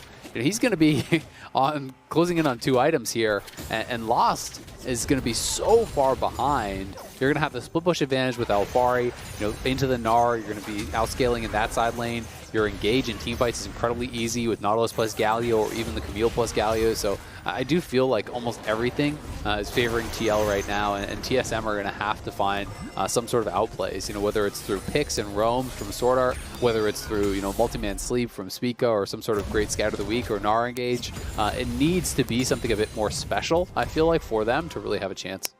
Yeah, as you can see the live gold graph, it's 4,400 gold and counting right now for Team Liquid, as it's just gotten worse and worse for TSM. Tactical also invested his money very recently. He's now picked up a Collector, so what was a Gale Force plus Collector advantage over Lost is now just that. Lost hasn't even finished a full item yet. It's so sad. Yeah, Lost didn't even finish an item on his base there. And he's going for this Kai'Sa build, which is very standard, where you go for the Serrated Dirk and then you go towards Gale Force generally. But it does delay your first completed item, and then when you're having a bad game, it comes in so comically late.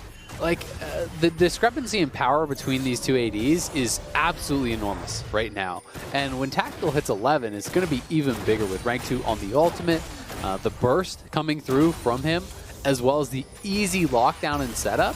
You have the Camille Gallia, you have the Nautilus point and click ultimate, and then you just ult over top of that with your super fed AD carry, and you probably kill someone 100-0 basically every single time. All right, well, Huni is trying to get something back here for TSM. He's actually doing pretty well right now in the 1v1. He's up 10 CS. He's going to take out this tower. So TSM at least going to get a turret taken for themselves. Ooh, into the wall we go. As Huni, I think, just using it for the sake of it. Gnar is pretty low ulti cooldown because you don't get it all that often, and his Mega Null is expiring, so just throws Alfari into the turret rubble for a bit of fun.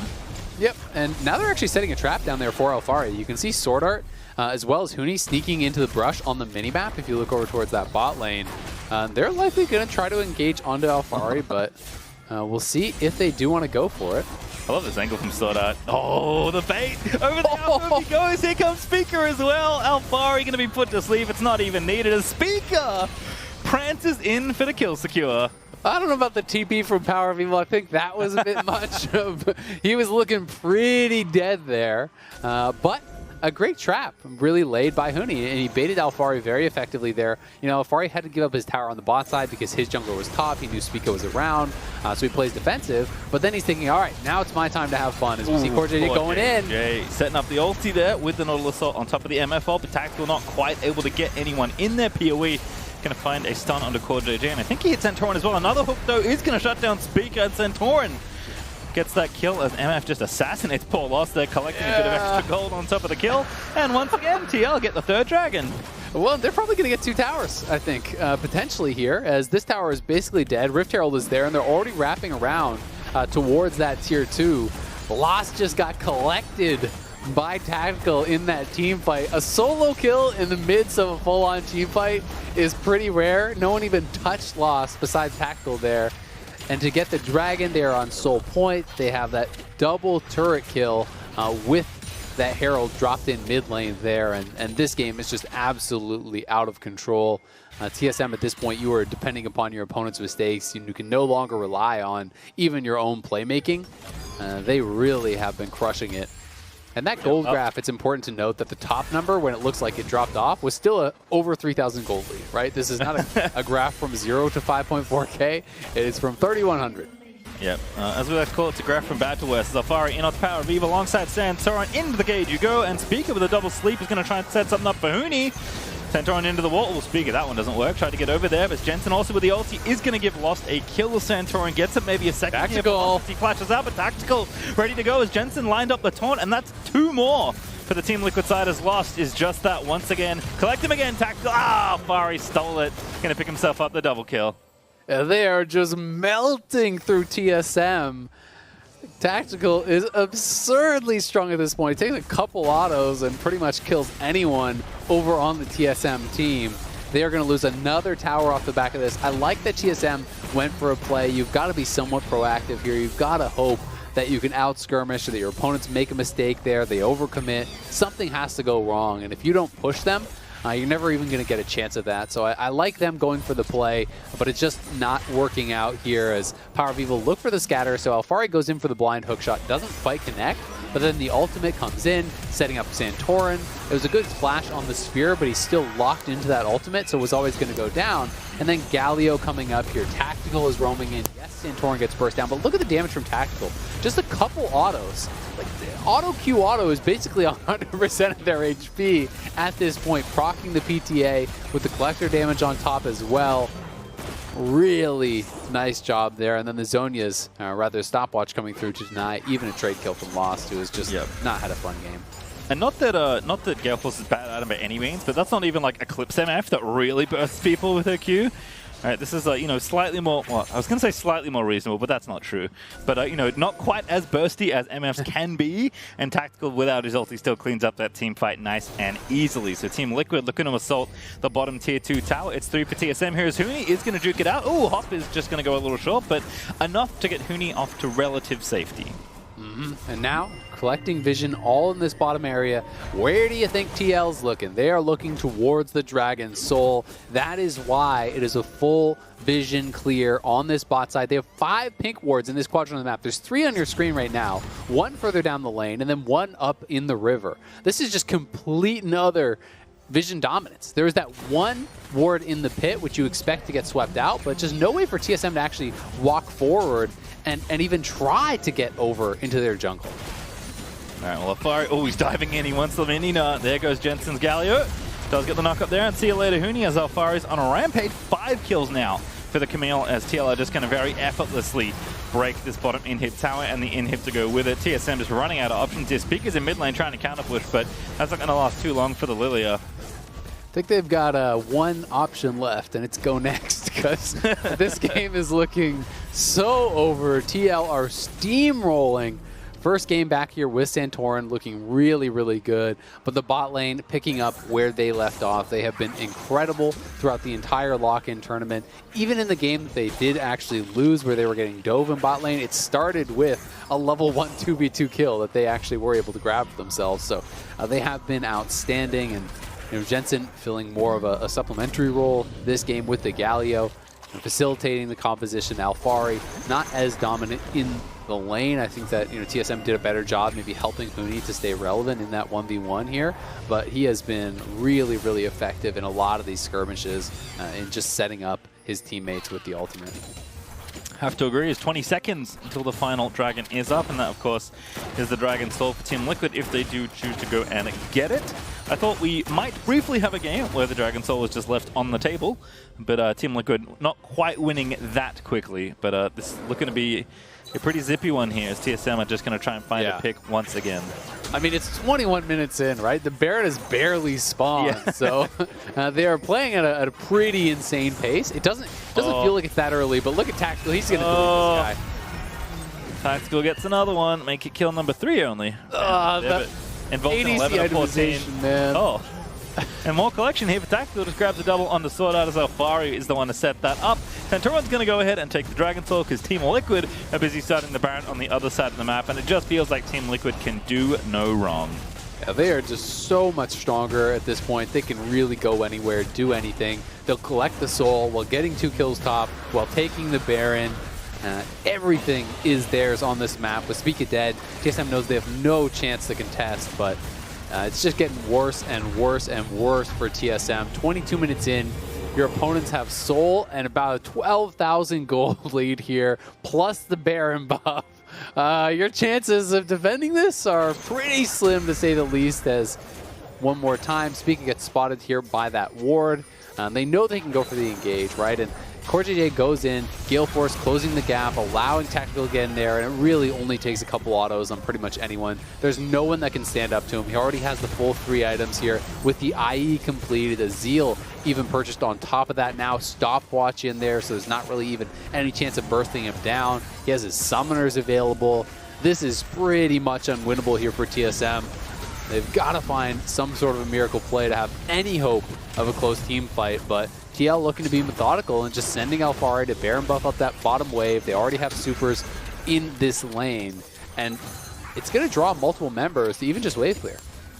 Yeah, when you ran out of rage, that's really their best option on the Speaker. Find some sort of really silly sleep angle, which is possible, but Team Liquid and the Red Bull Baron buff are just going to charge down mid and look to clean up at least one more inhibitor to open up the door to the Nexus. CoreJJ, the insta-flashes in after his ADC gets stunned and lost. He's just going to get deleted. Not yet. Santorin's going to make it last a little bit. Speaker is out of there as Jensen finds the Justice Punch. And now Power of Evil is also caught between 4 different people as Alfari trying to 1v2 on the other side of the map. He's going to get a little bit of shielding there as he shall be able to escape as Santorin moves in for the assist. And Alfari still going. Great wallop there from Huni, actually, but under the tower. Golden goes Santorin, and down goes Huni as Team Liquid find the dive, and Jensen's on a killing spree as well. They've got supers in the bot lane. That should do it. 24 minutes in, killing TSM off in their own base, diving the towers, cleaning up the kills. This was absolute domination in the first game here with TL's fully completed roster. They crush TSM in Lock In. Yeah, that was a beatdown. We wondered how good Santorin going to be. Predictably, he's pretty good, but I would argue he was the quietest person in that game for Team Liquid. And not that he played badly by any stretch of the imagination. It just felt like Team Liquid had everything under control. Like, I like the attempts that TSM went for, but Team Liquid just back to their old selves. It's almost like this is the story every single time Team Liquid changes their roster. They almost always find a way to make the team just as good as it was. I mean, we have seen some pretty insane bot lane performances throughout the lock-in tournament, both from Core JJ and Tactical. We've seen some incredible ones from from C9, from 100 Thieves. There are some really damn good bot lanes in this league, and this was just one of those games where it wasn't that Santorin was having a bad game or doing anything wrong. It's just that his bot lane slammed so hard that he didn't have to do anything. Because Core JJ and Tactical just absolutely ran over the game. By the end of the game, Tactical is like 2.5 items ahead of Lost. Like, this is just comical levels of ahead. And he is just walking around killing everyone with 1 or 2 autos in a queue. So not much you could do about that. All right, well, we need a break, and we're going to hear from Jensen in 3 short minutes, which is the perfect amount of time you need to subscribe to youtube.com/LCS to get that set up, and we'll see you here after this.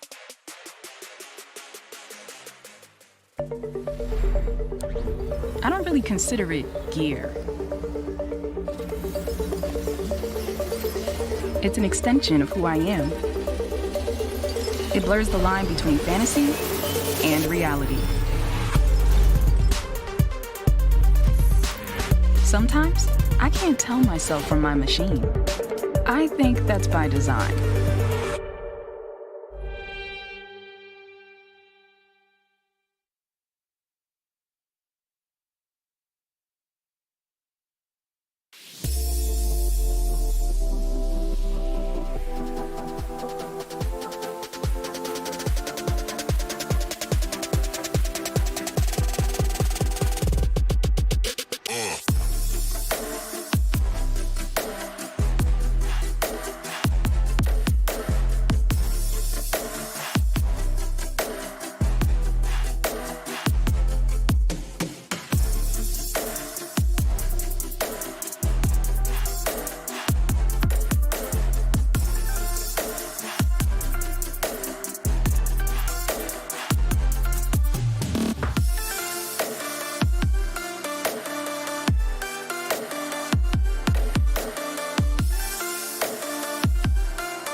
Welcome back, everyone, to the LCS. I have TL Jensen standing on by for our Verizon post-game interview. First game with the band all together. How does it feel to be united on the Rift? Feels pretty good that we finally have our full roster here, so we can, finally get to start playing together and just working out everything as a team. So yeah, I'm just super excited that we're finally here, and first game was a good start. So yeah, I'm just looking forward to the next matches. After the last games from the first week, we've gotten to see what Alphari does once he's standing in this role. And even with Santorin here, it feels like Team Liquid is still doing Team Liquid things, smashing in the bot lane, being really clean through and through. So I'm curious from your perspective, what these two additions to the roster do add for the grand scheme of things for Team Liquid. Yeah, I'm not really sure what's going on in bot lane every game, but my bot lane keeps killing them. But yeah, I mean, it's really nice to get to work together with Santorin. He's like a super experienced player, and it feels like he really knows how to gel with the team and everything. So far it's been super amazing. And Alphari as well, like he's offers a bit of a different style than Impact, so we have a bit more flexibility in the top lane, and he's really good at laning. So yeah, I mean, so far everything's been clicking pretty well for us. Yeah, speaking of that clicking and how things seem to really be gelling together, that's the name of the game for a lot of the teams going into this lock-in tournament, seeing how long it takes to adjust. When you're facing off against TSM, they're kind of in that same boat, but have had some rocky moments. You've had some choice words for their previous rosters. I'm curious as to what you think of them now, having faced them, and maybe the potential of them to combat you down the line in the season. I mean, when I look at the roster, I think they definitely have potential to be a good team. I don't want to judge them too early on because I think the draft today was trash. It was really easy for us to play against their champs. So yeah, I mean, they didn't really do anything this game, but at the same time, I think it was very hard with the draft. But it's hard to say how they're going to look down the line. But I can see their roster having potential. I think they have some good players. But yeah, maybe next time I'll judge them a bit harsher, but for now, like I'll let this one slide because I think they had a very hard draft to play. And speaking of that judgment, bringing it back to you and Team Liquid, obviously having a very strong start here. But I know in your recent interview with Travis Gafford, for instance, you were talking about some of the teams and also the fact that a lot of fans seem to refuse to accept that you are as good as you are. While it may be harder to recognize when you're playing more of that facilitative style on the Galio, what do you think it'll take, Jensen, for people to put you in that top spot as mid laner here in NA?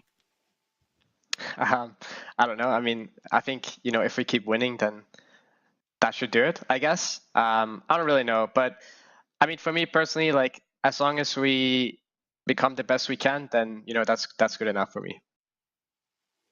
Wins will put the work in. Jensen, thanks for stopping on by. Thank you.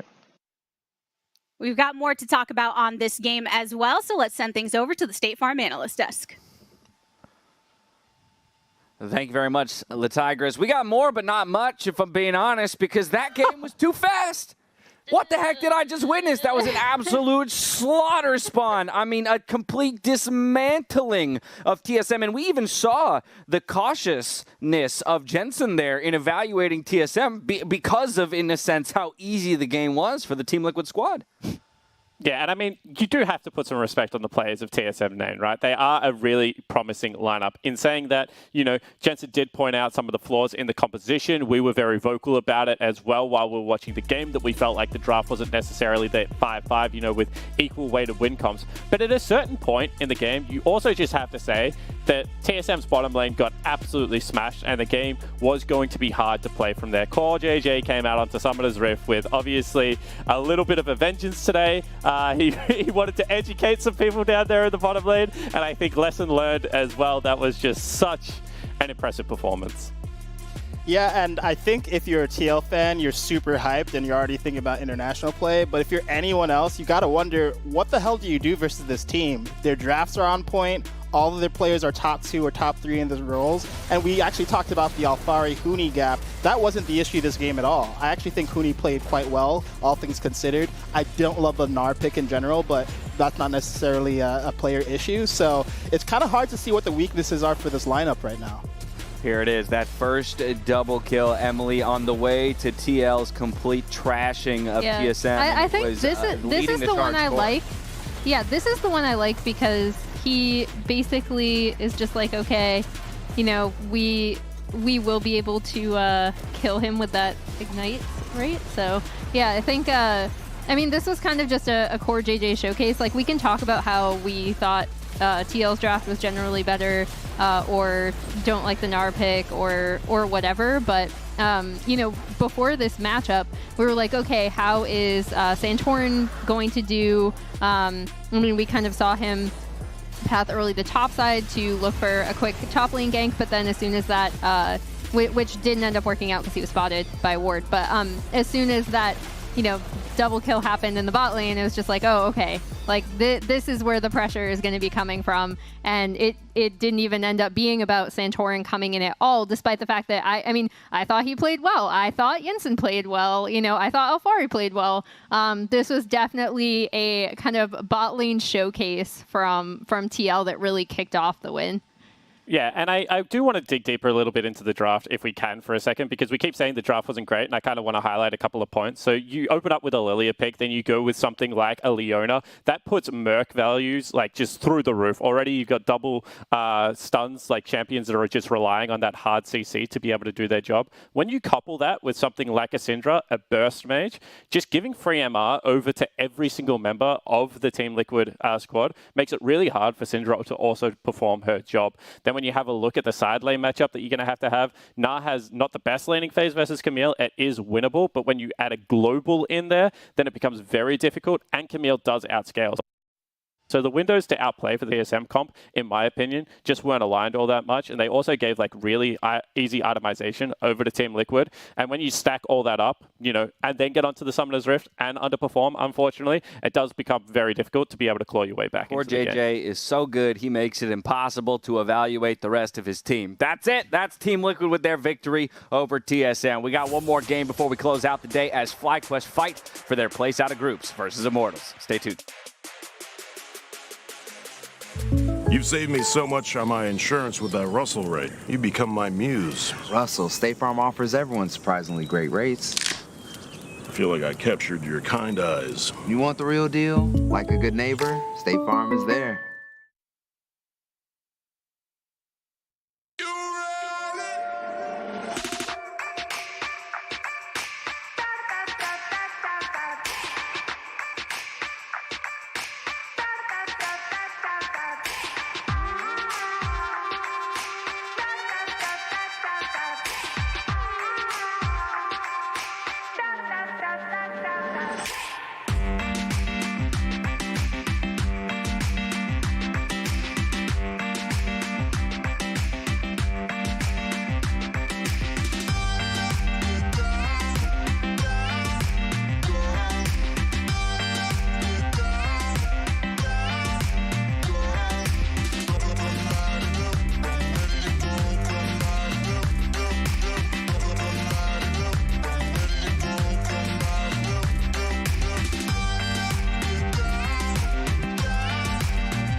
Welcome back to game number 5. We have Immortals, taking on FlyQuest in a must-win game for FlyQuest in order to advance to the quarterfinals. Yep, if Immortals wins, that means they are through. Dignitas is through. FlyQuest must win here to be able to keep their lock-in chances alive. And Immortals, they are having the Academy roster step in here. So it is going to be Tapoon, Potluck, Pretty, Keith, and Joey. The full roster coming in here, saying that their Academy team is subbing in. They have 4 out of their 5 LCS roster. They're giving the Academy roster some more stage, but allowing the other guys to practice, the LCS team to practice. The interesting thing is here that it sounds like for the LCS team, they're actually prioritizing scrims over stage practice, right? And that's the part that surprises me. You know, I get that they do not have their entire LCS roster here yet, but you would still think that they would want to get those guys as much stage practice as they could, because that is much more rare than the scrims. That being said, still valuable for the Academy players and going to be interesting to see how that works out for them. On the other side, FlyQuest got Jose Diodo. I think he had a solid game, but it didn't feel like it was just about him. And FlyQuest as a whole looked so much better. They got their first win. They took down the previously undefeated EG, who was the last undefeated team in the lock-in. And Diamond really did step up here. You know, I think that in some of the previous games, he was looking hesitant. He wasn't looking as comfortable on some of these engaged supports. He brought in the Seraphine. He had great ultimates, really looked strong paired up with the MF there. And I think just as a whole, FlyQuest looked great. Licorice was popping off. And, you know, they're going to be coming in with, I think, a lot of momentum here after that previous game against CG. Yeah, it's pretty interesting, right? Because this is unlike the regular LCS season. This is a tournament format, so you do play like multiple games a day, which is pretty rare in the LCS. I don't think it's ever happened, actually, now that I think about it. So they are going to be a little bit warmed up, feeling good off of that win. IMT with their Academy roster playing in this game. We'll see how they feel here as well, as Hecarim is going to get banned away. So respect being given to apparently the best import in the LCS, according to Perks, Jose Diodo. He does have a 100% win rate in the LCS. That's true. It is backed up by the statistics right here. The Jose Diodo is the greatest of all time. Of course, Hecarim does get some play in pro, but it is a little bit surprising to see that first round ban on it, you know, as opposed to something like the Olaf that we see getting played all the time. Doesn't mean that they're not going to ban that out later, of course, but will be interesting.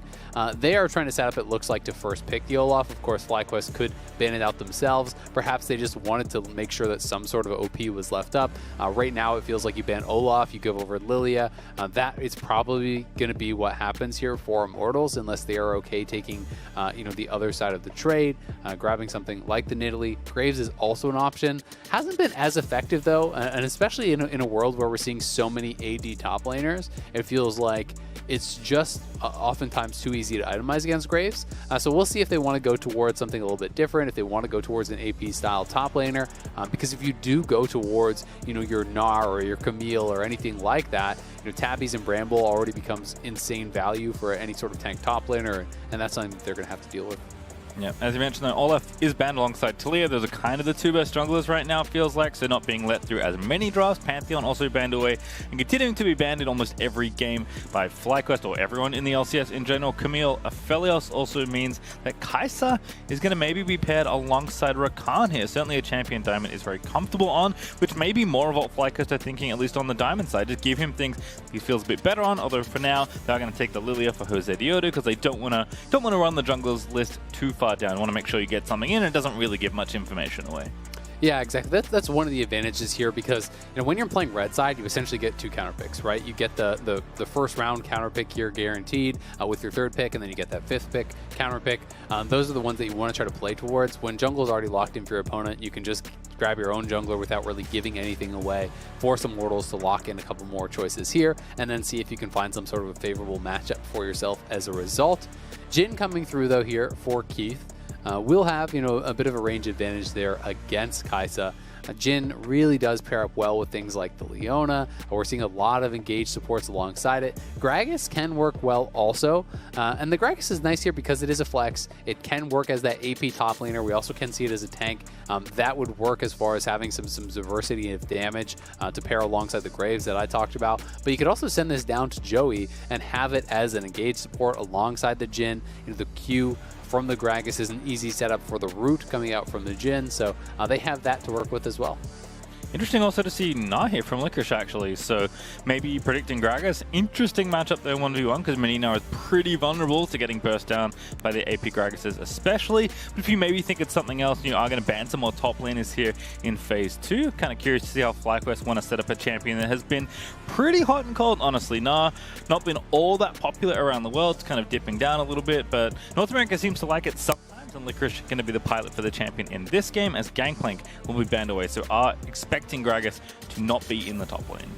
It feels like kind of just one of the go-to safe picks, right? Where people are like, well, I'm not really sure what to pick. I'm not really picking for counter. Nar's okay, right? It's ranged, it's relatively comfortable in a lot of matchups. It has a lot of matchups that I would say are fairly skill-based. So you aren't going to be punished incredibly hard by very many picks. You can ban some things out if there are specific ones that you're really worried about. Something like a Camille or an Aurelia if you're concerned about those. GP getting taken off the table is somewhat interesting, but one of the things that I really do like about the Gragas pick is because of the flex, it kind of denied some of the advantage from the red side. I talked about kind of the first round and second round counter pick. When you have a flex in there, your opponents really aren't even sure how to spend their bans. It's harder for them to actually pick specifically for a lane counter. The GP, maybe Gragas was always going to go top lane, and then the GP ban is mostly wasted unless they're going to do something like a GP mid, which is really out there. Pretty much no one plays that anymore, so don't expect it. But I will say I really like the Seraphine ban. We saw how effective Diamond was on it last game. Seraphine I think is incredibly good with the Moonstone Renewer in particular. So it makes sense to take that away. Hi, welcome to the LCS, by the way. This is Sprinkles, everyone. She's decided to come to work today. And now she's angry that I picked her up. I'm sorry. Hey, relax. Okay, Leona going to be picked up here later for FlyQuest. Yeah, I mean, she's already on it there, as Leona is going to be the pick up there for Diamond. I do like, actually, the respect is being shown to Diamond after his great Seraphine game. Obviously, Seraphine being banned there, and also he's an excellent Thresh player, and the IMT Academy squad would be pretty aware of that because Diamond played down there for so long. So I like that here, but I also like that they're giving him more power. Like Diamond on Leona is another champion. He can showcase the talent he did demonstrate in Academy before moving up to the LCS to start this year. But Joey has been playing quite a bit of Rel, so Syndra's going to be the pickup for Pretty, and we'll see if the Rel is going to get locked in alongside it. I mean, Rel is a really strong answer, I think, to a lot of engaged supports. I feel like it's a very favorable matchup against Leona. They could, of course, still flex Gragas down to the bottom lane and go for a top lane pick here, but we will see where they do end up. What I want to see, though, from Diamond is confidence, right? I do think that when he played Leona last time around, he did look very hesitant. We saw him play it against C9. He wasn't always even willing to throw the Zenith Blade. It felt like he was worried about it getting dodged out on. When you play an engaged support, you need to have the killer instinct. You need to believe that you're going to be able to land those engages and find those plays. And with the Malphite getting picked, I am assuming now that it's going to be Malphite going up to the top lane and Gragas down here as the support, so it will be flexed around. Pretty interesting stuff. I don't think that Malphite is that good of a matchup actually into the Gnar. Yes, you can go Q-Max and Comet and that style of build, but if Gnar just goes like Doran Shield and Fleet and some of the sustain type setups, you start to out-sustain that incredibly easily. And then it can be, a little bit difficult to actually survive in that matchup. That being said, it does give them a really good go button for the 5v5. Malphite is incredible in 5v5. You have Malphite engage, you have Gragas engage. You hit someone with that Malphite ultimate. There's a lot of squishy targets over on the other side. Follow it up with Graves ult, follow that up with Syndra ult. All of a sudden, those people are very, very dead. And that could look pretty good for Immortals, but after Licorice, I think has had a couple strong games. I think his Fiora game was good, although it didn't go well for the team. I think his Gragas game was incredible. We could see him, really looking good in this 1v1. Yeah, for sure. Also, Akali, by the way, was the last pick for FlyQuest. Powerfox going to take that one into battle once again. Kind of interesting to see that one drop down so low. And as we were actually talking about top laners, I realized Renekton actually just dropped through a draft, which doesn't happen all that often either.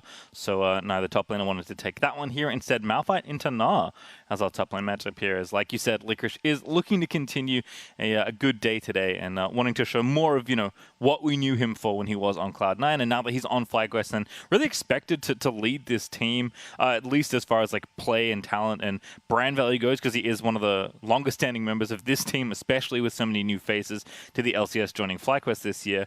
So I'm curious to see if Gnar shows us anything different, because I feel like every time we see Gnar, I'm like, it's okay. I don't get it, but certainly you can have some big moments, and I think there's maybe more to explore for the champion. Yeah, I think, like I said, a lot of times it's just something where you're kind of thinking as a top laner, if you have to blind pick, you're not going to get slammed, right? I'm going to pick Gnar.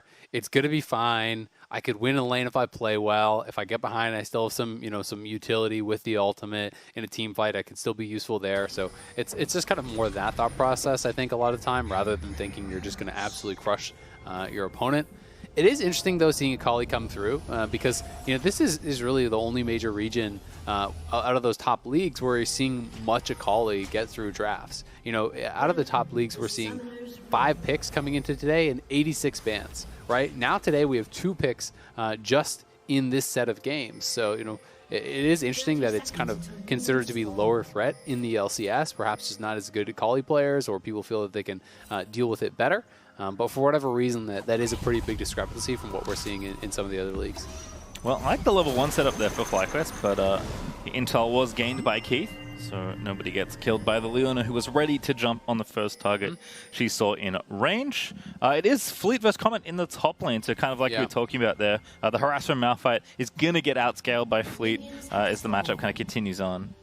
Yeah, I have seen a lot of Nars in these kind of matchups just go actually Doran's shield and just, to have a more defensive setup, but even more kind of sustained from that poke. Of course, with the Doran's Blade, you still do have lifesteal, but it requires you to get a lot more autos off to actually kind of make that happen. So we'll see where he wants to go from here. Nice little sidestep there from Pretty on the Akali Q, but yeah, it is somewhat of a good early matchup when you do go for this Q max. He's going Corrupting as well for the additional mana. Going to assume that he's taking Mana Flow ban and whatnot. And it can be fairly strong, but you do struggle the more you get into the game, the more sustain the Gnar has, because any trades you take, you don't have any Doran Shield or actually HP that you purchased up in the early items, so you are very susceptible to getting poked out yourself. And once Gnar can sustain through the Q spam, you're pretty much worthless in that 1v1. You just have to hope that your jungler can come up there and you can make something happen with your ultimate. Yeah, Jose Diodo actually already going to visit mid here. Just going to drive through. Oh my god, just flashes into the level 1 Syndra and forces Pretty's flash. I actually really like that. He's going straight for the Raptor invade. If he just did this and then went back to his own jungle, I would think it made less sense. But he has his smite up, so he trades flashes. Palafox doesn't commit his own because he knows they're not actually going to get the kill. He steals away Raptors, then goes back to his side to continue the jungle. So this is actually really, really nice. He started on red, pulled that over to do it with the Raptors. Does that straight into a level 2 gank, steals enemy Raptors, now has his 3 camps on blue side to clear, and then could even recall and go back to Krugs. And this is a really nice start here from Jose Diodo. Those are the kind of efficient ganks that you actually really like to see in the early game. When people are spending those early levels where, experience and gold is so important to be keeping up on, and they're waiting around in the brush for a long time. I generally hate those ganks, but this was like no time lost. He was running from camp A to camp B and just happened to gank a Syndra on the way. Just the most efficient path. We love talking about junglers and their efficient pathing, and Jose Diodo's just being efficient. Bottom side, Diamond in on the Keith. Ignite is there. See you later. Diamond gonna go first blood onto his old teammate, nonetheless. Yeah. Down. Keith dying very quickly there. They were pushed up very, very far. When you're that close to the tower, it becomes hard to really fight it back. You pretty much are forced to just fully retreat, and he was holding on to that 4 shot for so long, but just too far forward. Joey cannot really peel for him. They get the kill, both the summoners, and Johnson didn't even have to spend a summoner there, so very, very nice 2v2 play there from FlyQuest. I talked about wanting to see Diamond have that killer instinct, have that aggression, and in these early minutes, he's already showing that he does. Yeah, first blood over to FlyQuest. They're up almost 1,000 gold, about 800 right now, as Licorice going to continue to harass Top Boon. We haven't checked in on this matchup actually yet, despite talking about it at length in the draft. But topside Roam is the play here for FlyQuest. And IMT as Potluck's trying to fend off Jose Diodo, but Licorice still battling Top Boon in the top lane, as Palafox going to have to run away because there's 4 people now for IMT taking this Scuttle Crab. They will get the Scuttle, they do get double Scuttle, so that is something that is really nice for them because Jose Diodo went Raptors to mid to Raptors, then pulled back. He didn't spend that time to actually be at a Scuttle on spawn, so roaming up Joey allowed Potluck to get that double Scuttle off here. But this is actually a really bad spot right now for Tapoon. Yes, he is having the push, but because it's kind of getting in this awkward spot, he's used all his potions. If he cannot get the wave reset here pretty quickly, he's going to be out of mana with the wave pushing away from him. And the further up you get in that lane, you're very squishy without a Doran's item at the start. So you can actually get all in. You can get potentially ganked. So it may force a pretty bad recall here from Tapoon, who looks like he's not going to be able to reset the wave, and he's going to be stuck here low on mana. Yep, can always call the jungler, but Potluck's pretty far away right now as he's busy clearing the rest of his blue side camps that are respawned. Jose Diodo also went back for the Raptors once again, so taking that camp kind of on cooldown at this point. Already has a very fast cooldown boots as well, which is something we've seen be very popular among many different junglers. Potluck though is going to finish off this Grump, and so he can be topside if he needs to, but Tapoon actually has already had enough. He's just going to TP back. Yeah, I can't say I like what Licorice did with the wave there, though. Like, instead of actually just holding the freeze and basing with the wave slow pushing towards yourself, you can force out your opponent's TP, and then if you need to, you can TP back. He actually basically just froze the wave on himself, right? He tried to shove it out, couldn't actually get it reset, so instead of denying minions away from his opponent, you know, we're going to see Tapoon just TP back in, collect pretty much all of that CS. Yes, Licorice now will spend his ultimate. It looks like I can see on the icon that his ultimate is spent, so he will reset the wave. This will save his TP potentially here, but Malphite's still threatening the freeze. So I just think that he could have actually had the wave just continue to push towards him and gotten a much bigger advantage, because now he has to TP back anyway, and he didn't deny what he could have, you know, with that wave setup. So a little bit disappointed, I think, with how Licorice handled that. Yeah, and I think the scary thing is, like, right, he's not going to get punished as a result. He's just going to TP back and be okay. But we know where the enemy jungler is. Licorice does not know where Potluck is, right? So if he was there, that would have been a pretty easy way to potentially pick off Licorice, or at least blow the flash, and then maybe look for the revisit. So Tapoon now level 6 can potentially set something like that up, but Licorice not going to get punished really at all for that aggressive TP back after mismanaging the wave, let's say. They're on the top side. Bottom side, though, it's already been bad news for Keith. But they're just pushing right now, so A-okay. In fact, up in CS despite the death. Yeah, and I mean, to be fair to Licorice, like, he's crushing the 1v1, right? But it's like he already has a great advantage. I just think that it could have been so over that it became unplayable from Tapoon's side from that. But, you know, maybe his thought process is simply that I'm going to push it in, go TP aggressively, and I'm going to try to get turret plates, right? And maybe that's the way that he wanted to play for that. They are trying to now look for some sort of an invade here on the blue buff, but Licorice does not have his ultimate available. He's in mini. Tapoon does have that ultimate, so you have to give respect over to that. And Joey was even roaming up to answer here. He has been pretty active on the map after that early 2v2 did not go their way. Joey is kind of getting out of dodge and not looking for the 2v2, looking to put pressure on the map, looking to force Diamond to actually match his roams. Yeah, if you recall back to last week, actually, Immortals' one win so far in the Lock In tournament was, in part due to Joey's Nautilus roaming a lot in the early game. So definitely like to see him continue that up. Diamond actually matched him there as well, so there were two supports in mid lane or near mid lane, potentially looking for something, but instead it's just going to be everyone back to where they belong, and Pretty going to get that blue buff, which he's got to be happy about there as he returns to mid, and Joey rejoins Keith to make sure nothing bad happens as... Looks like Johnson's getting that wave pushed back nice and slowly. Doesn't want to give too much room here. Yeah, and this is good timing from Joey, because if you allow that wave to stack and push and your marksman is there by themselves under the tower, that is such an easy dive, and then you lose the entire wave. So he has to be here to try to protect Keith and make sure he can pick up the farm as it does push in towards him. You know, thankfully for the Immortals side, yes, they did give up that 2v2 kill, but they're not falling that far behind in farm. And the kill gold did go over to Leona. So the gold between these two marksmen is not going to be more than like 300, 250 gold after all this shakes out, which really isn't too bad, all things considered.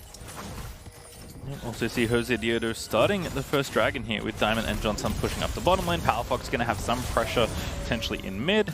And no top laner can join the fight, so Jose Diodo not worried about any sort of big team fight breaking out. We'll just go ahead, finish off the Ocean Drake with a bit of help from Diamond and Johnson, who are roaming up. Also, looks like Power Fox is going for the same build we saw last time he was playing Akali. It's funny, we were actually talking about this off air. We haven't seen much Riftmaker, and 2 games in a row, Power Fox is going to give us Riftmaker. Yeah, it is very interesting to see him go for the Riftmaker build. It is still, you know, fairly popular as far as solo queue goes, but it's significantly lower win rate than both the Rocket Belt as well as the Harvester. So it's surprising to see that. And in pro play, I've been seeing a lot of Rocket Belt, a lot of Night Harvester, more kind of for the bursty options as opposed to the sustain. I will say that there is something to be said for the advantage that you get just from having kind of some Omni Vamp in lane. Having the Leeching Leer is kind of nice. It gives you 10% Omni Vamp right off the bat. That plus Resolve plus Fleet in these melee versus range matchups, which is what he was playing both games, does make it pretty hard to get bullied out of lane. So maybe just prioritizing kind of sustain for the lane phase. Rift Herald was aggro, but no one's starting it just yet. Diamond actually here in the area alongside Jose Diodo because Licorice is looking for Tapoon. He's got the Malphite ulti and out he goes right through Licorice's ulti. Very well played by the Malphite to get out of there.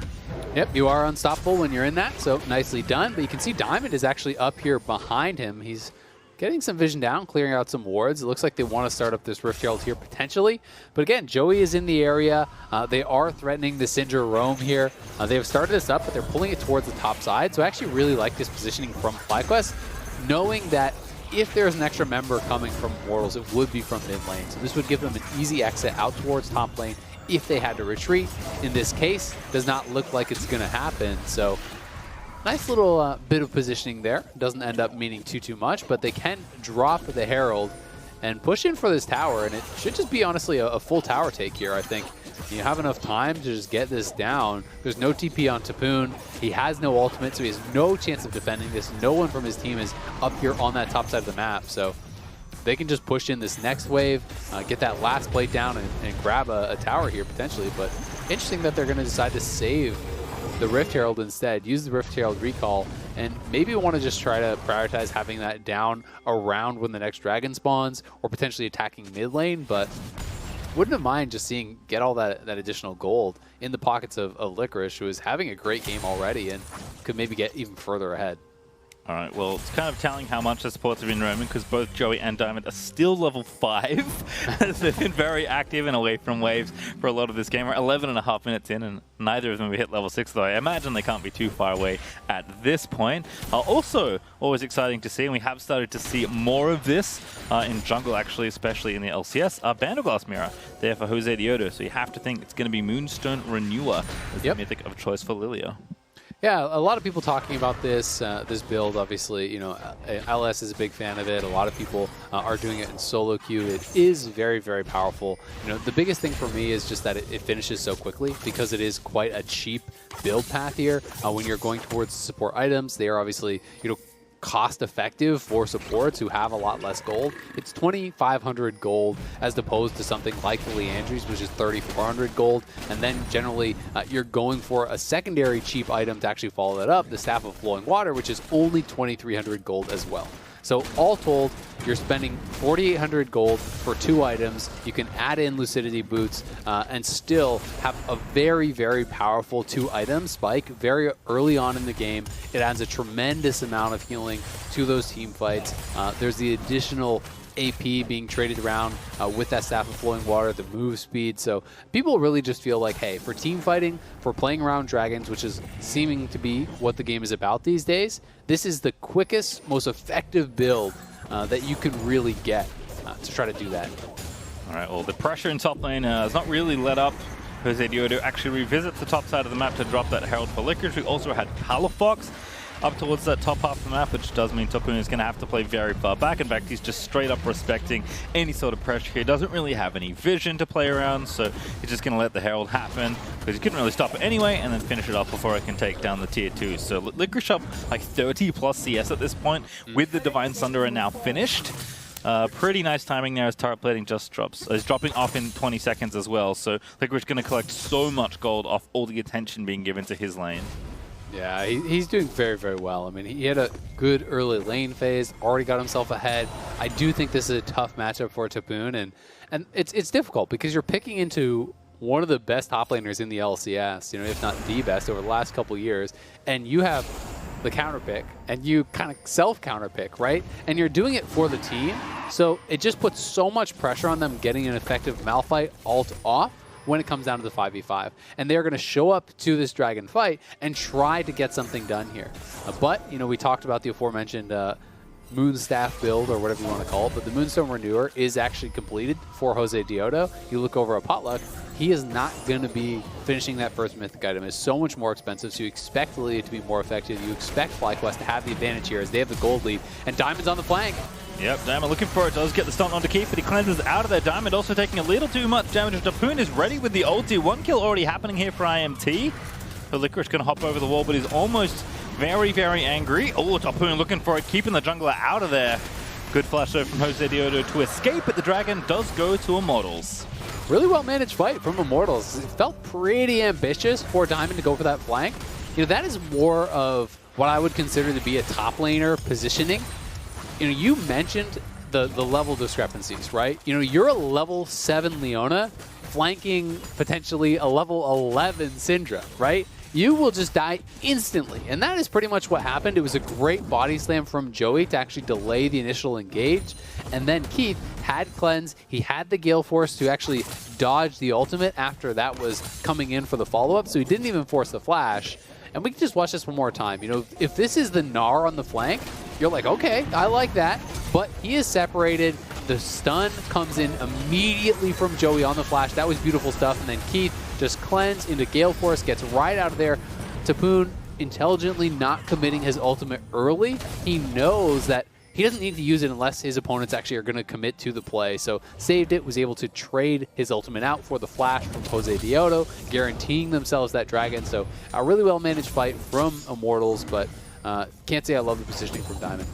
Right, still down 2,500 gold on the IMT side, but many more mythics completed. Double Gale Force now done for both Potluck and Keith, respectively. We've had the Sunfire Aegis for a bit for Tapoon, and of course, Pretty has that Luden's Tempest all finished up as well. So pretty fight ready, although there's not going to be another fight for probably 3.5 minutes. Maybe this Rift Herald, if they want to go ahead and look at that one here, that's spawning in a couple of minutes. But Diamond continuing to play aggressively here is going to force Joey out of there, but no someone is committed as Potluck. Gale Force is back in. Diamond, now where do you go? Flash. Just to the death realm as Potluck's going to finish it off. Yeah, just really nice play there, kind of corralling him, and they had wards all over, so they knew no one was actually there with him. Like, look at all the vision here from Immortals. They have a ward over the wall, they had a pink in the river. They know that there's no other hidden FlyQuest member that's lurking behind Diamond that can actually punish them for this play. So once they see that Diamond is still there, it's an easy engage onto him. They tracked his flash from the previous fight, so an easy kill there onto Diamond, and they will grab the Rift Herald off the back of this. So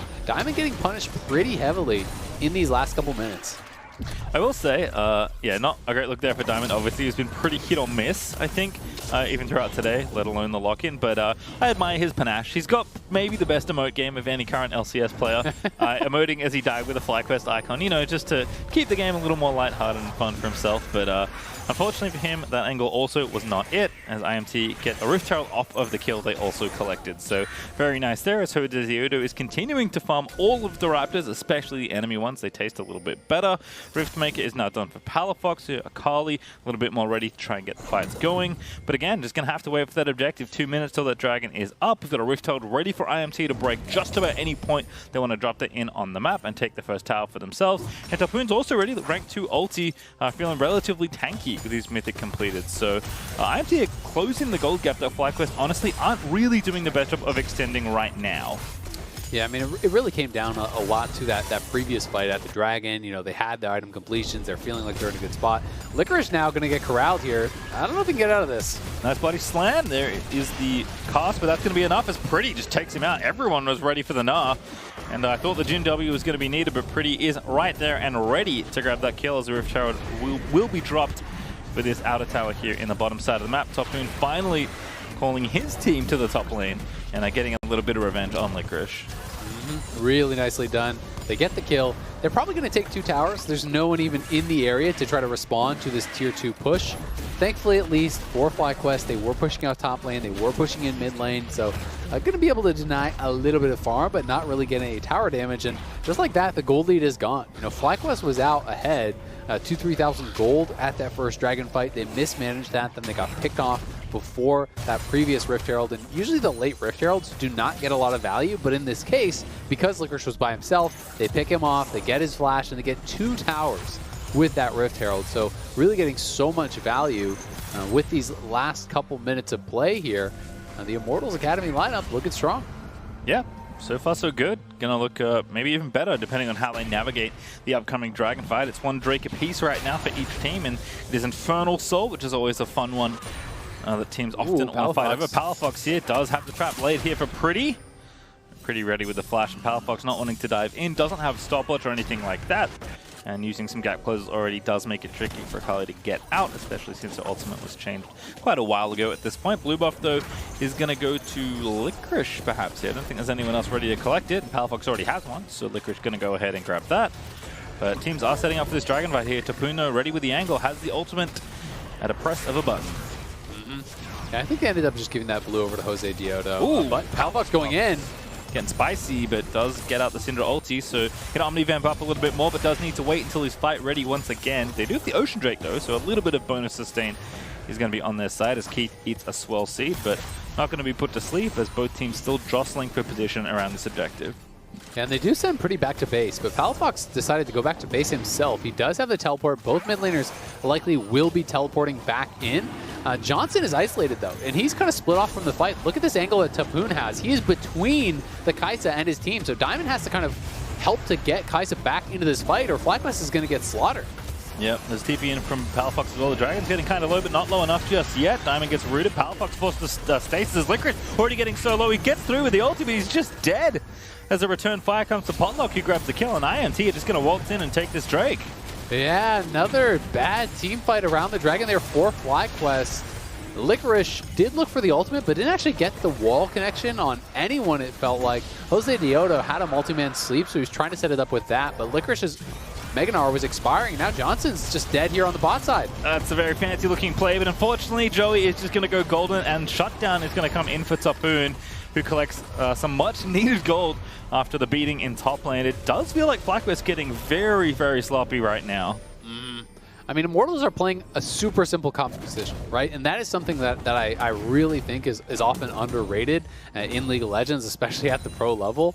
You just have multiple easy go buttons, you have point and click ultimates, you have really, really easy stuff and win conditions here. Immortals want a group, they want a 5v5, and they want to fight you. And FlyQuest has got to be a little bit more clever about how they're actually setting up these 5v5s. They have to have flanks, but they have to have the right people flanking from the right angles. They have to be collapsing at the correct times, and they just haven't been able to actually make it come together in any of these Dragon fights. And as a result, they're having members get picked off early in the fights. They're not really connecting at the same times, and FlyQuest really looking sloppy in their team fighting.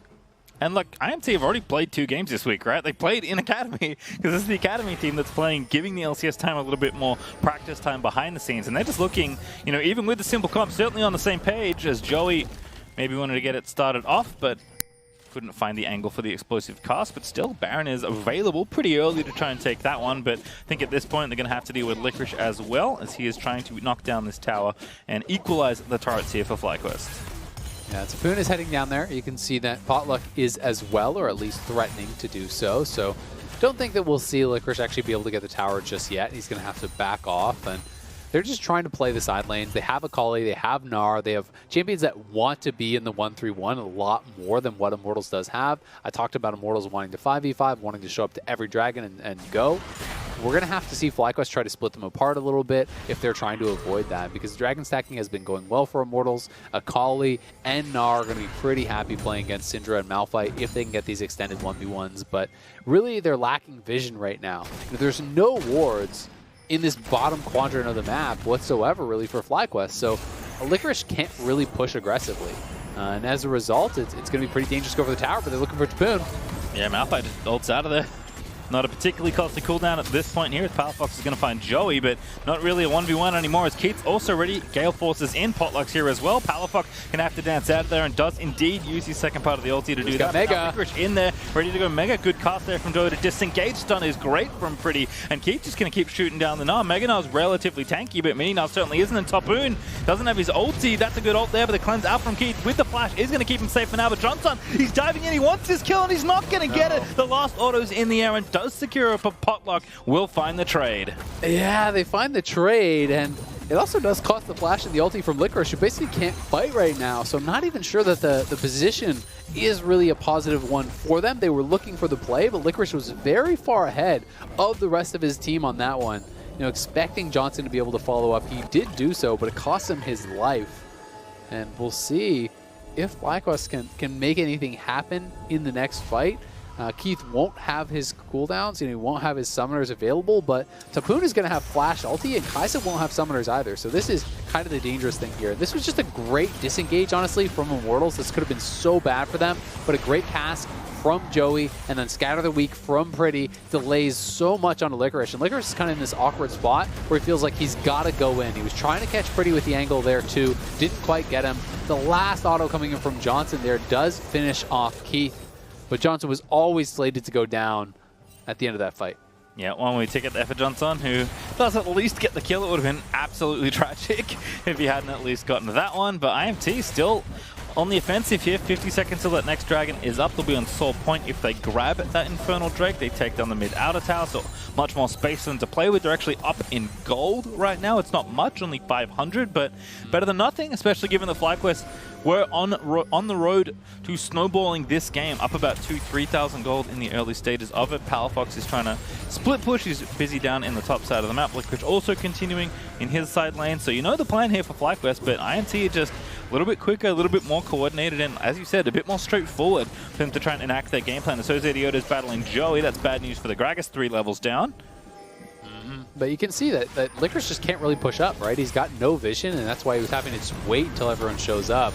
And then try to look for something nice engage. In there, finds 2, Diamond low. Licorice also taking a bit of heat.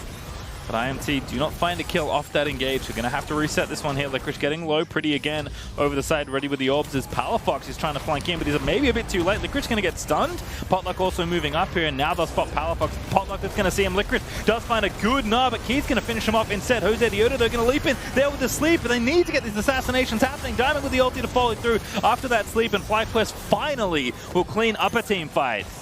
Nicely done as the follow-up comes through. Palafox wants more, shouldn't be able to kill off Joey. Licorice giving his life there to set up the fight. Despite the fact that it was quite early, they had Palafox on the flank. He just needed to buy time for the Akali to arrive. And then Jose Diodo and Palafox combining for a massive combo there, landing the sleep on both the marksmen. Palafox able to clean them up. And finally, FlyQuest get a teamfight win, reclaim the gold lead, grab a second dragon here, and they're right back in it. Alrighty, well, gold lead back in their hands, as you said. They balance out the dragons, which is always good to see, and maybe now we see a little bit more of what FlyQuest can do in these sort of scuffles. It definitely isn't pretty. You got to find some skirmishy kind of fights, but this was nice to set up by Licorice, despite things looking real bad. He's got no health as he transforms into Mega Gnar.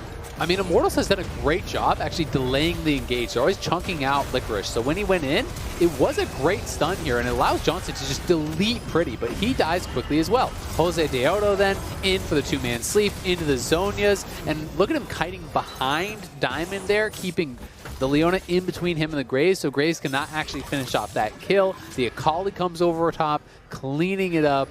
And a really, really good fight there for FlyQuest. They needed that one, as it just felt like they were losing fight after fight.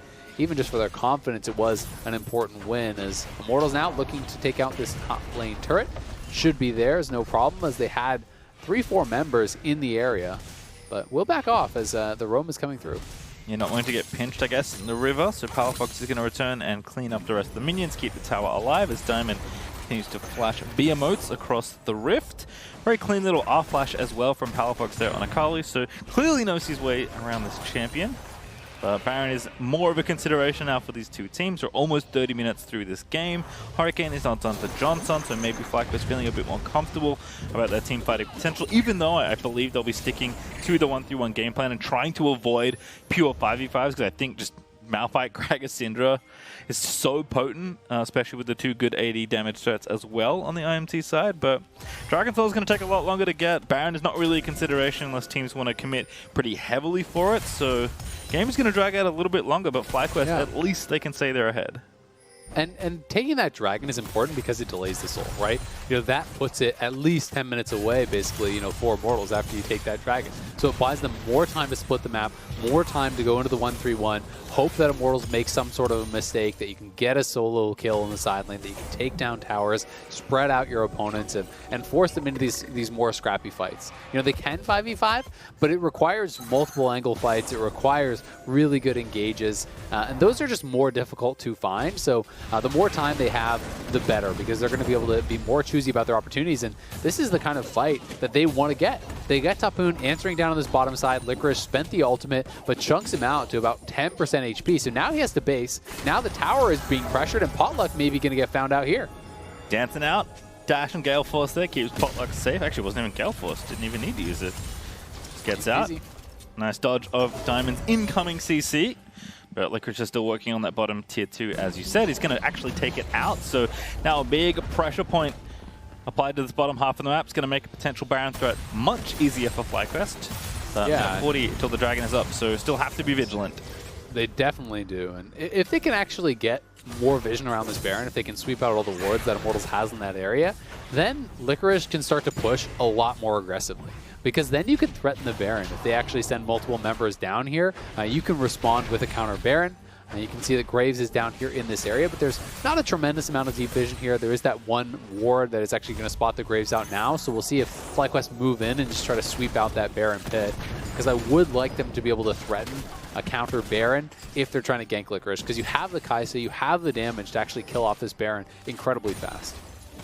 It's a pretty high-value blue trinket there, as we did actually see it still stay up. And Baron is going to be started here by FlyQuest pretty quick between the Lilia and the Kaisa, but they're going to have to pull away because they've been spotted. As the blue trinket does reveal them, but they'll pull off the Baron nice and quickly, not wanting to get themselves caught around the objective. Again, also 45 seconds, so this pretty critical third dragon is going to spawn, so FlyQuest want to make sure they're reset before then.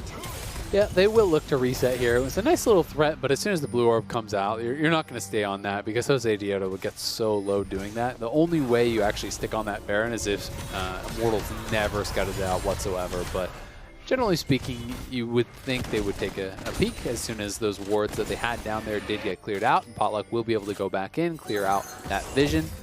As Joey may be in a little bit of trouble here. Yep, go to sleep. Over the wall he is, though. Jose Dioto, not enough threat in his own, but here's a big TP. It's Palafox once again on the flank. Looking to dive his way in, but Potluck's going to meet him first. One ulti used. Palafox in the shroud is just going to walk back towards his teammates, so no assassination this time. Yeah, now Akali's going to be pretty worthless for this team fight. Pretty much missed everything there. Palafox goes in with the R1, misses the Q, misses the E. But they will be able to burst down this dragon. It looks like Immortals just couldn't actually position quickly enough to answer. We'll see if they can look for some sort of a counter, because Immortals would be in a winning position for any sort of 5v5 right then. Having no ultimate on Jose Dioto, having no ultimate on Palafox. So they're just going to go to Baron, I think, and just say, all right, come fight us. We know you don't have these critical cooldowns. Immortals has all 5 of their ultimates, so now FlyQuest are going to have to try to manage this properly. They have Malphite to tank it, so they won't take that much damage on the pull. It has been spotted, but Licorice going to have to TP, and he is coming from very deep with it. Looks like no rage. Yep, the old zoning Akali ultimate does get in the dragon, but can they get the Baron here? IMT pretty committed at this point. There's the cost guy from Jolly. Baron's going to go over it so low, and Jose Dioto, without Smite, actually stole the Baron. And now the big sleep's going to come in as well, and they're just going to clean house. FlyQuest getting away with that one as Johnson Gale forces into Pretty. Tapoon's going to get nailed by a Diamond Solar Flare, and that's going to be a double kill out for Palafox. It's only Pretty and Joey left alive, as that is just a heartbreaker, as Licorice is going to finish off kill number 4. Indeed does take down the Syndra. Jose Dioto, the only casualty here for FlyQuest, but makes it worth his while. Takes the Baron as he goes down there, and Immortals hard committed to that Baron. They did not turn for the fight. So when that gets stolen away, you've already taken so much free damage because you're focusing the Baron while FlyQuest is hitting you. Licorice was already hitting Pretty.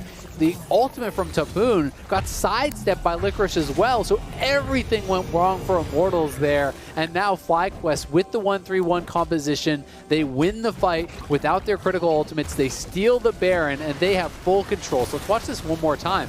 I just wanted to see them turn on Licorice, who's in Mininar. Why not burst him down, go on him? Instead, they're using Joey's ultimate to just try to back them out and hard commit to this dragon down to 44 HP.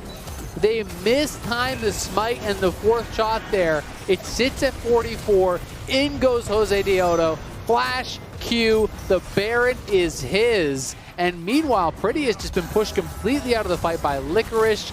FlyQuest run over the rest of the fight. That was really mismanaged by Immortals. They had the tools to turn.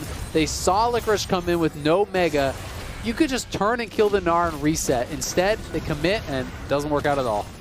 I mean, like my eyes didn't deceive me. Jose Deodo did not have smite when that happened. That was just a flash Q that managed to get a missmited Baron. And FlyQuest now, with the Baron, just going to keep moving forward. They've got super creeps on the top side. Licorice is going to accompany those in. This is also going to make taking this Dragon Soul much easier on the FlyQuest side because you have this super minion pressure if the game doesn't end before it even spawns. And FlyQuest just going to continue to batter down the towers here. Probably going to get at least one inhibitor tower out of this push, if not an inhibitor and maybe more. IMT going to have to tread very carefully or their Nexus is going to fall just as quickly as that Baron did. Yeah, they are in such a tough spot now. I mean, they're already starting to be pressured in the side lanes. We saw Licorice get Taboon down very low in bot lane, take the tier 2. He's now 3 levels down. Palafox is going to be out-leveling as well because they've been spending more time in the side lanes. They grabbed the Baron, and now they're Baron buffing up all 3 waves. As the supers come in top, there's no way to actually get outside of your base for Immortals, so they're not going to have any vision set up for any potential Dragon. The Baron buff will be expiring here, but FlyQuest just wants to keep them locked in their base as long as possible, limit their vision to set up for the potential Dragon Soul. Yeah, as long as possible. Just a minute 15 is probably good enough here for the FlyQuest side as Baron is going to expire. Palafox dancing with Potluck and Pretty, but does get himself to safety in the Shroud. Licorice going to bust down mid finally as the FlyQuest 3-pronged assault does take down a tower. Yeah, nice little bit of pressure there. Johnson still shoving in that bottom lane. They are going to make the call to reset here, so this will relieve a little bit of the pressure for Immortals, but they want to spend up all their gold from that Baron power play. Resetting here with about 45 seconds until Dragon should give them plenty of time. Buy up all the pink wards that they will need. You can see 2 on Licorice, 2 on the support. I would love if Johnson sold that Doran's Blade and bought one, but instead he actually has a BF sword, so that's completely reasonable. You know, at this point in the game, vision is more important than those starter items by far. So you do want to see people just prioritizing that and making sure that they have the correct setup for this soul. Yeah, Lich Bane also done for Palafox, so 4 big ticket items now done for the Akali. 6 pinks. Got FlyQuest just sneaking into the enemy red side jungle. Taboon is going to be the victim of the first Lilia E. There are many more to come. Taboon actually may be thinking there's an angle here. Diamond abandons his jungler over the wall using the Blast Plant, but Jose Deodo is safe for now. Yeah, you know, it's always risky if you commit there. Oh, they can actually turn here. They have a 3-way prong Palafox potentially in. here. Oh, what a stun. Palafox, though, is going to get the W blocked by Diamond. And now Licorice in over the wall. Joey, though, goes golden. IMT still managing okay, but his Johnson in the backside. Killer Instinct indeed takes down the jungler. And it's just a whitewash there as FlyQuest are going to grab themselves the Bud Light Ace as Taboon dies over the wall with his ulti. And FlyQuest will give up the Dragon Soul to take the Nexus instead. That was sick from FlyQuest. The 3-prong flank there. People coming in from all sides, and Immortals was just completely surrounded. No way out for them. FlyQuest is going to go 2-0 on the day. Jose Deodo remaining undefeated in the LCS, steals a Baron in his second game here, and FlyQuest have got to be so happy about that. Still the best import in the LCS. Jose Deodo keeping the statistics nice and high. Win rate still at 100%. A very different game, though, than the one we saw earlier today up against Evil Geniuses, which continues our theme of nobody really knows what's happening in the LCS Lock In tournament. The results are just so volatile, it feels like, with FlyQuest taking down EG, who were the only undefeated team before that game, and now Immortals Academy, you know, just leaving, putting that roster fully in, letting the 4 out of 5 LCS starters have their practice, and Immortals Academy Immortals actually in this game looked very good for most of that game. In fact, if not for some unfortunate things, I guess, around the Baron pit, FlyQuest would have somehow beaten EG and then lost to Immortals, which would have been a very interesting day. Yeah, and the short end of the stick actually goes to Dignitas, because now Dignitas is going to be last in their group, so they'll be eliminated from Lock In. Immortals will still be alive due to the tiebreaker, and FlyQuest obviously pushing themselves through with their second win here. But yeah, I mean, both teams did make some mistakes. Both teams also had some really bright moments. FlyQuest, I think, had a fantastic early game to create those advantages, which they then, unfortunately for themselves, mis-executed on some dragon fights and threw away. But likewise, Immortals, who did a great job team fighting, playing out this composition, failed to turn and fight at that Baron, tried to hard commit to it, mistimed the smite, fourth shot from Jhin. That got stolen away, and the game just fell apart from there. FlyQuest didn't give them another shot. They had great flanks, they had great pressure in the side lanes, and from that point in the game, they were able to close it out pretty quickly. Yeah, not the easiest comp to fight with either on the FlyQuest side. I think by the time they built an advantage, especially for that last fight, obviously it's made it a lot easier. But you have to do a lot of very creative Gnar ults. You have to have flank angles. You have to have Akali diving in onto the right targets. It's not nearly as straightforward as, hey, everybody's bunched up, Malphite press are near them. And I think FlyQuest actually navigated very well with a new jungler. Granted, their intended starting jungler, but it's interesting to see, yes, we do want to see teams challenge themselves in the lock-in. So I think from that angle, I'm going to give FlyQuest credit, even though it was a very tricky draft to play and it did look dicey at points. I think the moments we did see from this team, who is still very new, looked really nice. Palafox especially, from a pretty underwhelming laning phase from Akali, who at this point honestly doesn't do much other than farm until she can roam and maybe have a skirmish or two. He looked really good in the moments where he was able to actually set up well with his jungler, with his team, and actually find the right targets to use his ulti on. Yeah, and to his credit, I think he was up at farm both his Akali games today in the lane, so, wasn't killing people, but was playing really solid, and I liked that we saw a bit more of that killer instinct here from FlyQuest today. Even on the fights that were mis-executed, you want to see the aggression from players that are new to the LCS stage. You want to see that confidence. You can work on your execution. You can work on when to engage, when to not engage, but when people are playing scared on the LCS stage, it's never going to work, so I like that they brought that aggression. I like that they brought that confidence, and they were rewarded today with 2 wins. All right, well, FlyQuest with their win and do indeed win, and they'll stay in the quarterfinals of the LCS Lock In. After the break, though, we'll hear from the man himself, the one we've all been waiting for. It's FlyQuest Jose Dioto for more on their 2-0 day. Don't miss it.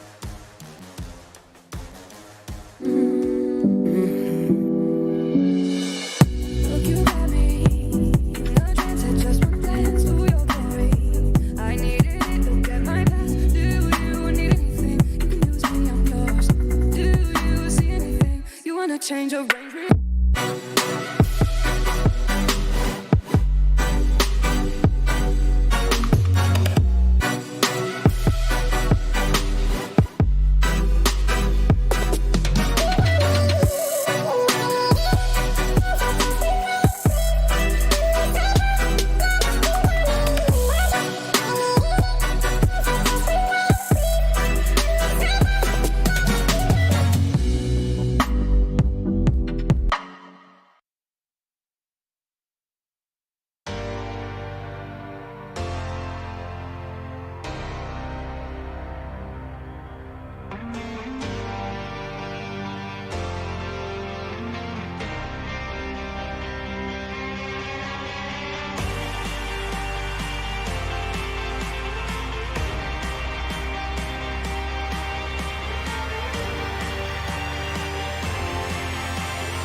Welcome back, everyone, to the LCS. We have another first-timer for our Verizon post-game interview. I am joined by FlyQuest Jose Deoro. How are you doing after 2 victories for your debut?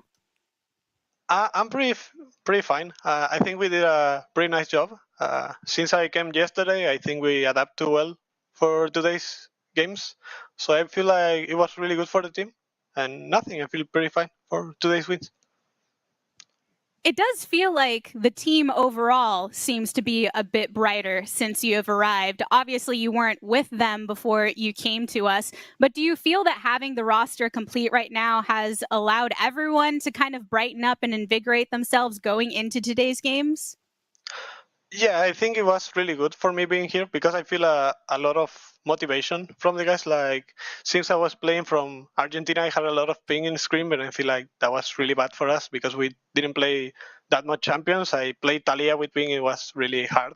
And I feel like now being here and learning to communicate really well with them is really good for us. And I feel like in the games in general today was really good, even better than some Screams.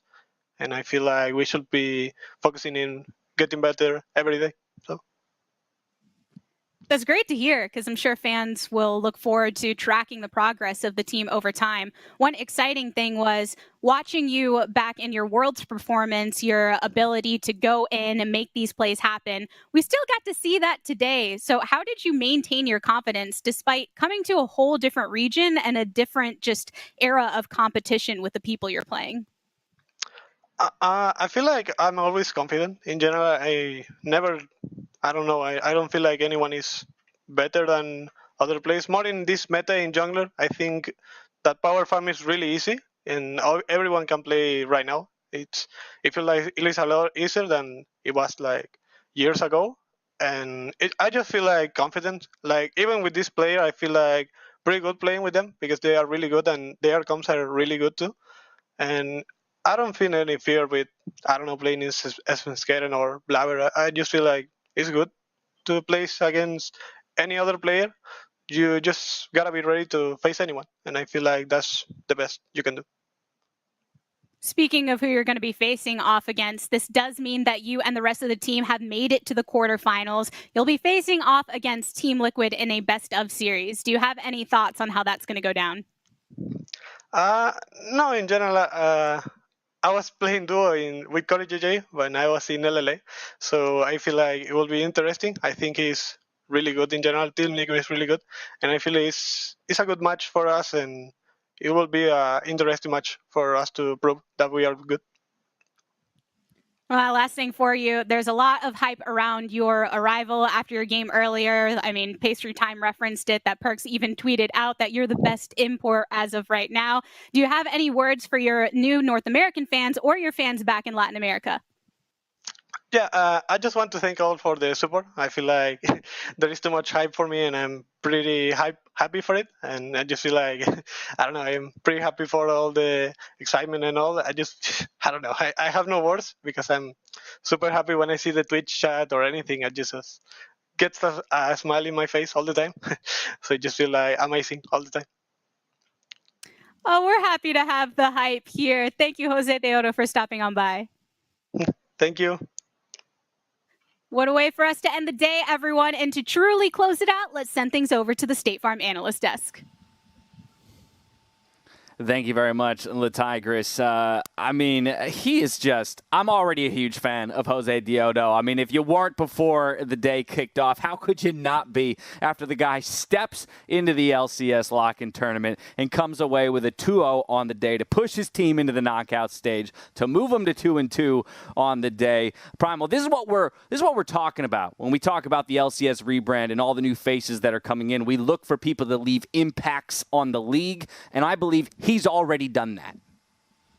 He definitely has, and he's done it in tandem with Palafox. So I got actually a fun fact for you. Who is the mid with the best CSD at 15 in the league so far? You gotta be Jensen. It's not Jensen. What? It's not Jensen. You think it's Perks? No, not after his Yone game. So that's the thing. I'll say, not after that Yone game. But if I was going to go for anybody else, who would I go for? It'd probably be somebody on, it'd probably be like 100 Thieves. Like DeMonte's probably doing well, right?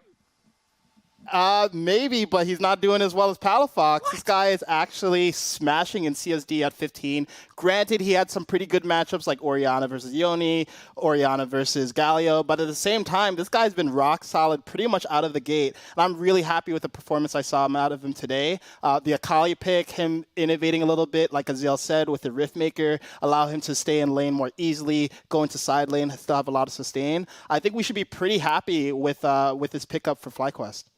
Yeah, I think the thing I appreciate about Palafox the most that we've already talked about with a lot of players who are making that bump up from Academy into LCS is that he's really aggressive. He goes for a lot of plays that you might not expect someone to go for. And I actually, again, LPL brain, I really appreciate that. I appreciate some of those like really, really forward TPs that might not work out for other people. And I want to see, again, I want to see more of that from North American players. I'm so happy that we're seeing it in this tournament from a lot of the rookies who are just making their way to LCS. And hopefully it'll continue in the regular season when the stakes are a little bit, more high. Great first showing for a number of them. And Spawn, as we pull up the post-game breakdown for the most recent victory for FlyQuest here today, again, we have to remember that they put 2 on the board in just the span of 5 games today. How did you feel overall about their performance now with their starting jungler in the lineup?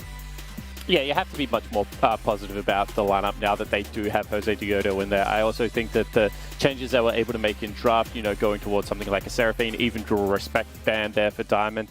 And then, just being able to translate it into pressure around the map, and especially Licorice. This is a player that, if you're a FlyQuest fan, you need Licorice to be able to play well. He is going to be the rock for a lot of this year, one of the most experienced members. And I think that they are starting to check a lot of those boxes, and the excitement will continue to grow for FlyQuest. And once again, couldn't happen to a nicer team, in my opinion. They lost 2 of their superstars, but being able to rebuild almost immediately does seem to be the right thing to do at the moment.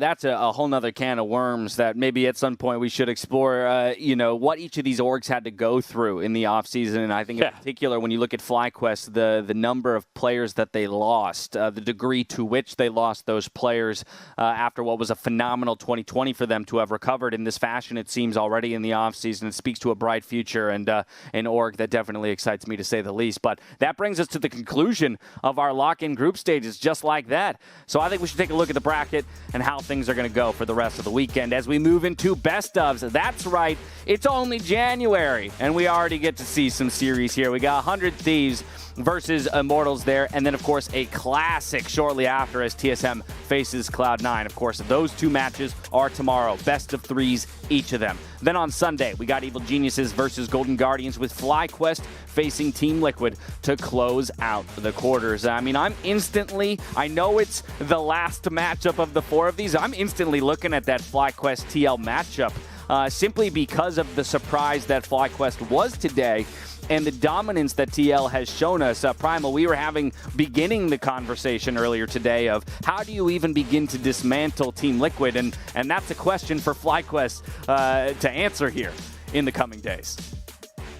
It is a question for them to answer, and I don't think the answer is going to be playing through bot. I think FlyQuest is going to want to look to see if they can create advantages with Jose Diodo and Licorice top side of the map, but this is a team that looks pretty solid across the board in TL, so I think they have their task cut out for them. I thrust that matchup onto you. Any of the other 3, Primal, jump out to you in particular that you're super excited for? Oh, man, it's got to be C9 TSM, man. Besides the fact that this is the modern Classico, I guess, although I'm still partial to CLG TSM as the real Classico. Mm-hmm. I think in terms of the areas that we've seen both of these teams struggle around top lane for Huni and Fudge respectively is actually going to be a really interesting watermark for what is the quality of both of these top laners, and it'll give us an opportunity to see if Perks in a best of series where I think there's going to be a lot more pressure on him to carry, if he can show up as that all-star import that we are expecting. Spawn. Yeah, and that's what I was going to say. Like, the best of series is what unlocks it here for me, because you're going to start talking about people like Sorta, like Perks, Turks that do their best work in best of series, and especially when, maybe they start feeling the pressure a little bit more. So, best of one, the group stage of a tournament where you're probably expecting to get through as both of those teams. Now I think that their focus, hones in a little bit, and definitely the work will be put in to be able to draw up the scouting reports and see if they can get something going in this best of series, because I think now this is where teams will start getting they're serious already. These are official games, but I think that the notch will be dialed up a little bit for tomorrow's best of threes. Pride is on the line, and we know when you're a competitor at the highest level, that pride definitely matters to you. Emily, I'm curious your thoughts on how the format shifts from here. Again, as I mentioned, the first best of series that we'll have in the year, but this is a very new thing for the LCS and these players in particular. So what do you think moving to this series format is going to do in terms of changing the landscape of the matchups? First of all, I love it because I love best of series way more than single games. But secondly, I'm really going to be looking forward to seeing what some of these teams do, given what we saw with their drafts in single game series, bringing that to even a best of 3 and then a best of 5. Because, over in LPL, in LCK, we see a lot of draft shifts just over the course of a best of 3. And then, to transfer that, obviously, that becomes even more important in a best of 5, as we've seen, at this past Worlds, at other tournaments. So I'm really looking forward to seeing not just the drafts in more of a vacuum, but how that narrative shifts over the course of a series, how teams begin to adapt and adjust while also still maybe taking some of these risks that they've been taking in single games. What are the learnings? What are the adjustments, not only from today to tomorrow, but within the series itself once these teams get into those 1v1 matchups? That, of course, is all ahead of us tomorrow. I do want to bring it full circle on the day, though. At the top of the day, all 3 of my analysts on the desk. And actually, since adding you, Primal, you confirmed to me what your predictions were for the day. All of you aligned across all 5 games, but all of you were not correct. And so I did want to give a quick shout out to a fan at home who did manage to go 5 for 5 on the day. Tom Courtney has got it. He got the C9 victory, he got the 100 Thieves victory, and he got the TL victory. I think those are the ones that in a lot of ways were assumed, but it's that double FlyQuest victory call out that earns him the special shout out here on the LCS today. So kudos to you, Tom Courtney. Well done. Maybe I'll have you on the desk next time around. I appreciate that you called off the specific diamond pop off, which is kind of okay, I'm the person who highlighted diamond as someone I was really looking forward to seeing in LCS, right? And I'll also be the first person to admit he maybe didn't have the showing he wanted to, or he definitely didn't have the showing he wanted to last week. So that's the thing that stuck out to me. It was that Seraphine performance was kind of cool too. Yeah, I know Spawn was wanting a little more on that Seraphine performance, even though the victory did come through. But you know what, Primal, I liked the call out there on Palafox as well, though. Looking at a young mid laner, and I know you were hyped by his performance so far, so it's good to see some recognition from the community as well for some of these new faces. Absolutely is, and that's even more exciting that he's homegrown, 100% grade A NA talent, right? We talked a bit about the influx of talent from the NA super region, I guess, including OC, and I think overall, if you look at the first 2 weeks of a lock-in, you should be feeling pretty good about the homegrown talent. So Palafox is definitely leading that charge. I'm feeling good. I hope y'all are feeling good. We got 2 more days of games ahead of us, Saturday and Sunday, best of series as we move into our quarterfinals here in the lock-in tournament. But for now, that's going to do it from us here. So on behalf of myself, the casters, the entire remote broadcast crew, thank you for watching. We'll see you later for more LCS. Stay healthy, stay safe, be good to each other, and good night.